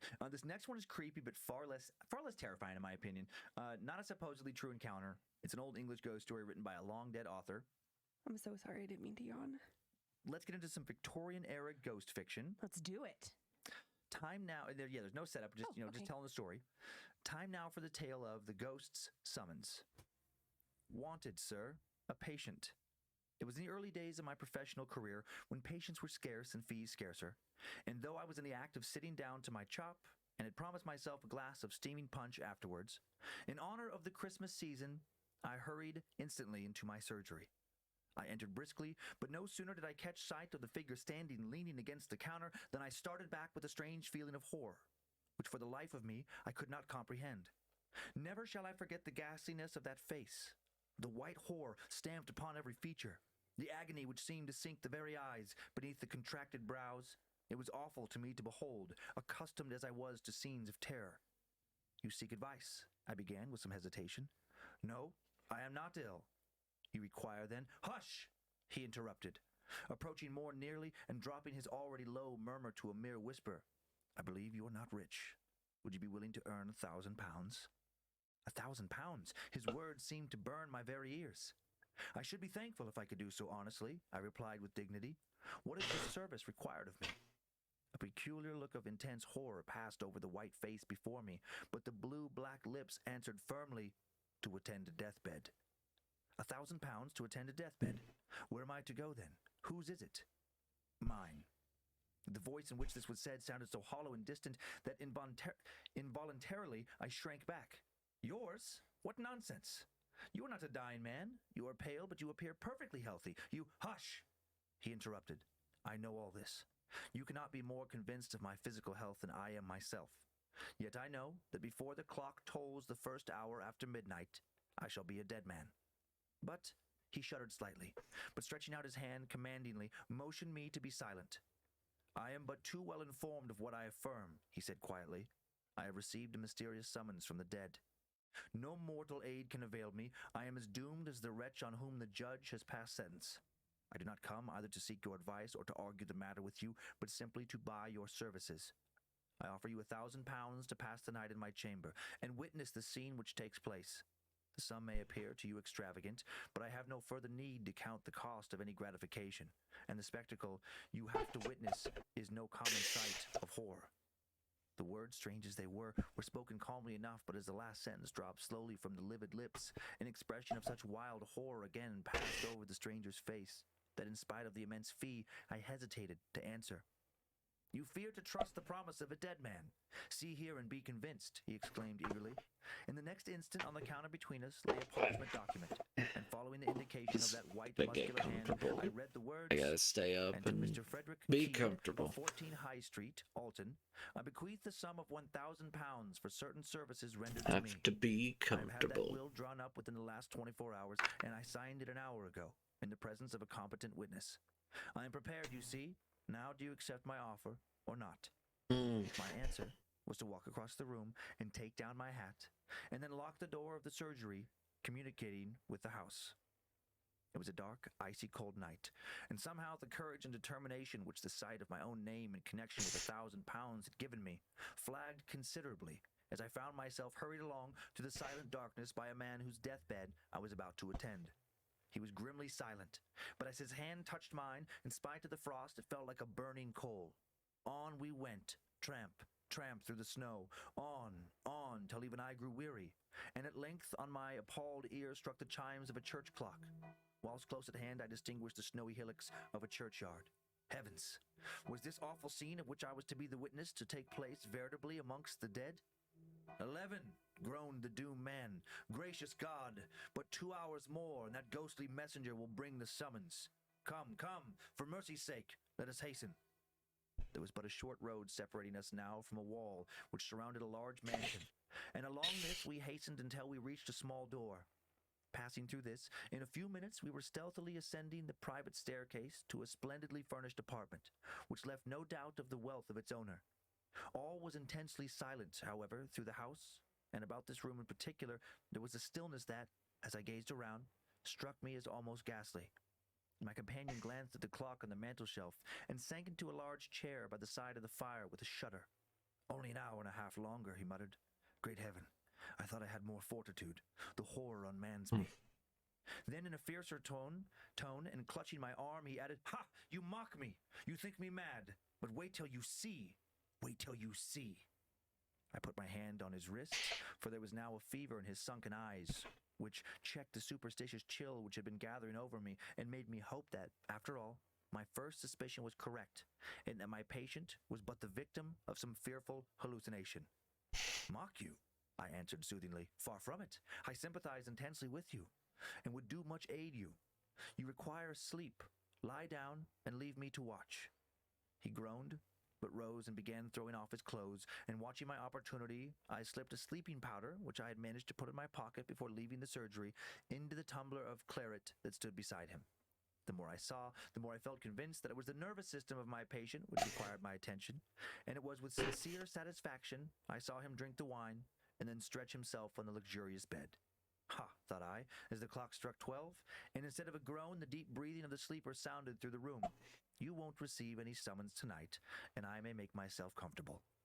Noiselessly, therefore, I replenished the fire, poured myself out a large glass of wine, and drawing the curtain so that the firelight should not disturb the sleeper, I put myself in a position to follow his example. How long I slept I know not, but suddenly I roused with a start and a ghostly thrill of horror as ever I remember to have felt in my life. Something, what I knew not, seemed near, something nameless, but unutterably awful. I gazed round. The fire emitted a faint blue glow, just sufficient to enable me to see that the room was exactly the same as when I fell asleep, but that the long hand of the clock wanted but 5 minutes of the mysterious hour, which was to be the death moment of the summoned man. Was there anything in it, then? Any truth in the strange story he had told? The silence was intense. I could not even hear a breath from the bed, and I was about to rise and approach, when again that awful horror seized me. And at that same moment my eye fell upon the mirror opposite the door, and I saw, great heaven, that awful shape, that ghastly mockery of what had been humanity. Was it really a messenger from the buried, quiet dead? It stood there in visible death clothes, but the awful face was ghastly with corruption, and the sunken eyes gleamed forth a green, glassy glare which seemed a veritable blast from the infernal fires below. To move or utter a sound in that hideous presence was impossible. And like a statue, I sat and saw the horrid shape move slowly towards the bed. What was the awful scene enacted there, I know not. I heard nothing, except a low, stifled, agonized groan, and I saw the shadow of the ghastly messenger bending over the bed. Whether it was some dreadful but wordless sentence its breathless lips conveyed as it stood there, I know not, but for an instant, the shadow of a claw-like hand, from which the third finger was missing, appeared extended over the doomed man's head. And then, as the clock struck one clear, silvery stroke, it fell, and a wild shriek rang through the room, a death shriek. I am not given to fainting, but I certainly confess that the next 10 minutes of my existence was a cold blank. And even when I did manage to stagger to my feet, I gazed round, vainly endeavoring to understand the chilly horror which still possessed me. Thank God the room was rid of the awful presence. I saw that. So, gulping down some wine, I lighted a wax taper and staggered towards the bed. Ah, how I prayed that after all I might have been dreaming, and that my own excited imagination had but conjured up some hideous memory of the dissecting room. But one glance was sufficient to answer that. No, the summons had indeed been given and answered. I flashed a light over the dead face, swollen, convulsed, still with death, agony, but suddenly I shrank back. Even as I gazed, the expression of the face seemed to change. The blackness faded into a deathly whiteness. The convulsed features relaxed, and even as if the victim of that dread apparition still lived, a sad, solemn smile stole over the pale lips. I was intensely horrified, but still I retained sufficient self-consciousness to be struck professionally by such phenomenon. Surely there was something more than supernatural agency in all this. Again I scrutinized the dead face, and even the throat and chest, but with the exception of a tiny pimple on one temple beneath a cluster of hair, not a mark appeared. To look at the corpse, one would have believed that this man had indeed died by the visitation of God, peacefully, while sleeping. How long I stood there I know not, but time enough to gather my scattered senses and to reflect that, all things considered, my own position would be very unpleasant if I was found thus unexpectedly in the room of a mysteriously dead man. So, as noiselessly as I could, I made my way out of the house. No one met me on the private staircase. The little door opening into the road was easily unfastened. And thankful indeed was I to feel again the fresh, wintry air as I hurried along that road by the churchyard. There was a magnificent funeral soon in that church, and it was said that the young widow of the buried man was inconsolable. And then rumors got abroad of a horrible apparition which had been seen on the night of the death, and it was whispered the young widow was terrified and insisted upon leaving her splendid mansion. I was too mystified with the whole affair to risk my reputation by saying what I knew, and I should have allowed my share in it to remain forever buried in oblivion, had I not suddenly heard that the widow, objecting to many of the legacies in the last will of her husband, intended to dispute it on the score of insanity, and then there gradually arose the rumor of his belief in having received a mysterious summons. On this I went to the lawyer and sent a message to the lady that as the last person who had attended her husband, I undertook to prove his sanity, and I besought her to grant me an interview, in which I would relate as strange and horrible a story as ear had ever heard. The same evening, I received an invitation to go to the mansion. I was ushered immediately into a splendid room, and there, standing before the fire, was the most dazzlingly beautiful young creature I had ever seen. She was very small, but exquisitely made. Had it not been for the dignity of her carriage, I should have believed her a mere child. With a stately bow she advanced, but did not speak. I come on a strange and painful errand, I began, and then I started, for as I happened to glance full into her eyes, and from them down to the small right hand grasping the chair, the wedding ring was on that hand. I conclude you are the Mr. Keed who requested permission to tell me some absurd ghost story, and whom my late husband mentions here. And as she spoke, she stretched out her left hand toward something, but what I knew not, for my eyes were fixed on that hand. Horror. White and delicate it might be, but it was shaped like a claw, and the third finger was missing. Oh my God. One sentence was enough after that. Madam, all I can tell you is that the ghost who summoned your husband was marked by a singular deformity. The third finger of the left hand was missing, I said sternly, and the next instant I had left that beautiful sinful presence. The will was never disputed. The next morning I received a check for £1,000, and the next news I heard of the widow was that she had herself seen the awful apparition and had left the mansion immediately. Weird. Right? It's a weird, creepy story. Was it her? I know. I have a couple questions. I want to show you the pictures. Okay. And then I've read that story 4 or 5 times I was now. like, did I miss something? Did I confuse myself? So here's the only illustration I can find that seems to be associated with the book. Okay. Just a little apparition over the guy there. I'm not for sure that it's part of that. It didn't say, but it just kept showing up in searches. And then this is just some creepy photo based on old Victorian ghost photos when people like. That is fucking creepy. Oh, I don't like that. Super creepy. And then super. I think that's a modern kind of like homage to that. Here's an old actual Victorian ghost photo. People love to take these. What is it? Double exposure or something, and like it's like old Photoshop. Yeah, that's exactly what it is. That's funny. Now the questions I had, I mean, also, and I read this, reread it. Yeah. Like, are the widow and the ghost the same person? That's what I wanted to know. Is she already dead? Exactly. Is she dead somehow? And then she came back for him? Right. But then why would she contest the will? But then she was at the funeral, like unconsolable. So like she would have, even if she was a spirit, she was seen by so many people. Right. It's just weird, that whole hand detail. And at first I was like, oh, well then she must have poisoned him or killed him by regular human means. Yeah. But then it's like, how would he know that he was going to die at exactly 1 a.m.? Okay, she could have dressed up, I thought, like maybe he's a ghost and snuck in on him. But then when the doctor saw her, he described an awful face, ghastly with corruption. Like it seemed as if he saw something that wasn't human. Yeah. So that's an odd detail. It's not like they had great special effects makeup, True. back then. So I was thinking about that. No GoPros, no sneaky little ways to kind of trick you. And even if she did, how would she be able to make him die without like running an axe into his head or something? Right, and without doing anything. Yeah, exactly. It's just a hand. So then it's like, is this some kind of story about, back then they believed that certain people could place curses? Maybe. More like witches. Is she supposed to be like a witch of some kind? It just leaves you to wonder. So I wonder, Creeps, Peepers, Roberts, Annabelles, let us know, via email, socials, YouTube comments. What do you think this story is about? Weird. Because I cannot figure it out. I tried to find some kind of interpretation online. Yeah. It's not a very well-known story. So there, to my knowledge, is no interpretations of what the story is supposed to be about out there on the web. It's kind of a forgotten Victorian ghost story. But I liked it. I like it. It was just odd. It's just odd. Yeah. Yee. I know, because at the end I was like, where is he going? Like, who cares? Okay, and I thought, like, oh, he's just going to collect his money, like, whatever. Do we need that detail? But then the hand thing. Right, I know, and that's obviously weird. Obviously, there's a connection.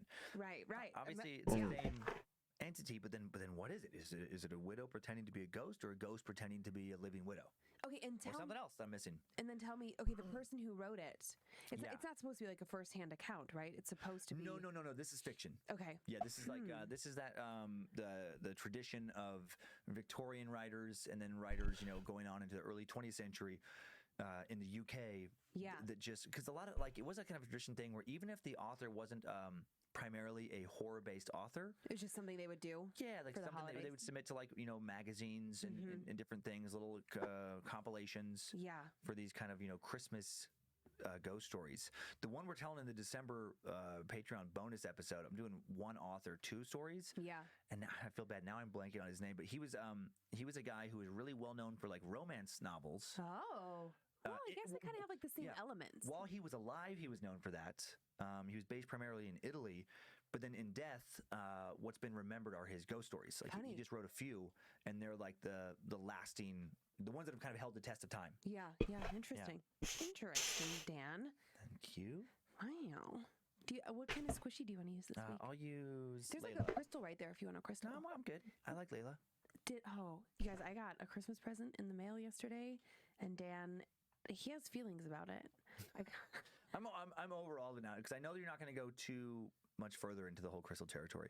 It's funny you say that, but then I keep inching along. I think I've learned to not be overt with it. I've placed crystals in our house that you don't even know about. Oh boy, our new sister-in-law. Yes. You're one of your new BFFs.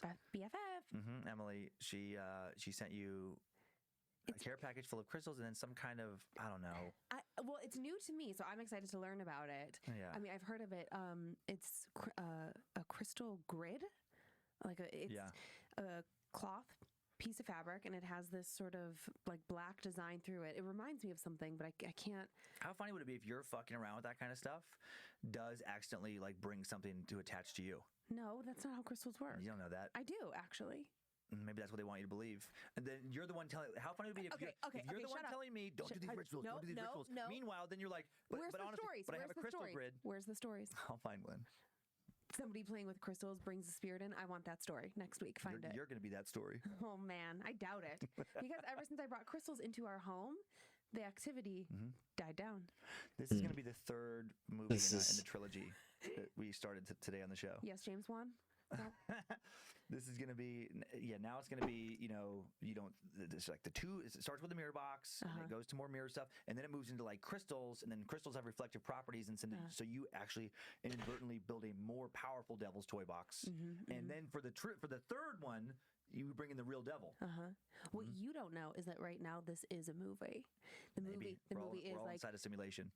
Well, the movie is like couple starts podcast about horror. Wife gets into crystals. Husband is like, wife really believes. And meanwhile, husband doesn't know she's doing occult things behind his back. Ooh. And really trying to have the demons get him. What if there's a twist? So pretty soon you're going to be like fucked up. What if there's a cool twist in that movie you just thought up, where then it's like I didn't just think it up. You're in it. I know. Okay. The cool movie is real. Then you're doing the cool stuff, and then you're like, now we're gonna get him, and then you like sneak me out to the woods. Oh yeah. And then once you get there, you find out I'm the fucking leader of the cult that you're a part of, and you get killed. Well, no one dies. They do in my movie. Oh. You just got thrown in a pit. Aggressive. You got thrown on a burning pyre of wood. No. And then you got sacrificed to bring the demon into the world. My movie was supposed to come to a head when you were going to do your big hike to the top of a mountain. Something was going to come down and show itself to you, but then in my movie, you had to go and get COVID and not go on the hike. So now I have to come up with a different climax. In my movie, when I go to the top of the mountain, I do get something and I bring it back and I throw it on you. Oh, okay. Is it like chicken fingers? Maybe. Oh my God, that's a whole nother story. Okay. Would you like some spoopy stories? I do. Okay. So who's hanging out with you today, Layla? Layla. Are you gonna sing Layla's song?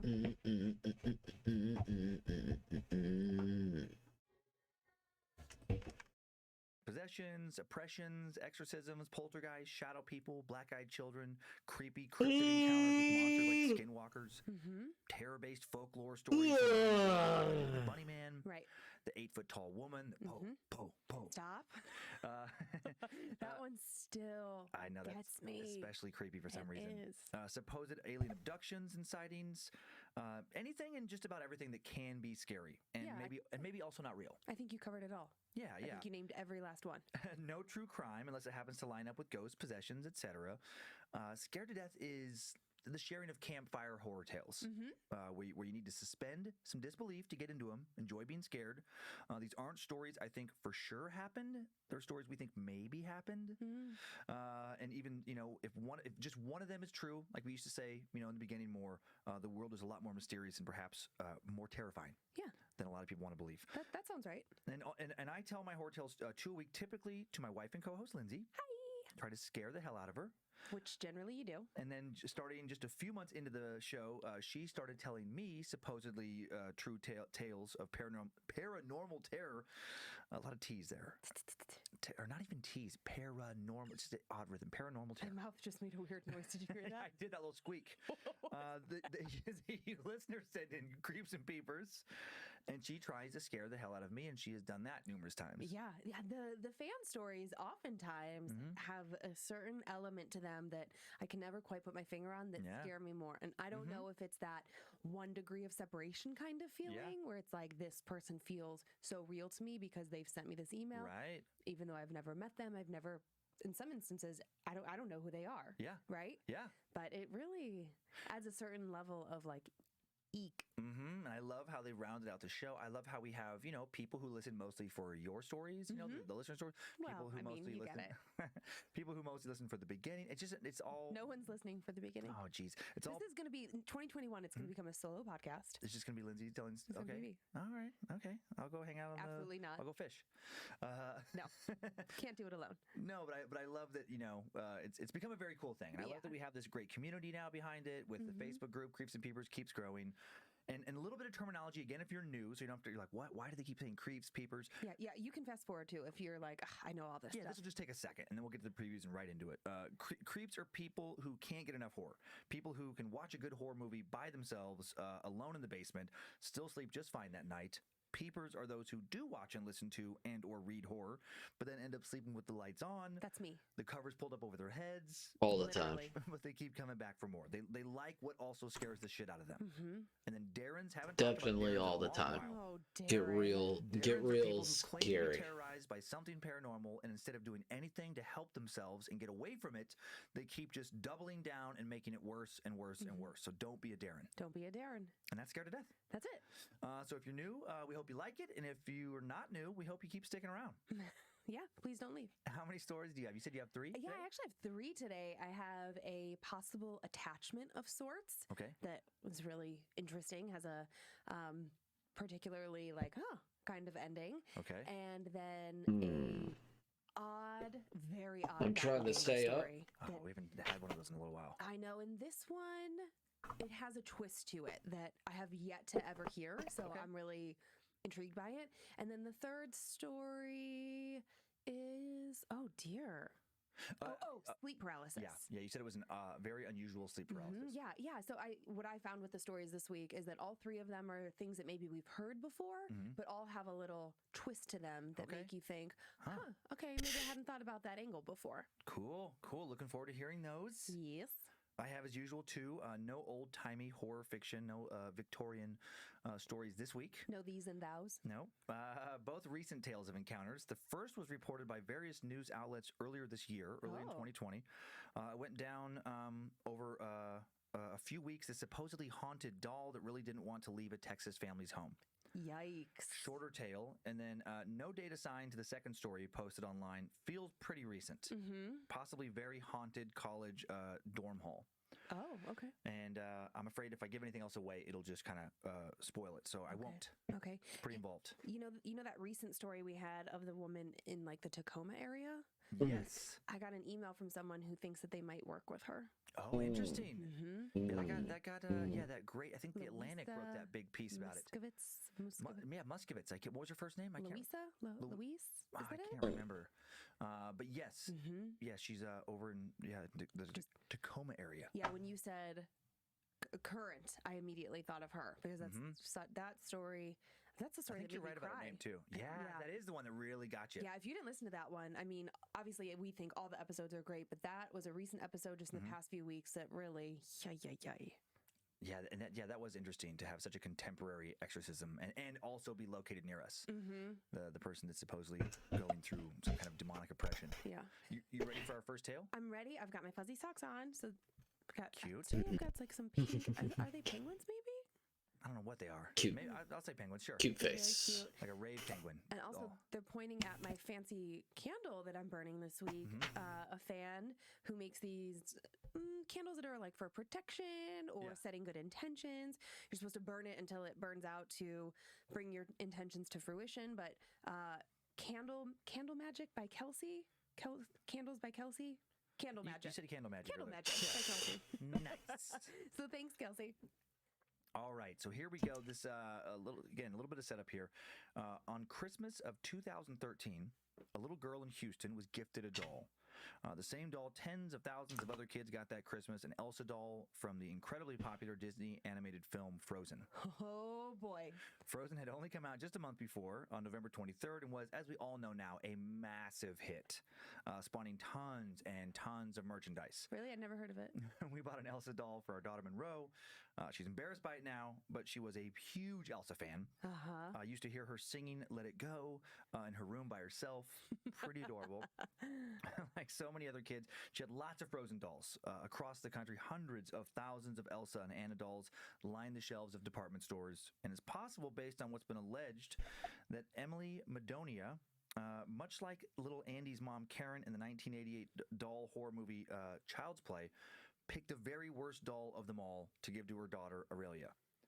At first, all was well. Aurelia unwrapped Elsa, squealed with delight, hugged her mom and dad, and then she and her new doll were inseparable. The doll recited phrases from the movie. It sang "Let It Go" when a button on his necklace was pressed, just like it was supposed to. And then it started to do things it was not supposed to do. Time now for the tale of Friend Till the End. For over 2 years, the Elsa doll spoke and sang songs in English, as was advertised. Then in 2015, the doll began alternating between English and Spanish, which the Madonias found a bit odd. First off, the doll had literally never done that before, not in 2 years of use. And much stranger, this version of the doll hadn't been advertised as a Spanish-speaking doll. The Madonia family thought that maybe there had been a mix-up at the factory. Maybe some setting just had never been accidentally changed in the first 2 years. Their daughter Aurelia played with a doll. Or maybe some wire had gotten knocked loose. Maybe that was why it now alternated between English and Spanish. Maybe. But Emily still didn't like it. She found the timing of it suspicious.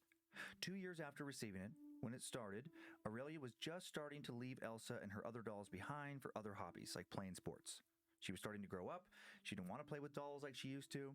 Emily wondered if this had somehow motivated the doll to change. The doll kept speaking in Spanish and English for about another 4 years, 6 years after they bought it.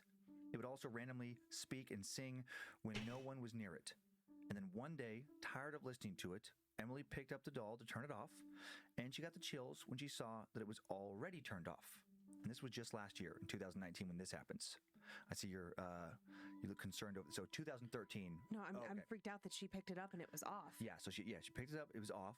Possibly more concerning, when she opened the doll, she realized that almost 6 years after first bringing it home, still running on the same batteries that they put inside it before wrapping it for Christmas, thinking there was no way the batteries could last that long. She put the battery in a TV remote to test them, totally dead. Oh no. Now she's freaked out. She had a bilingual doll that was only supposed to speak English, a doll that spoke whether or not anyone touched the button on the necklace, a doll that spoke whether or not it was turned on, and a doll that had been speaking with no working batteries. After the battery test, Emily decided to finally toss the doll out. The only reason she hadn't thrown it away already was because her daughter was sentimentally attached to it. She had her husband Matt throw it in the trash. Again, that was a year ago, back in December of 2019. A few weeks later, Emily was digging through some stuff stored in the attic. She was sorting through stuff she hadn't touched in years. And what does she find? Elsa. Damn it. She heard her talking, now speaking only in Spanish. The doll was inside a wooden bench. Fucking God. She's really creeped out. She asks Matt the family if someone's pulling some sort of prank on her. Everyone denies it. Her kids swear up and down they hadn't gone to get the doll from the trash. She thought if someone had run up to the attic to hide it, that she would have heard them. She would have loved to have been able to tell herself that someone else had just bought one of the same Elsa dolls, but she claims that this doll she finds has the exact same marks on it that her daughter had given it. She'd colored next to it when she first got it and, stained it with some little coloring markers. Emily and Matt throw it away again now. Emily watches this time as her husband Matt tightly wraps it up in a garbage bag, then puts that garbage inside another garbage bag. Then they throw the doll away in a trash can outside just before the garbage is collected. Buried in a bunch of other trash, Emily wheels the garbage can to the curb herself on collection day, watches it get dumped into the, garbage truck and taken away. It's gone. Definitely gone. Emily and her family then travel for Christmas, visiting relatives in another state. And when they come back home, they find out that Elsa has also come back home. Motherfucker. That night, Emily posts on Facebook, "Okay, guys, seriously, we need help." To recap, for those of you who have not been following our Elsa doll saga, Matt threw it away weeks ago, and then we found it inside a wooden bench. Okay, so we were weirded out and tightly wrapped it in its own garbage bag, put that garbage bag inside another garbage bag filled with other garbage, put it in the bottom of our garbage can underneath a bunch of other bags of garbage, wheeled it to the curb, and it was collected on garbage day. Great, right? We went out of town, forgot about it. Today, Aurelia says, "Mom, I saw the Elsa doll again in the backyard." Oh my God. Chills, help us get rid of this haunted doll. People on Facebook, obviously skeptical. Some wonder whether it was the same doll. Maybe again, someone's pulling a prank. Emily knows it's the same doll. Again, it still has those marker stains from when her daughter colored on it, years earlier. The family decides now to make one last attempt to get the doll out of their house. They mail it to a family friend in Minnesota. Okay. The doll is received by Chris Hogan, who shares a final update on his Facebook. Now for the rest of the story, he posts. She made it to Minnesota and is taped to the brush guard of my Jeep. If anything weird happens, I'm welding her into a steel pipe and sinking it into the lake of the woods. Now, should he really taunt it like this? Should he treat it like a joke, leave this doll taped to his brush guard, or should he burn it? Should he burn it and then put the ashes inside the steel pipe and toss that in the lake? What if he's making it angry? What if the doll returns again to the Madonias? What if Emily or her daughter wake up to hearing the sound of small footsteps? Or wake up to see a small Elsa-shaped shadow on the other side of the bedroom, waiting, watching, maybe getting ready to strike?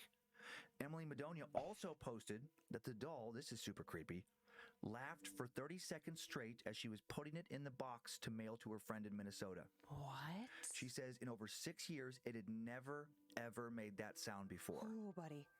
She also told a reporter at KPRC, a Houston NBC affiliate, if the doll comes back, I might have to open my mind to more supernatural solutions. She said she kept trying to rationalize the whole thing as not being paranormal, but eventually couldn't do that any longer. She told a reporter, most logical thinkers believe it's a prank, but I don't understand how or when it was done, especially because the garbage truck had taken it away.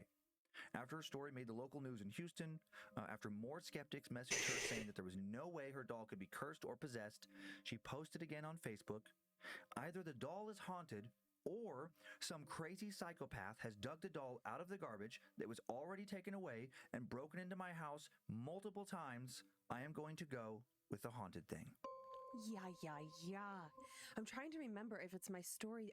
I think it's actually this week's bonus episode. Yeah. There's something about taunting spirits, about like, you may not want to do that. I would just burn that fucking thing. I don't know what they're waiting for. I didn't include it in the story, but she addressed why she hadn't burned it, because apparently she got those messages. Just because like that fear of the unknown of like, what if whatever is inside this thing she lets out?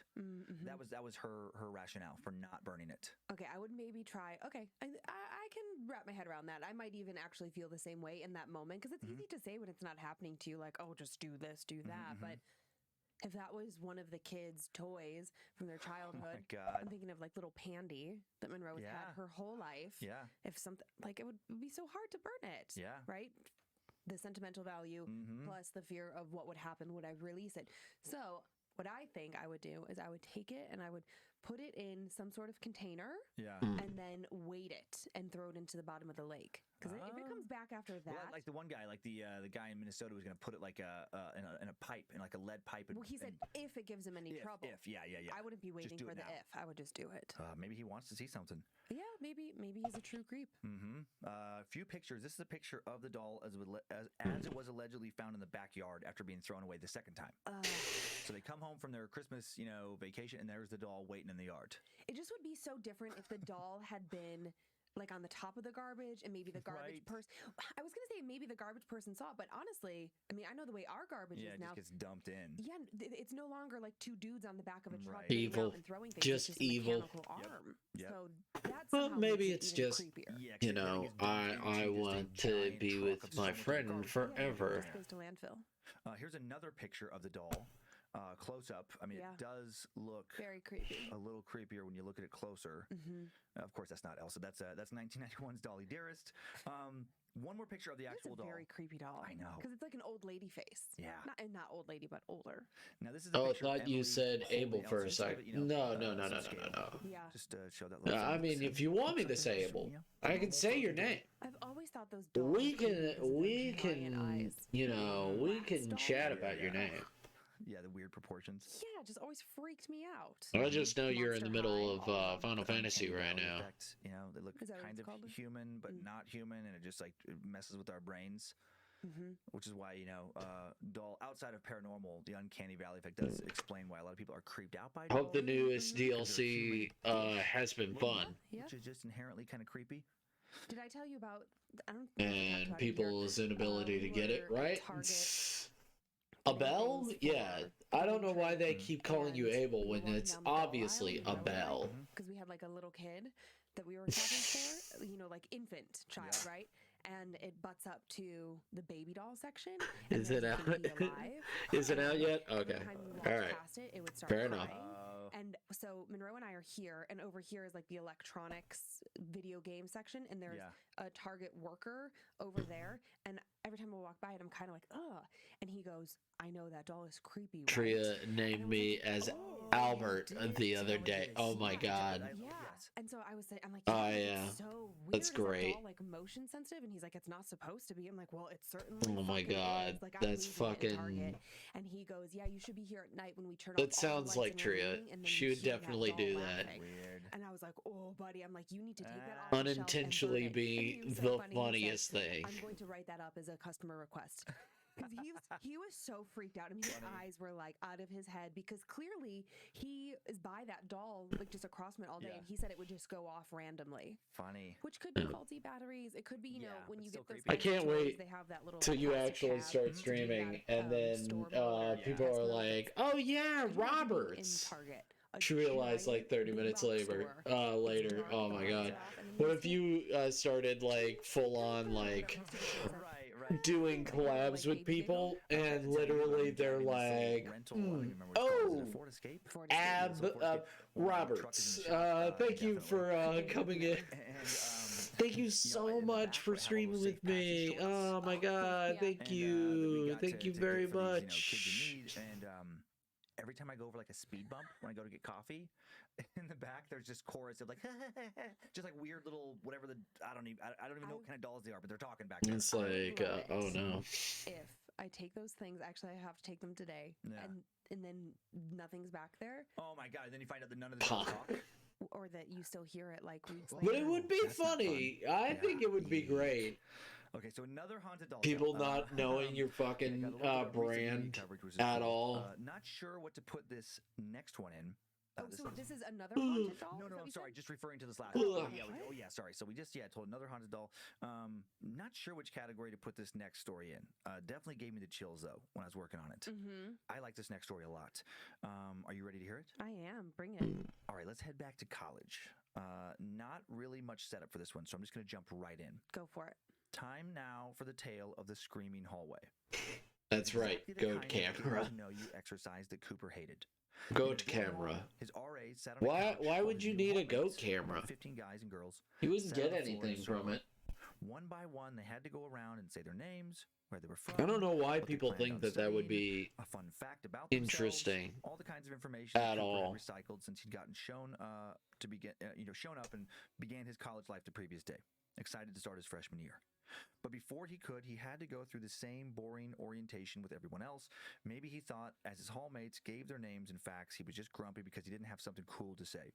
Cooper was from the suburbs, lived nearby, didn't know what he was studying, didn't think he had any interesting facts. When it got to him, he said, I'm Cooper, I'm from about 20 minutes away, I don't know what I'm majoring in, and a fun fact about me, I've never been out of the country a single time. It was objectively a lame introduction to the rest of the group. Looking at the bored faces around him, he knew that. But at least he'd gotten it over with, and now the girl next to him was speaking. I'm Michaela, she said. I'm from around here too. I'm pre-med, and my fun fact is that I was supposed to start last year, but I had to take a year off. Why? Asked Cooper's new roommate, Alex.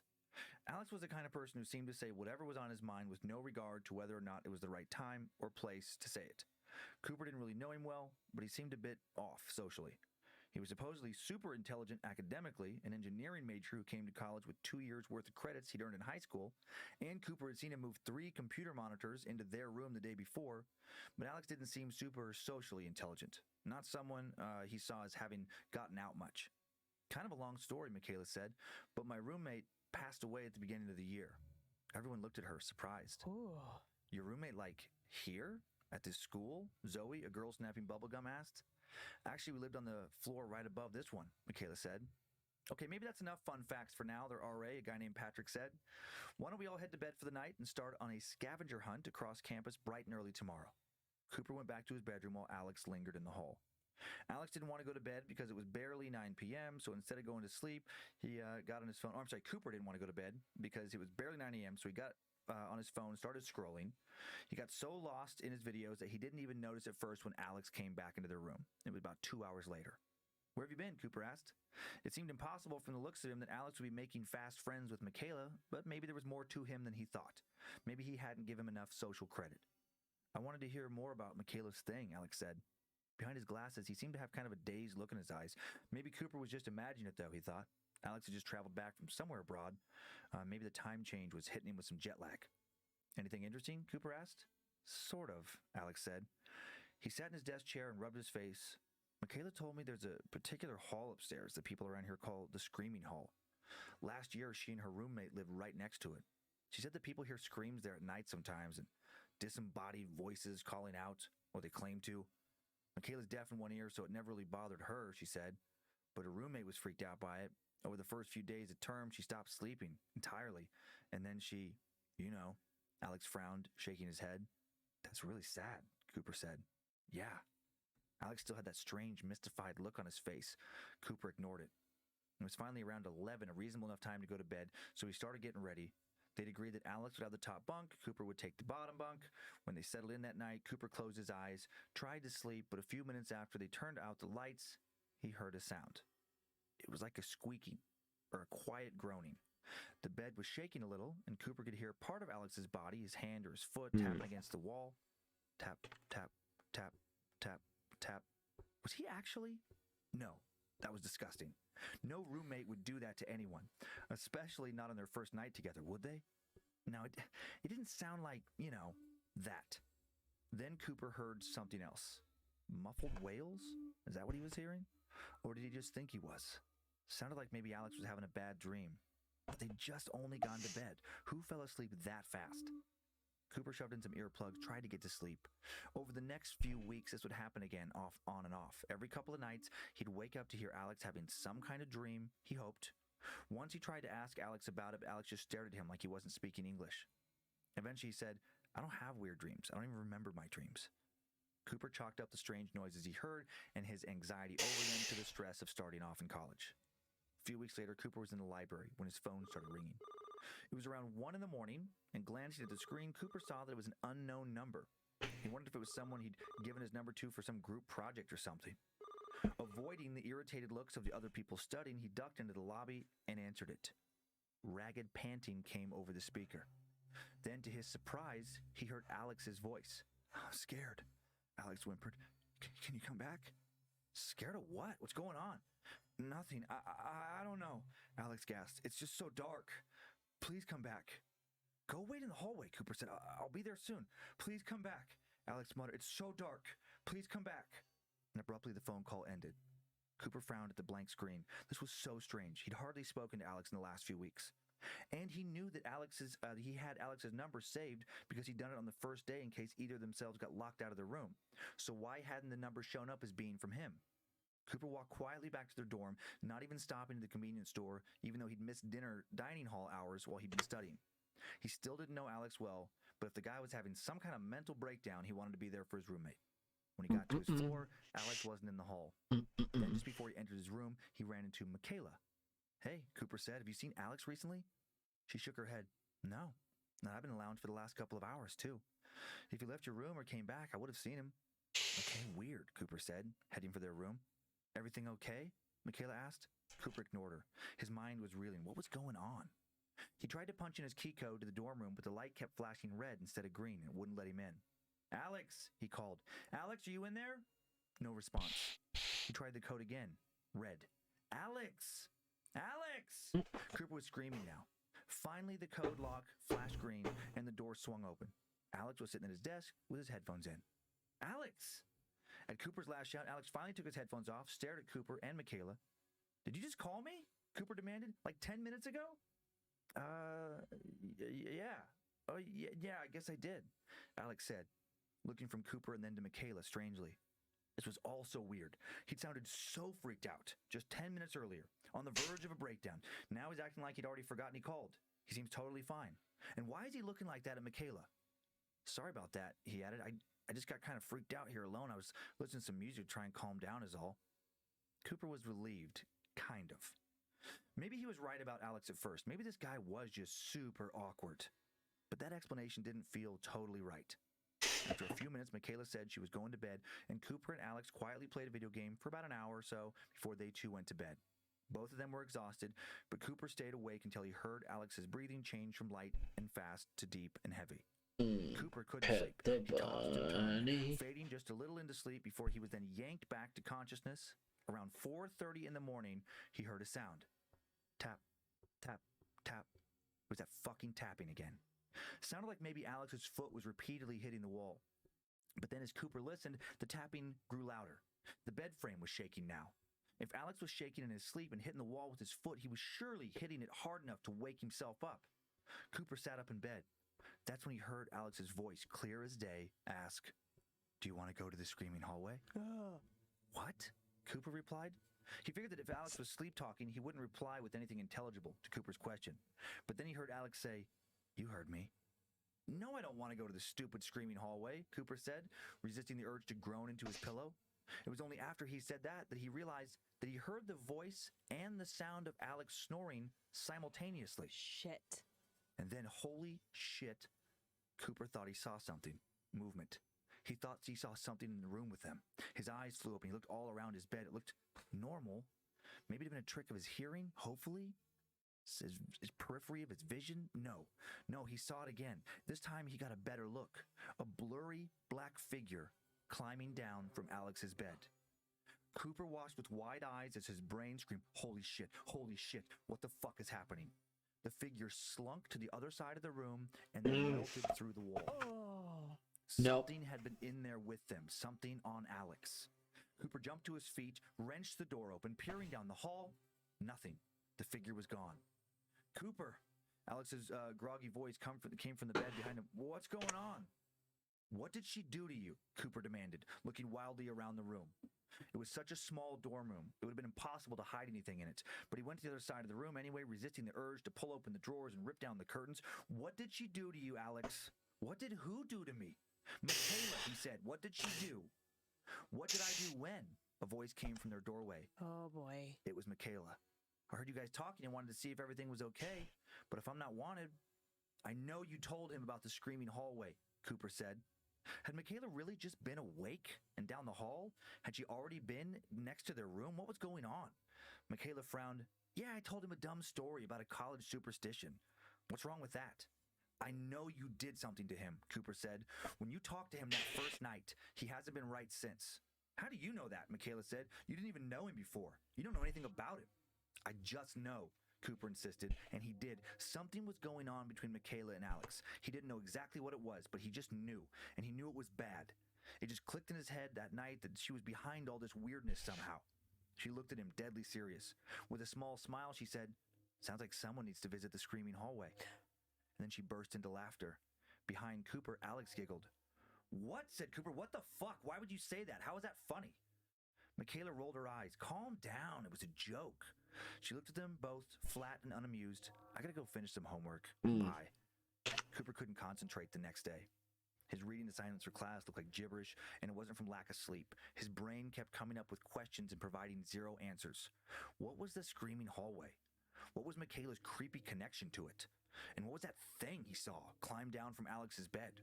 He needed to get to the bottom of all this. Standing up in the middle of a lecture, he left amid curious looks and Googled the name of his college plus the words paranormal encounters. It turned up a few forums in which people had claimed to go ghost hunting. One particular account caught his eye. "I know why they call it the screaming hallway," the post read. "It used to be a tradition back in the day that people would get together in that hallway to let loose a little tension before exam season. They would all meet together in this hallway and just scream, let it all out. As it got to be more well-known, more and more people would go there just randomly or by themselves to scream, often at night. It became more of a prank than any type of stress reliever after a while. One year, people heard a young woman screaming, and everyone figured it was just another person trying to let off a little steam. She screamed and screamed. None of the people living nearby came out of their rooms to help. When they left their rooms the following morning, they found the young woman, disemboweled practically, laying on the hallway floor. No one was ever caught for killing her. After that, some ghost hunter types claimed that dark forces dwelled in the screaming hallway. And then all kinds of people started hearing things and seeing things. I read someone's post who said they won't bother you if you make a pact with them. Those who refuse to make a pact, well, I guess I don't have to tell you what happens to them. But honestly, I think the people who do make the pact with them have it worse. Supposedly, if you make it, you have to kill someone else and contribute to the screaming hallway if you don't want to die. Cooper felt a chill run down his spine. What the fuck? He would have normally thought this whole thing was stupid nonsense. Just ridiculous folklore, people telling crazy stories to feel cool. But he'd seen that damn shadow. He'd seen it clearly. And he'd been hearing these muffled wails and the tapping. He knew it wasn't just all dreams or his imagination. And he knew it all connected to Alex and Michaela somehow. He thought about Alex's strange phone call. When he'd sounded so scared, he thought about his connection to Michaela and about what had happened to her first roommate the year before. Suddenly, he was worried about Alex. He felt like he was in danger. That shadow, was it the thing rocking their bed? What it had been doing to Alex? He had to get back, had to save Alex from whatever it was that had a hold on him. When he made it back to his dorm, standing just outside of the building, looking up at the floor above his, he swore he saw a dark shape move between windows. Even though the windows belonged to rooms separated by thick walls. It was a thing from his room that night. He knew that's what he had just seen. He went in, pressing the button for the elevator with a shaking hand. The numbers blinked as he went up, second floor, third floor. As soon as the door slid open, he felt an overwhelming sensation come over him. He felt as if he had no control over his body. Was he shaking? Something was rattling. Then he looked down the hall and saw Alex and Michaela, standing in the middle of the hallway. Incredibly, the dark figure he'd seen moments earlier now lurked behind them. Oh, man. You made it, Michaela said. We knew you would. What the fuck is that? Cooper demanded. Michaela grinned and then said something that chilled Cooper to his core. That's my roommate. Oh, God. Then the lights flickered and went out. Oh, God. Cooper heard the screaming before he realized he was screaming too. It was so loud, slamming against his eardrums. He had to get out of there. He turned and started to run, then felt like he slammed into a wall. When he stuck his fingers out to feel it, the wall wasn't there. Where the hell was he? Was Alex trying to give him to that dark entity? Was Michaela trying to give Alex to it? Where did this all end? He fumbled at a door, praying that it was the staircase, wrenched it open. He could hear Michaela's screaming laughter behind him and Alex's giggle. They were gaining on him. Go, go, go, go, go. He wrenched the door open, grateful for the light that spilled out across the floor before bam! The door slammed onto his hand. He cried out in pain and then heard Michaela behind him. Go on, Cooper. Scream. Let it all out. Fuck you, Michaela, he groaned, throwing himself into the staircase.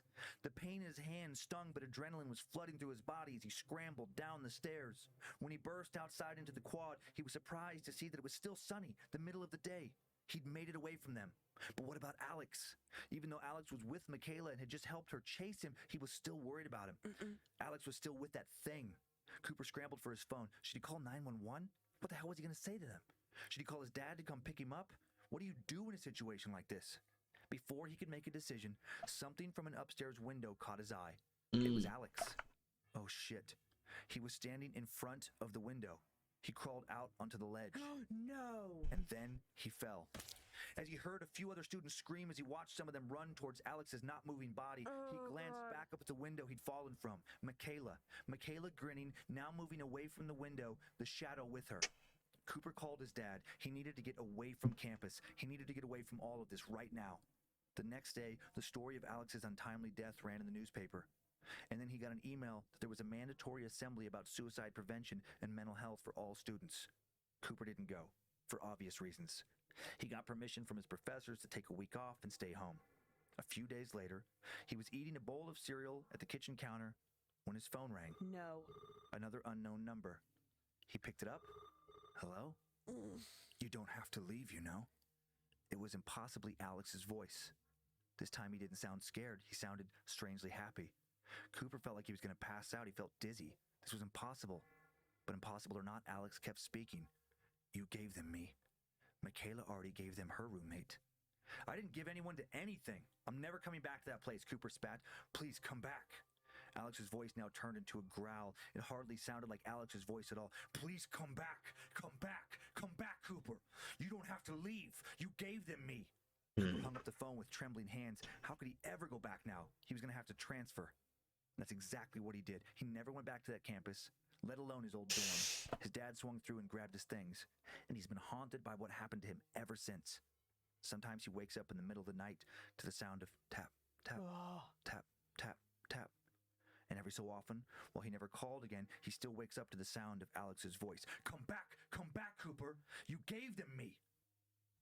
The end. I knew Michaela was the trouble. Yeek. I was suspicious of her from the get-go. Something about her.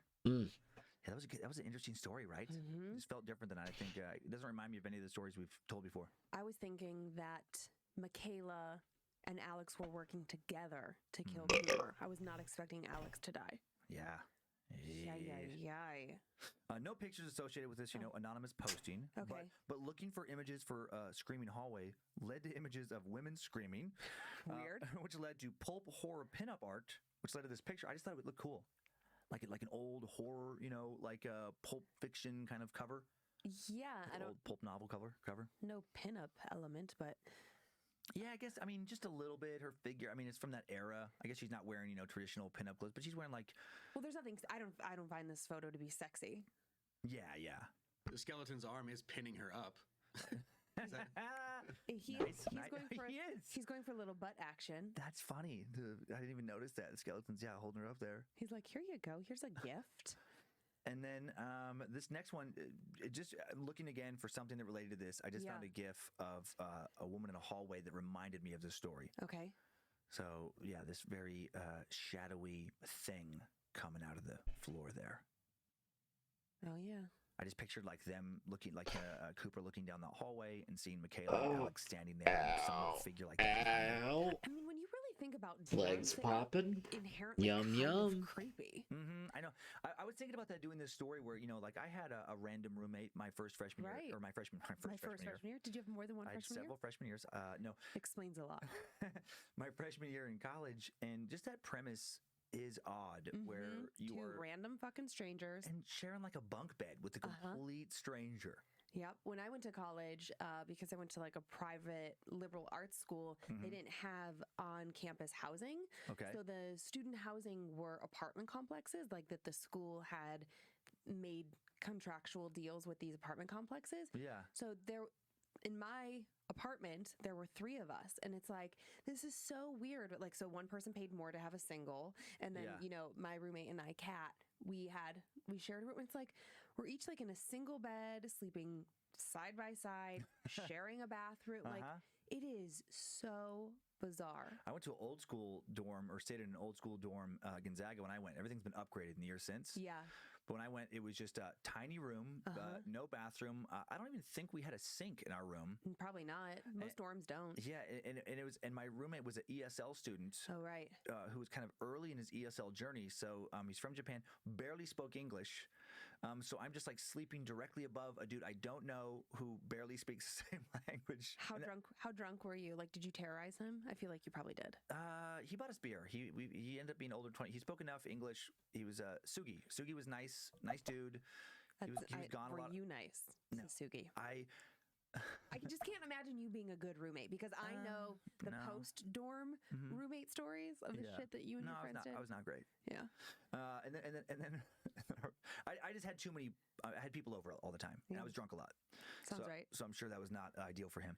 But then the bathroom situation and showers was like communal. Yeah. You know, like, for our it's like a public floor. bathroom almost. Right. You walk down there with your caddy and your flip flops, and it's like good luck. I do think, though, just thinking about it, I mean, college is such an interesting social experiment, if you will.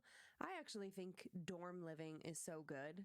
It forces you to have to, Yeah, you have to get out of your comfort zone. You have to overcome some things, like if you're embarrassed about your body, it's like you have to deal with that, right? And that, for better or worse. I mean, I'm sure that there's a negative to it about, creating more issues over issues you might already have. But like, everybody's got a body. It's okay. Right. And I mean, I'm so comfortable with bodies. So I wasn't at first, but I got way more comfortable as time went on there. Like, I remember it took me a while, but I got used to just like being naked around this other dude, masturbating and not caring, like he was there. I knew that's where you were going immediately. Damn it, I was trying to mask. I was trying to set it up better. I was trying to let it go so that the audience could enjoy it, but I already knew what was happening. You already knew that I was going to talk about doing something ridiculous? Yep. And then I think too, like, about living with a random roommate is that if you have weird quirks or tics, someone's going to be like, dude, what are you doing? Yeah, hopefully they're going to call you out on it. Yes. Yeah. I hope so. I really hope so. Yep. Yeah, because I know for sure I got called out. It was like, why do you do that? It was like, oh, sorry, I didn't know I was doing that. I don't know. I should have gotten called out more than I did. I was. I can call you out now if you want. I was a psychopath. My following year was that's a whole. I don't want to derail this episode, but yeah, my sophomore year, it's just like how was I not expelled? Oh boy. They considered it, but they should have. Looking back, I should have definitely been tossed out of college. Well, another day, another story. Right. My God. Well, now at least like when our kids go to college, if we get any weird phone calls from the dean of like, hey, it won't be about Kyler, it'll be about Monroe. Yeah, and who knows? Please. Who knows? Kyler loves rules. I know. That boy loves rules. I know. I like it. I don't. I wish he'd break him a little bit. That kid won't even jaywalk. He can loosen up a little bit. He gets so mad at me. I just don't want him to become who I was. Well, he might not get as lucky. I think he's going to be okay. I think Monroe's also going to be okay because they have me. Fair. Okay, who you squishing on this week? Layla. Oh man, I got a message on oh my God, Patreon. Somebody said to allowing them to continue to help, those who live and around Riggins, Idaho, other people like my grandma. Of poltergeist activity when one family was living there. Okay. And it's very interesting. The second tale is about another haunted home that's literally just 2 miles away, almost to the foot. 17993 Dice Road, the former general store of a town that no longer exists, maybe full of all kinds of poltergeist activity to this day. And in the third story takes place just another 2 miles down the road at the Dice Road Cemetery, where the same ghost has been spotted over and over. The ghost of a woman who died, of course, a tragic death. And this ghost has been seen for almost 2 centuries now. Wow, that's so intense. It's a really interesting sequence of stories. Yeah. I think there's going to be some good stories to kick off another year of horror. I mean, the only thing I'm like frustrated about is that, I'm from Cleveland and like Michigan. There's that the rivalry of the Buckeyes. Just kidding. Just kidding. Now, before we head to Michigan, I believe you have some socks and other gifts to talk about real quick. I do. Well, first of all, look at these socks. They are hysterical. Can you guys really see them? Let me just really get into that. Okay.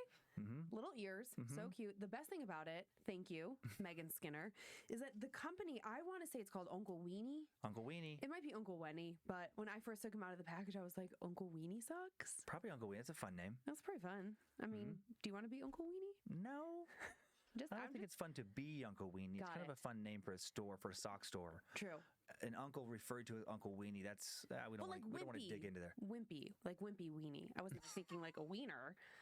Okay, Uncle Wimpy Weenie. Okay. Still weird. Then these are hysterical from my BFF, Amy Rice. Literal red flags. And she wrote on them like GTFO. Nope. I think that one said Total Darren. And there were a handful others, but the actual literal red flag was killing me. Hold up a little flag. Nope. I know. Well, I don't know if you want to touch them because they're in a bowl of crystals. So, if you have bad energy, keep it on that side. I'll keep my energy over here. Yeah. And then we got this very, very cool Scared to Death ornament. I think crystals are way too much. I couldn't do crystals. Like, that's fucking... No, it certainly looks like that's Looney Tunes right there. That's Christmas cards that actually looks like this. Bit too much. Sketched it too together. much for me. So cool. But 3 friends who work together, Megan, Kim, and Amy, they sent us that. Oh, thank you. And they live in Michigan. So much Michigan today. So much Michigan. So there we go. We've got a whole theme. I'm ready. I'm ready. Okay. Let's do it, just a little bit of setup. We've talked about haunted roads on Scared to Death before, at least twice. Missouri Zombie Road, and then Ontario, Canada's Texas Road. We have not talked about a haunted road quite like Michigan's Dice Road before, a road with much darker and more documented history than those 2 previously explored thoroughfares. Dice Road has 3 reportedly haunted sites on it, and some believe a less than 5-mile stretch of this road either is or has become some kind of paranormal corridor or conduit, an area where, for whatever reason, it's easier for spirits to access our world or stay in our world. Dice Road crosses a rural section of Michigan between the larger towns of Saginaw and Midland. And the haunted places we'll explore today sit just a few miles from the little towns of Merrill and Hemlock. The road only stretches for approximately 13 miles total. And during that less than 5-mile section, reportedly very haunted house, haunted general store, haunted cemetery. The haunted house on Dice Road is where a poltergeist reportedly began terrorizing the Pomeranian family in the mid-1970s. Their farmhouse located near the little village of Merrill at 19931 Dice Road. Harold Pomeranian built a home in 1951 for the family, the same year he and his wife Mabel got married. Harold and Mabel. I mean, come on, those are the best old-timey names I know, ever. perfect for a 1950s married couple. It's like out of a sitcom. Oh, unfortunately, my mind just went to one of your jokes. Mabel? They quickly had 2 children, and for over 20 years, life for their family was great. All was good on Dice Road, and then, because this is our show, of course, it wasn't. I mean, of course.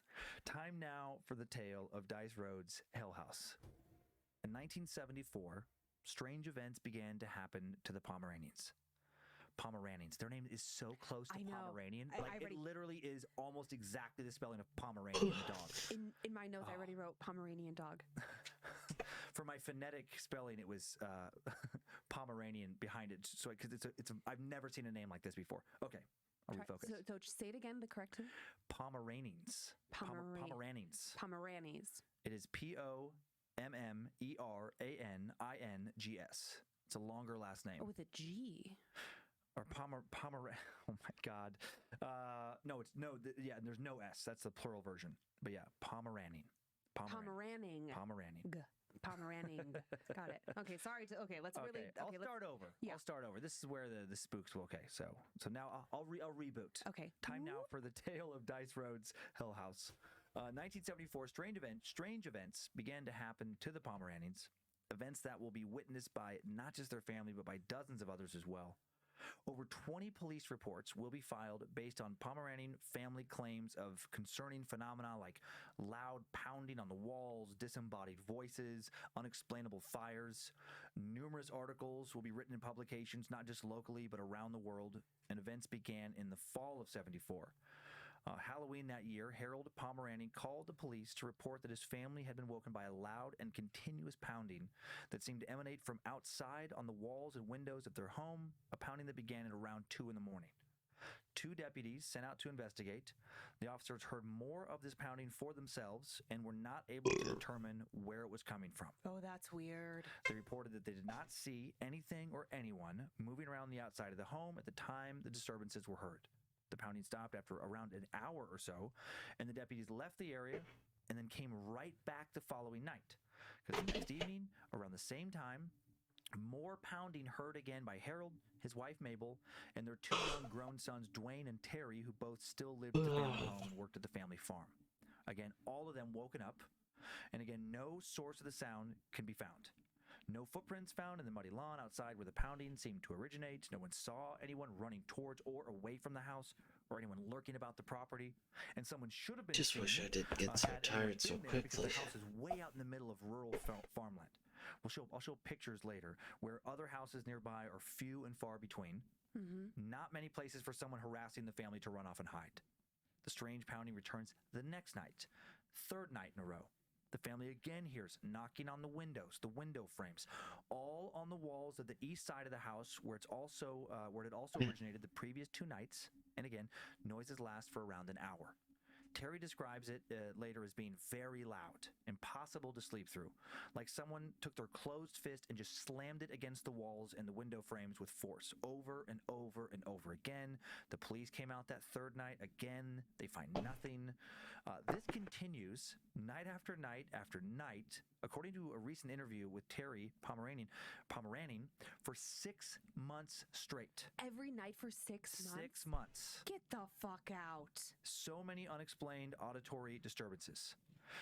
There were so many, the local sheriff's office ended up putting the home under 24-hour surveillance for a few days without the family's knowledge in order to rule out the strange activity being the result of some kind of domestic turmoil, some kind of plea for attention, some kind of, prank, for lack of a better term, that the Pomeranians were putting on themselves, some kind of hoax.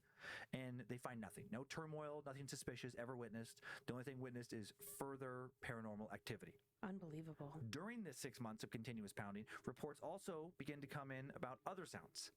The louder and more disruptive sounds of explosions begin to accompany and sometimes replace the sounds of pounding. The Pomeranian family and some of their neighbors are hearing what they say sounds like dynamite being blasted. On January 6, 1975, a police report states that some officers from Lansing spent the day performing surveillance at the home, monitoring the home for new reports of these explosions. A deputy writes that they hear 13 blasts, he and another officer, between 1:50 and 3:48 p.m., and they cannot determine where these blast sounds are coming from. Numerous witnesses will report not only hearing these explosions, but feeling them. Feeling what it felt like the home rumbling while they're hearing these things. Yeah. It feels like bombs are going off underneath the house. A large crack actually forms in the ceiling of the kitchen during one of these audible explosions. Terry and a few others, including a few deputies, also watched the family refrigerator be jump up off the floor as a result, seemingly, of one of these spectral explosions.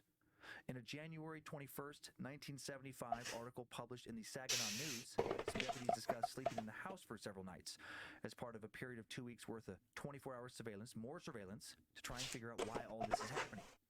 And then they start to hear new sounds. Now they hear voices. Officers report that they hear the first name of the owner, so Harold, come drifting down from somewhere, quote unquote. In the same article, police say that even when the electricity and gas are turned off to the home, the pounding and sounds of explosions continue. Around this time, another officer will apparently witness, and this is crazy, a clock in the living room come up off this table, fly through the air, into the kitchen, where it circles around Harold, flies back to the table, and returns to its original position. And they continue to stay in the fucking house. Terry said this officer was white as a ghost and speechless for several moments after witnessing this. On yet another occasion, while numerous guests are over at the Pomeranian home one evening, including a few police officers, a deep male voice is heard by all present, a voice threatening to kill Harold, then threatening to kill his wife, Mabel, and their son, Dwayne. The voice seemed to come from somewhere around the air conditioner. No one can figure out how this voice is being heard. The only explanation seems to be something of paranormal origin.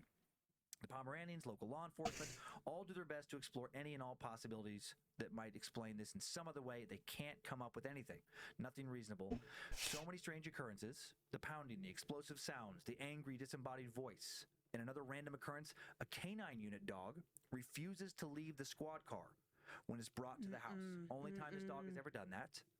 In a 2016 documentary of all these events called A Haunting on Dice Road, The Hell House, numerous former investigators speak to believing that what they witnessed years ago was truly paranormal in origin.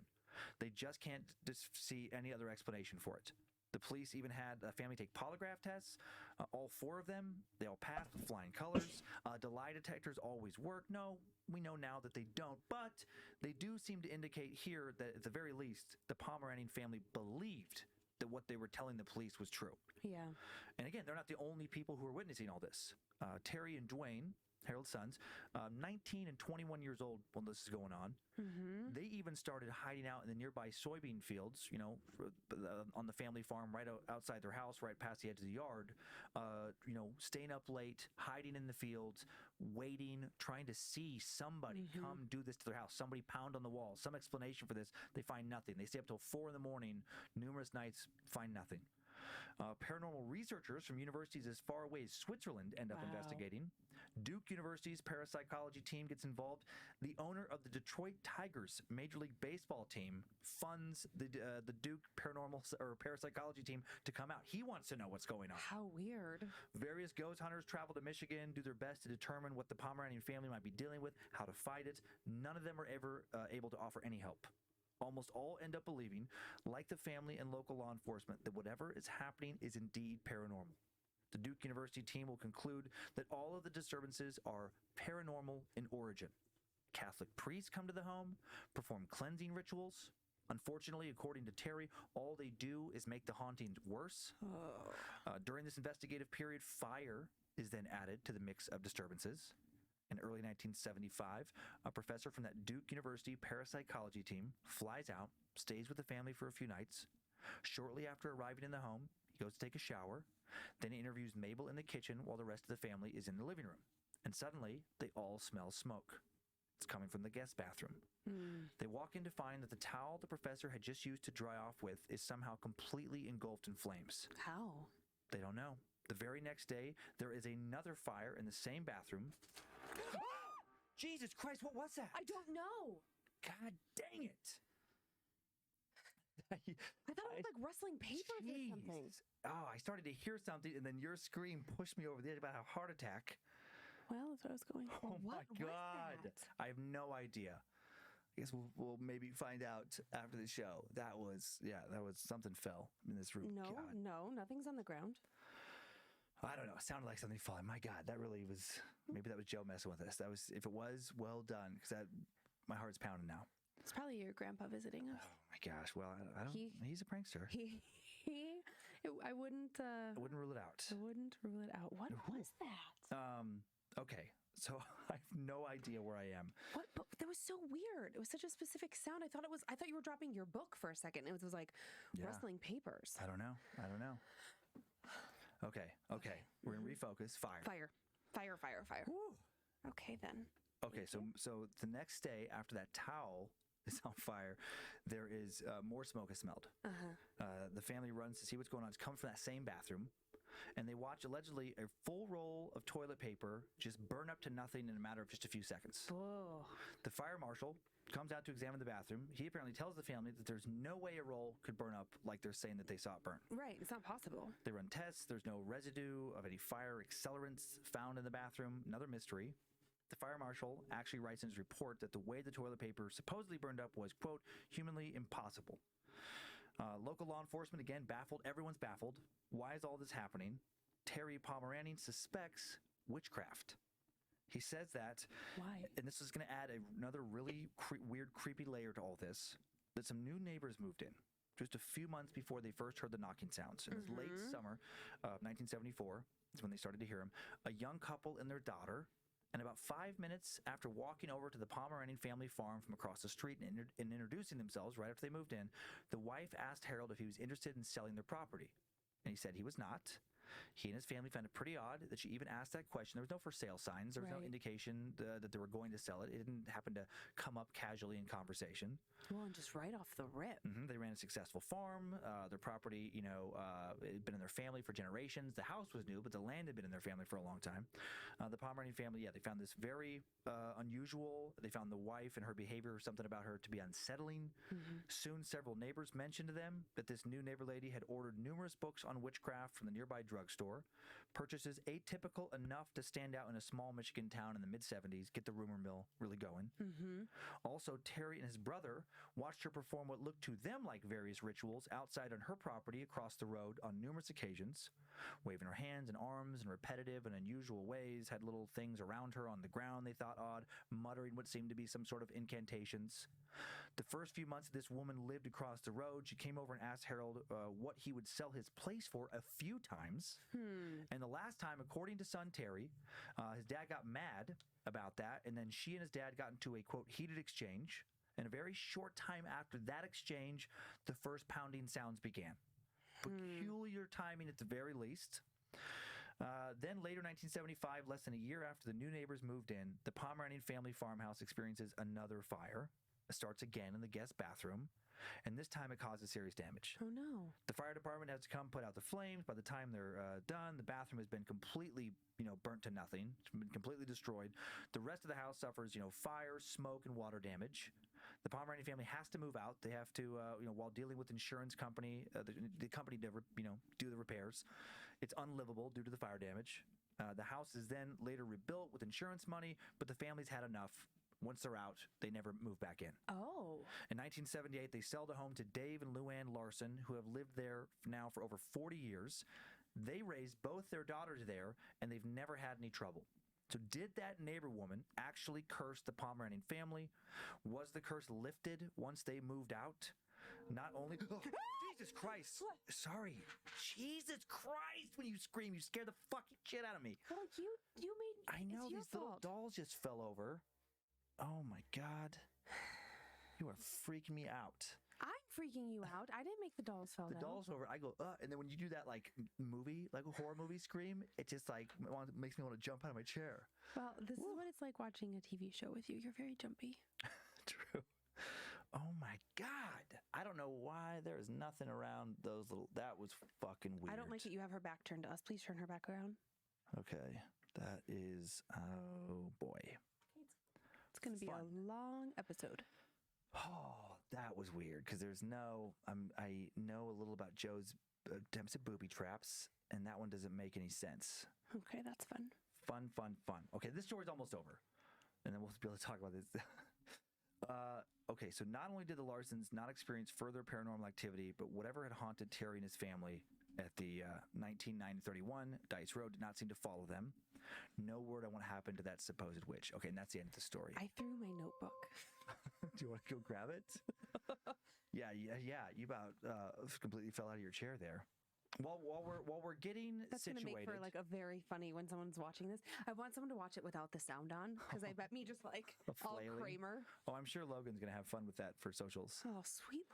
And by the way, these pictures, I'm sure there'll be video stuff that if you don't watch on YouTube, will be at Scared to Death podcast. Man, what the hell is going on? Okay. Yeah. Come on. First picture. Save. Okay, so this is just I just went to Google Street View and screenshotted this 1931 Dice Road, and you can see it's still farm country. Yeah. There's just the yard right around. That's the home where all this happened, and this in the mid 70s, and then around them. I mean, it's a weird place for like local hooligans to come and to mess with them, and to mess with them for that long is strange. There's so many strange. None of it makes sense. That'd be a very hard prank to pull off if you wanted to. And who's going to dedicate themselves to harassing them for like 6 months? Terry, in this one document or interview, said that at first their family actually thought it was this, kid from a family down the road. Okay. Who had asked to be hired for farm work that summer. Yeah. And I guess this kid had like a history of, I don't know, it felt like vandalism, whatever, just teenage stuff. Yeah. And they told him no. And he wondered if like that kid was pissed off. But even if that kid was, how do you pull that off? It seems impossible. Also, I have a question. I don't know if you know the answer, but it looks like in the biggest picture, there's the house kind of in the front. I see like that little camper. Yeah. But then beyond it, is that part of their farm? Do you see that building back beyond? Yeah, I do, and I don't. No, I do see what you're talking about. I'm not sure. But even still, if somebody could run back there and hide, they would look. They were stick. Yeah. Yeah, I was just trying to figure out proximity to other people. Right. There is like, this picture is being taken from the road. This Dice Road is the one that goes off away from us in this photo. I do love the idea of not using actual like panels, like panels, just the characters and the environment can really work with you, and I'm trying to have that that Harold did. Very normal where the characters are good enough to close off and stuff like that. Yeah, and this is next one's a screenshot of. But I don't want to make it too confusing to people of like, oh, this is what's going on. Like, you could like tell what's happening, but I'll probably still cut it off in some places. Just to make sure. Like, I don't want people to be confused. I don't want people to be like, oh, okay. He never references her name. So I don't know if he was worried about like slander. Maybe, or maybe he's worried that if he says her name, she'll curse him again. That's actually a great point, because if he actually believes that she is capable of doing that, why would you want to stoke those fires? Oh, man. That's a big GTFO. Big red flag. Right. Big. Are you staring at your dolphin? Which is always so sad about artistic vision, is that, I'm just gonna eventually you're going to be like, oh, yeah. We that wonder like why these things happen in the studio sometimes. I assume that sometimes you're going to find those. Most likely going to lurk. That's okay. Get some lurk in, Omega. One time I found. Thank you for coming in and lurking. What's it, fishing line? Fish wire? Yeah. It's very sweet of you for lurking. You know what? I'm so glad that you're here to lurk. It's not the term. Now I'm thinking of like license plate and with fish. It's like avid fisherman. I know, and I'm like, the avid fisherman should know what he's talking about with this. There it is. And like, not fishing wire. But anyway, everyone knows what we're talking about. And I saw that. Yeah. But then there's been other times where I'm like, I really looked, and he's never confessed. Anyway, I don't know what's going on. Okay, well, what I think is interesting is Millie, the ghost that lived here before. I was talking to our resident witchy woman, Monique. Yeah. And I had never told her that my grandmother's name was Tilly. And we just had this conversation. But wanted to say that there is a maybe like a video I month ago. watched a long time ago about different uses of paneling and some artists who were creative about it. Yeah, it's always a struggle of like, started talking. I said, yeah, I always wondered if it was my grandmother. how do you make paneling work for you, and like what's the best usage of it? Yeah. So maybe your Papa Ward's is like, oh man, is always the biggest question if he did that you have. Ooh, why is that ball shaking? I know. I could make it like that. I don't know. Weird. You don't have to be weird. It doesn't have to be weird. Well, it is weird for me. Well, Okay. he would be laughing hysterically. Probably. Yeah. If I feel a little pinch on my bottom, I know it's Papa. Perfect. Okay. So the lady across the road. Yeah. Why did she want this farm? That was like really big enough. bothering me. She clearly had her own farm across the road. So to me, I was thinking like, if she's witchy, was it like some sort of portal? She felt some sort of pull towards that property, like the closest she using the environment and characters, whatever, to seamlessly create panels. Yeah, that's the biggest thing of like what I want to try to do is like I am doing that up here, but it does break off from that to go back to traditional.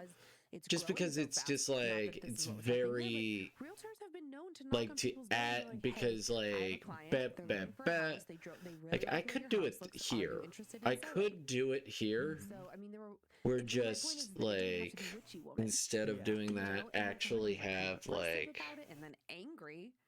Can you imagine like our neighbors just walking over? This, just think about, like have her full body, No, and then they're pissed. Right. Because people don't think. At our house. I know, that's a hell of a coincidence. Yeah, I don't. The fire things are particularly because they're looking at her. Somebody really could have been hurt or died, and then also the fact that so many people. But I know it's always a struggle. It seems just like it's difficult throughout it of like trying to figure out which one works, which one doesn't. Details I left out where it's like they did some kind of radar used radar to see if they could determine the source of that sounds. Like they had like flyovers. Like there was a fair amount of investigative work that went into what the hell is making those noises specifically for over half a year. I'm just making sure that I'm like totally protected. The investigation part was over half a year. Yeah. I don't know. Ay. Okay, you ready for two, in my opinion, even creepier paranormal encounters that take place just down the street? I mean, I don't know, man. I'm crystalled up. I just sprayed some cleansing spray. Yeah. But we have the balloon tools, which will help us out immensely. I don't have to make my own fucking balloons, which is very annoying. Down Dice Road, almost exactly, possibly like almost to the foot from our last story, sits the old Iva General Store built in 1845, 17993 Dice Road, now a private residence. The General Store and one-time post office once belonged to the tiny town of Iva, a town that no longer exists, and it's said to be the gathering place for a community of lost souls who died from an outbreak of disease over 100 years ago. Out of what? Ligma. The structure was a post office, general store, place where farmers would come. Share the video, share it. Old-timey things like listening to boxing on the radio. And then according to numerous sources, virtually the entire town perished when most of the residents died from a massive outbreak of smallpox. And to keep the disease from spreading, nearly the entire community was burned to the ground. Wow, that's crazy. Bodies, clothing, several buildings, even the church was burned. It was a very tiny town, but still. Today, the former store just the rabbit, he needs the pet. Yeah, share it. Omega Ow. Time now. Oh no, that could lead to fatal case of Sugma. The inside of the home was redone by Ligma always leads to Sugma. He started to notice some strange things. I would feel something brush up against my head while working, Midcalf said. One time when my power saw that's the worst part of it. When I had it redone, I still had these problems. It always leads to Sugma. One night while sleeping in bed, he and his wife both heard the washing machine downstairs go off. His wife Celeste said she was not washing clothes, so Mike went to check it out. It was filling up with water, he said. Maybe not so spooky. One day we will find a cure for ligma. One of many. Mike said the TV started going off and on by itself. The volume would go up and down. The washing machine would 1 and 2 in the morning would start filling up with water. This happened over and over again. For years, the Midcaps never told anyone. Gotcha. Mike said because I love that art though. Good art. Yeah. Good art. According to his wife Celeste, they would just brush the occurrences off. But after a while, we had to acknowledge it. She said. One time, she was washing dishes in the kitchen indeed. When she felt a presence behind her. She turned around, didn't see anyone there, but then when she turned back around to wash the dishes again, she felt a cold, invisible hand grab her wrist. She said, if you're the lady of the house, just know I will take good care of it. If only I was going to be that meticulous. If only I was going to be that meticulous, but I'm probably going to cheat. Probably going to cheat on that because there's cross-hatching Everyone in the families had strange experiences in the basement. In here, and it I'll show you some cheaty. That looks just fine. That's totally fine. There's a separate room in the basement that seems to be the epicenter of activity, according to the family. Micah said that this room bothers he and his family the most. He said you can be feeling that'll be fine fine. In the rest of the basement, but then you walk into that room, the hair on the back of your neck stands up. You know that something is in there.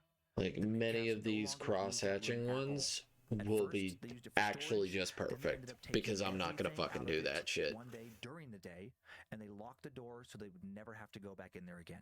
That's crazy. There's another room on the main floor. Neat stuff I found. Yeah. Okay, lurk for now. Thank you for the lurk. Thank you, Omega Owl. You incredible person. You spend too much time in that room. Thank you for being awesome. Mike and Celeste once lit some prayer candles in this room on one occasion, and when the candles were lit, they suddenly started to hear scratching sounds on the ceiling above them. Also, the reason why Bored Birdie isn't here is because he got hurdy necky. He is not feeling good. That's weird. They peeked in there. They got so creeped out they wouldn't go She's inside. just going to Mike be. says his hidden closet is where he thinks the scratching sounds were coming from. That he and his wife felt a real dark energy come from that little closet. They described it as demonic. He is not here tonight, which is fine. I'm not bothered by that. I just miss my friend. He was in the kitchen when the I door just miss my out of that room friends. slammed shut. Locked him in. No matter how much he pushed on the doors, they refused to open. Then he claims the room slowly started to fill up with black You know smoke. what I mean, Oh my Abel. God. He When you screamed just for miss your someone to help friends. him. He was afraid he might suffocate. Then he began to choke and cough from the smoke before he passed out. Later, when he came to and opened his eyes, he found himself in bed. No smoke, What? no fire, just a plate from the kitchen on his bedside table from his midnight snack the night before. He thought maybe it was all in his head. He goes to the bathroom to wash his face. Abel, how's thinking he bored? must have dropped the whole thing, and then he sees He likes black, Beatles. sooty grit under his fingernails, all over his eyelashes.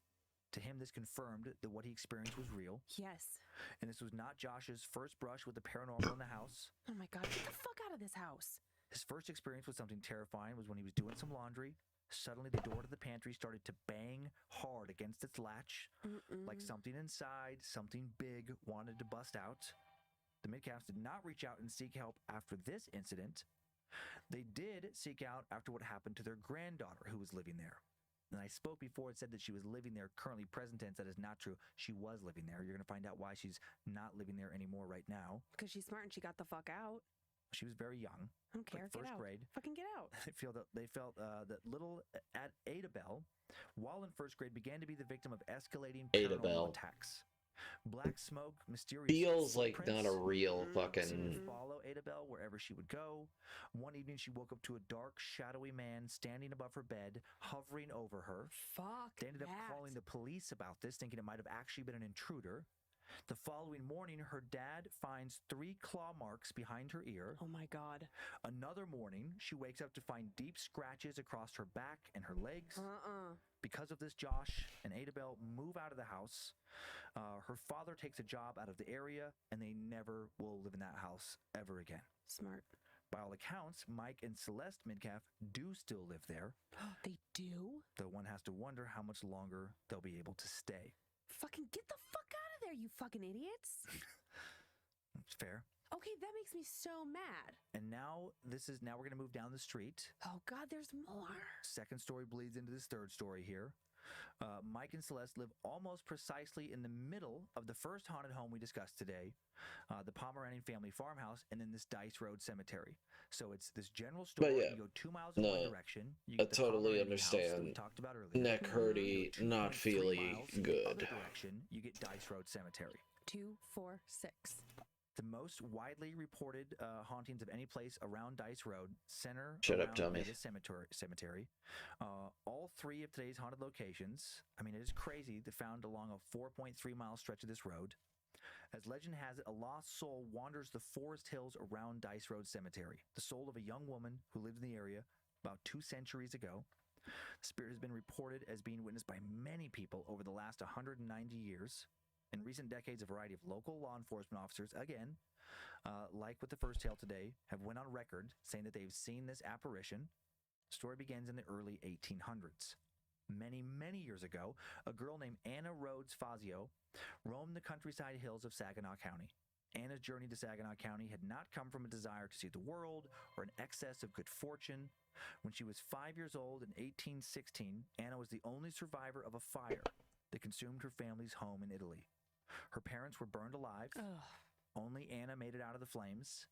Timid and shy, she sailed to America to live with her mother's sister, Stella Rhodes.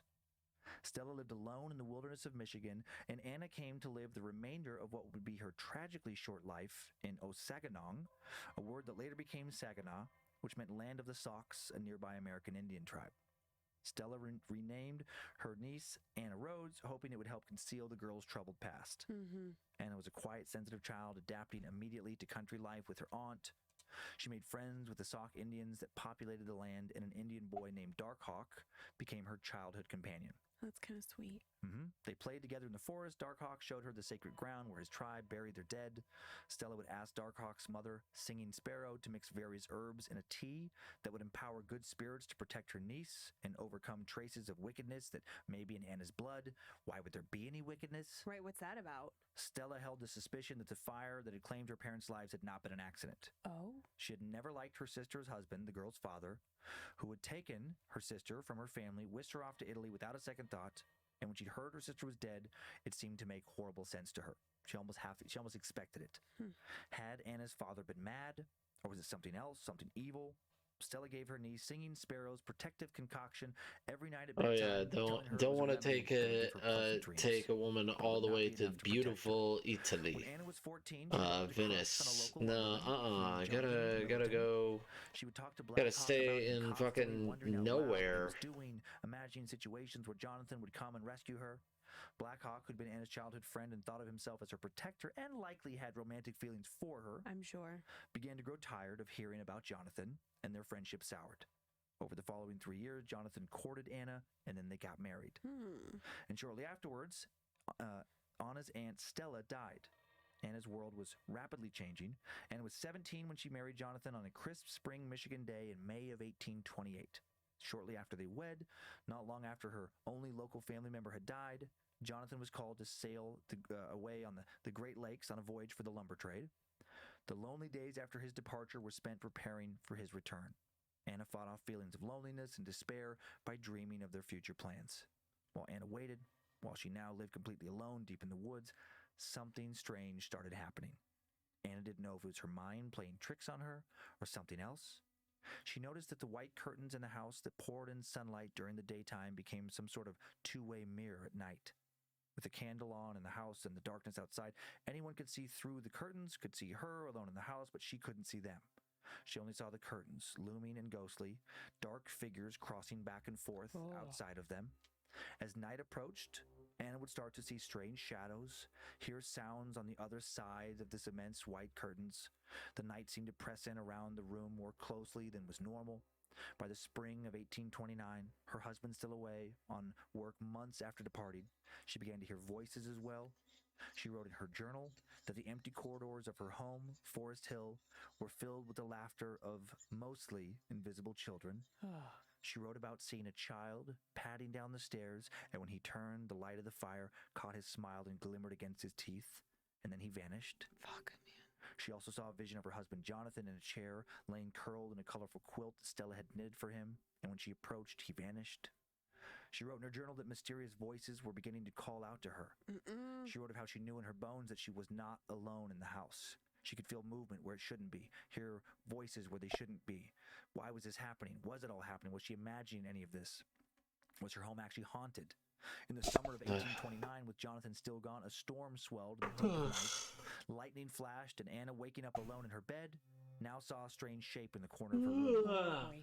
It looked like a man, but she couldn't quite see its features. A shadowy apparition, like the one Mike Metcalf would see in his basements down the road almost 2 centuries later. She wondered, was it Jonathan? Was it Darkhawk? There it is. So real? She believed that the figure could have been either of them, and yet it wasn't either of them because Darkhawk was away as well. Night after night, she wrote of the strange shadow figure returning to her room. Anna became terrified that Jonathan would somehow find out about the figure and think she was having an affair, that a neighbor would report seeing a strange man in her bedroom. She wrote in her journal on October 8th, 1829, "Jonathan, my love, I care for him not. You must believe that yours are the lips I crave. I fear that I can no longer tame Darkhawk's pursuit. He waits for me, veiled by the darkness of night. He comes for me while you are away. My love, I am ashamed for what has been done, my sorrow great. I cried for you, but you did not wake from your sleep. I beg your forgiveness and know you will come save me. I wait for you to wake." No one has ever been able to figure out what she means there by the waking, the wake. As it would turn out, her fear regarding Jonathan returning and being upset with her for this dark visitor would soon be irrelevant. On August 12th, 1830, Anna receives news that Jonathan's ship has sunk, killing everyone on board. Jonathan is dead. Young Anna, only 18, is now completely alone. In a delirium, Anna writes in her journal, "I leave not my home, but I enter into it. My lover leads me there. I shall go to the forest. I shall go to the shed. Oh, boy. I leave not in sorrow. I cry not for my lost love. My lover calls to me as darkness sets in the sky." Her lifeless body is found 2 days later, on August 14th. She was found hanging from the rafter of the small shed near the back of the Dice Road Cemetery. Fuck. Before she took her own life, she sealed her journal in the walls of the shed where it was found later. The small building remains there today. According to local lore, it has not been torn down because her ghost protects it. 65 years after her death, a late 19th century ghost hunter named Howard Tripp would stumble upon Anna's journal. Tripp took particular interest in Anna's ghost, making an in-depth case study of her haunting. He wrote, "The ghost of Anna Rhodes Millerton remains in the forest because she has unfinished business here. I believe she is trying desperately to tell me how to help her find peace. I am afraid that I will never know the secret meaning in what she searches for. I can only hope that someday she will find peace." And it doesn't seem that she has found that peace. Her spirit allegedly continues to be encountered around Dice Road Cemetery. A woman named Sadie recounted her story on a forum about her father Mike running into Anna in the 1980s. One night, Mike had to work late on one of the construction sites along Dice Road. He was supposed to deliver some supplies, but got held up, and by the time he was ready to leave, it was close to midnight. Mike only lived a mile or so down the road, and he decided to walk home. Ooh. When he got close to the cemetery, he saw a woman in a white dress near the gates. He felt creeped out, but he didn't want the lady to think he was a wuss, so he kept walking. When he looked at her again, they were now only about 50 feet apart. Oh my God, Mike. And she saw him, and she beckoned him to come closer. Her mouth was moving like she was speaking, but he couldn't hear any words. There were no other sounds, nothing to muffle her words. He wondered if she wanted him to come over, why was she speaking so softly? Or why was she not speaking at all? Now too freaked out to care what she thought about him, he walked away quickly, got back to his house, feeling a little shaken, but was glad that he'd made it out of the strange encounter unscathed. So he thought. When he entered the kitchen, he saw a glowing ball of light pass in front of him and float into the living room. He wasn't going to follow it, but then he remembered that his wife was sleeping just a few feet away in their bedroom. He followed it towards their bedroom as it trailed down the hall, passed through the door frame into their bedroom. Bam! The door slammed shut, locked from the inside. Mike She gets so forward spooked so and started quickly. pounding on it, but it wouldn't budge. He tried to wrench it open, and by all accounts, the cheap wood should have given in to Mike's strength, but it did not. Mike, is that you? His wife emerged not from their bedroom, but from their daughter's bedroom. Ooh. She told him she'd felt something odd that night before she went to bed. Something about their room. Something telling her not to go to sleep in their bedroom. So she'd gone to sleep in their daughter's bedroom. As if hearing them discuss this, the bedroom door swings open now on its own. No apparition comes forth, but a cold blast of air shoots out of the darkness into the hallway. They didn't get any sleep that night, and a few months later, Mike got a different job and moved his family to a different town. Way to go. And there are other tales like this. A young local man named Jay posted the following. I grew up in the Hemlock area and heard the stories of Anna before I actually saw her. I was around 10 years old when I first saw her in the woods around the cemetery. I've been riding my bike down Dice Road, glanced towards the cemetery. She was standing there in the woods, staring at me. I wasn't afraid because she seemed sad and lost and was very pretty. She looked transparent. People say ghosts are white, but she was a light blue, pinkish type color. I've seen her several times since. When I was a kid, I took friends there to see her, but they claimed they saw nothing. It may sound crazy, but after you see something like that, it changes you. It makes you aware of things that you never thought were real. For some reason, Anna doesn't allow a lot of people to see her. I'm glad she chose me. She is not evil. She has never appeared to be anything but calm and gentle. Did young Jay remind Anna of the good time she spent with Darkhawk as a child? Is that why she seemed kind to him? Did Mike remind her of the husband who abandoned her early in the marriage for work, never to return?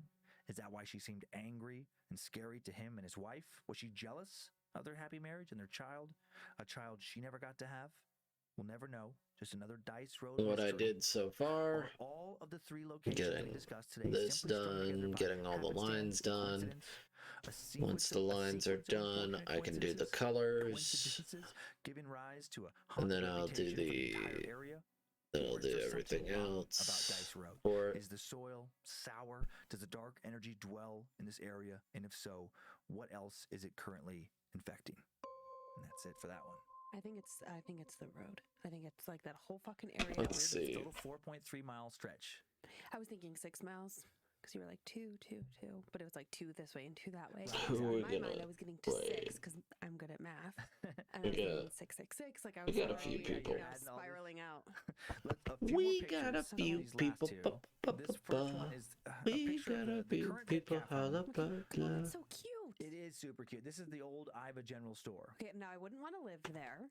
For sure, without a doubt. But if we were going like on a road trip and we drove past that, I would think like, oh my God, how sweet. Let's go in. Let's buy something. Yeah. A little converted, old used to be general store. Absolutely. The next one is a creepy nighttime pic of the Dice Road Cemetery. Oh, that is fucking creepy. But all cemeteries, for the most part, pretty creepy at night. Feels like there's something out there. I know. I think it might. You know what? I will say what you're seeing out there that was circled in another photo. To me, it's just like that's probably. I'm assuming it's a tombstone, or I don't know. Okay. But it is weird. But I know what you're talking about. This next one is a photo, another one of the old Iva General Store. Who are we gonna raid? Oh wait, is that the same? Oh, maybe that's just different angle. Just different angle. Same. Yeah, and then a bedroom. Who are we gonna raid? That is the question of the night. So what we got done, we got a few. We're just cleaning up the panels one at a time, just slowly working our way. I gotta do that, and I gotta work my way down the panels, and then I gotta finish up chapter 1, and then I can start. The most fun is right here. That's what I love. That's what I wanted to do with my life. Let's figure out who we're gonna raid.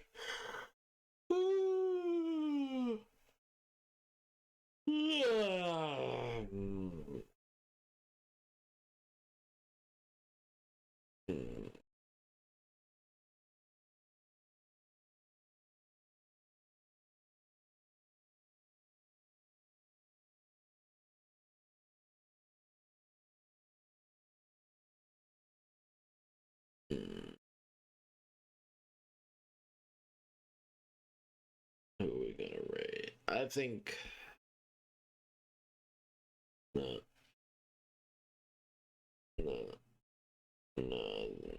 I mean, I could raid down a spine. D20. You know what? Enigmatism. Alright. Enigmatism it is. Alright, I'm petting you. I'm petting you, little boy. I'm petting that rabbit. I'm petting that boy. I'm petting that rabbit. I'm petting that boy. I'm petting that rabbit. And I'm petting that boy. I'm petting that rabbit. I'm petting that boy.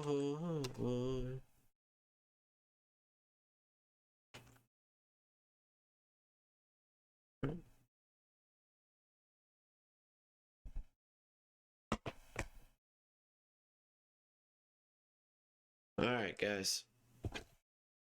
Thank you guys for coming in. Thank you guys for staying around. I really do appreciate it. Thank you all for coming in. Thank you guys for being amazing. I know it's easy for you guys to be amazing. I just wanted you to know that you are amazing. Thank you for sticking around. Thank you for being beautiful. I do hope to see you guys later. I am gonna go to bed because I'm tired. So just keep around for just a minute and just say to Enigmatism, thanks for being awesome and thank you for being stupendous. So I will see you guys tomorrow. You guys stay beautiful and yeah, it's really all that it is. So I will see you next time. Bye-bye.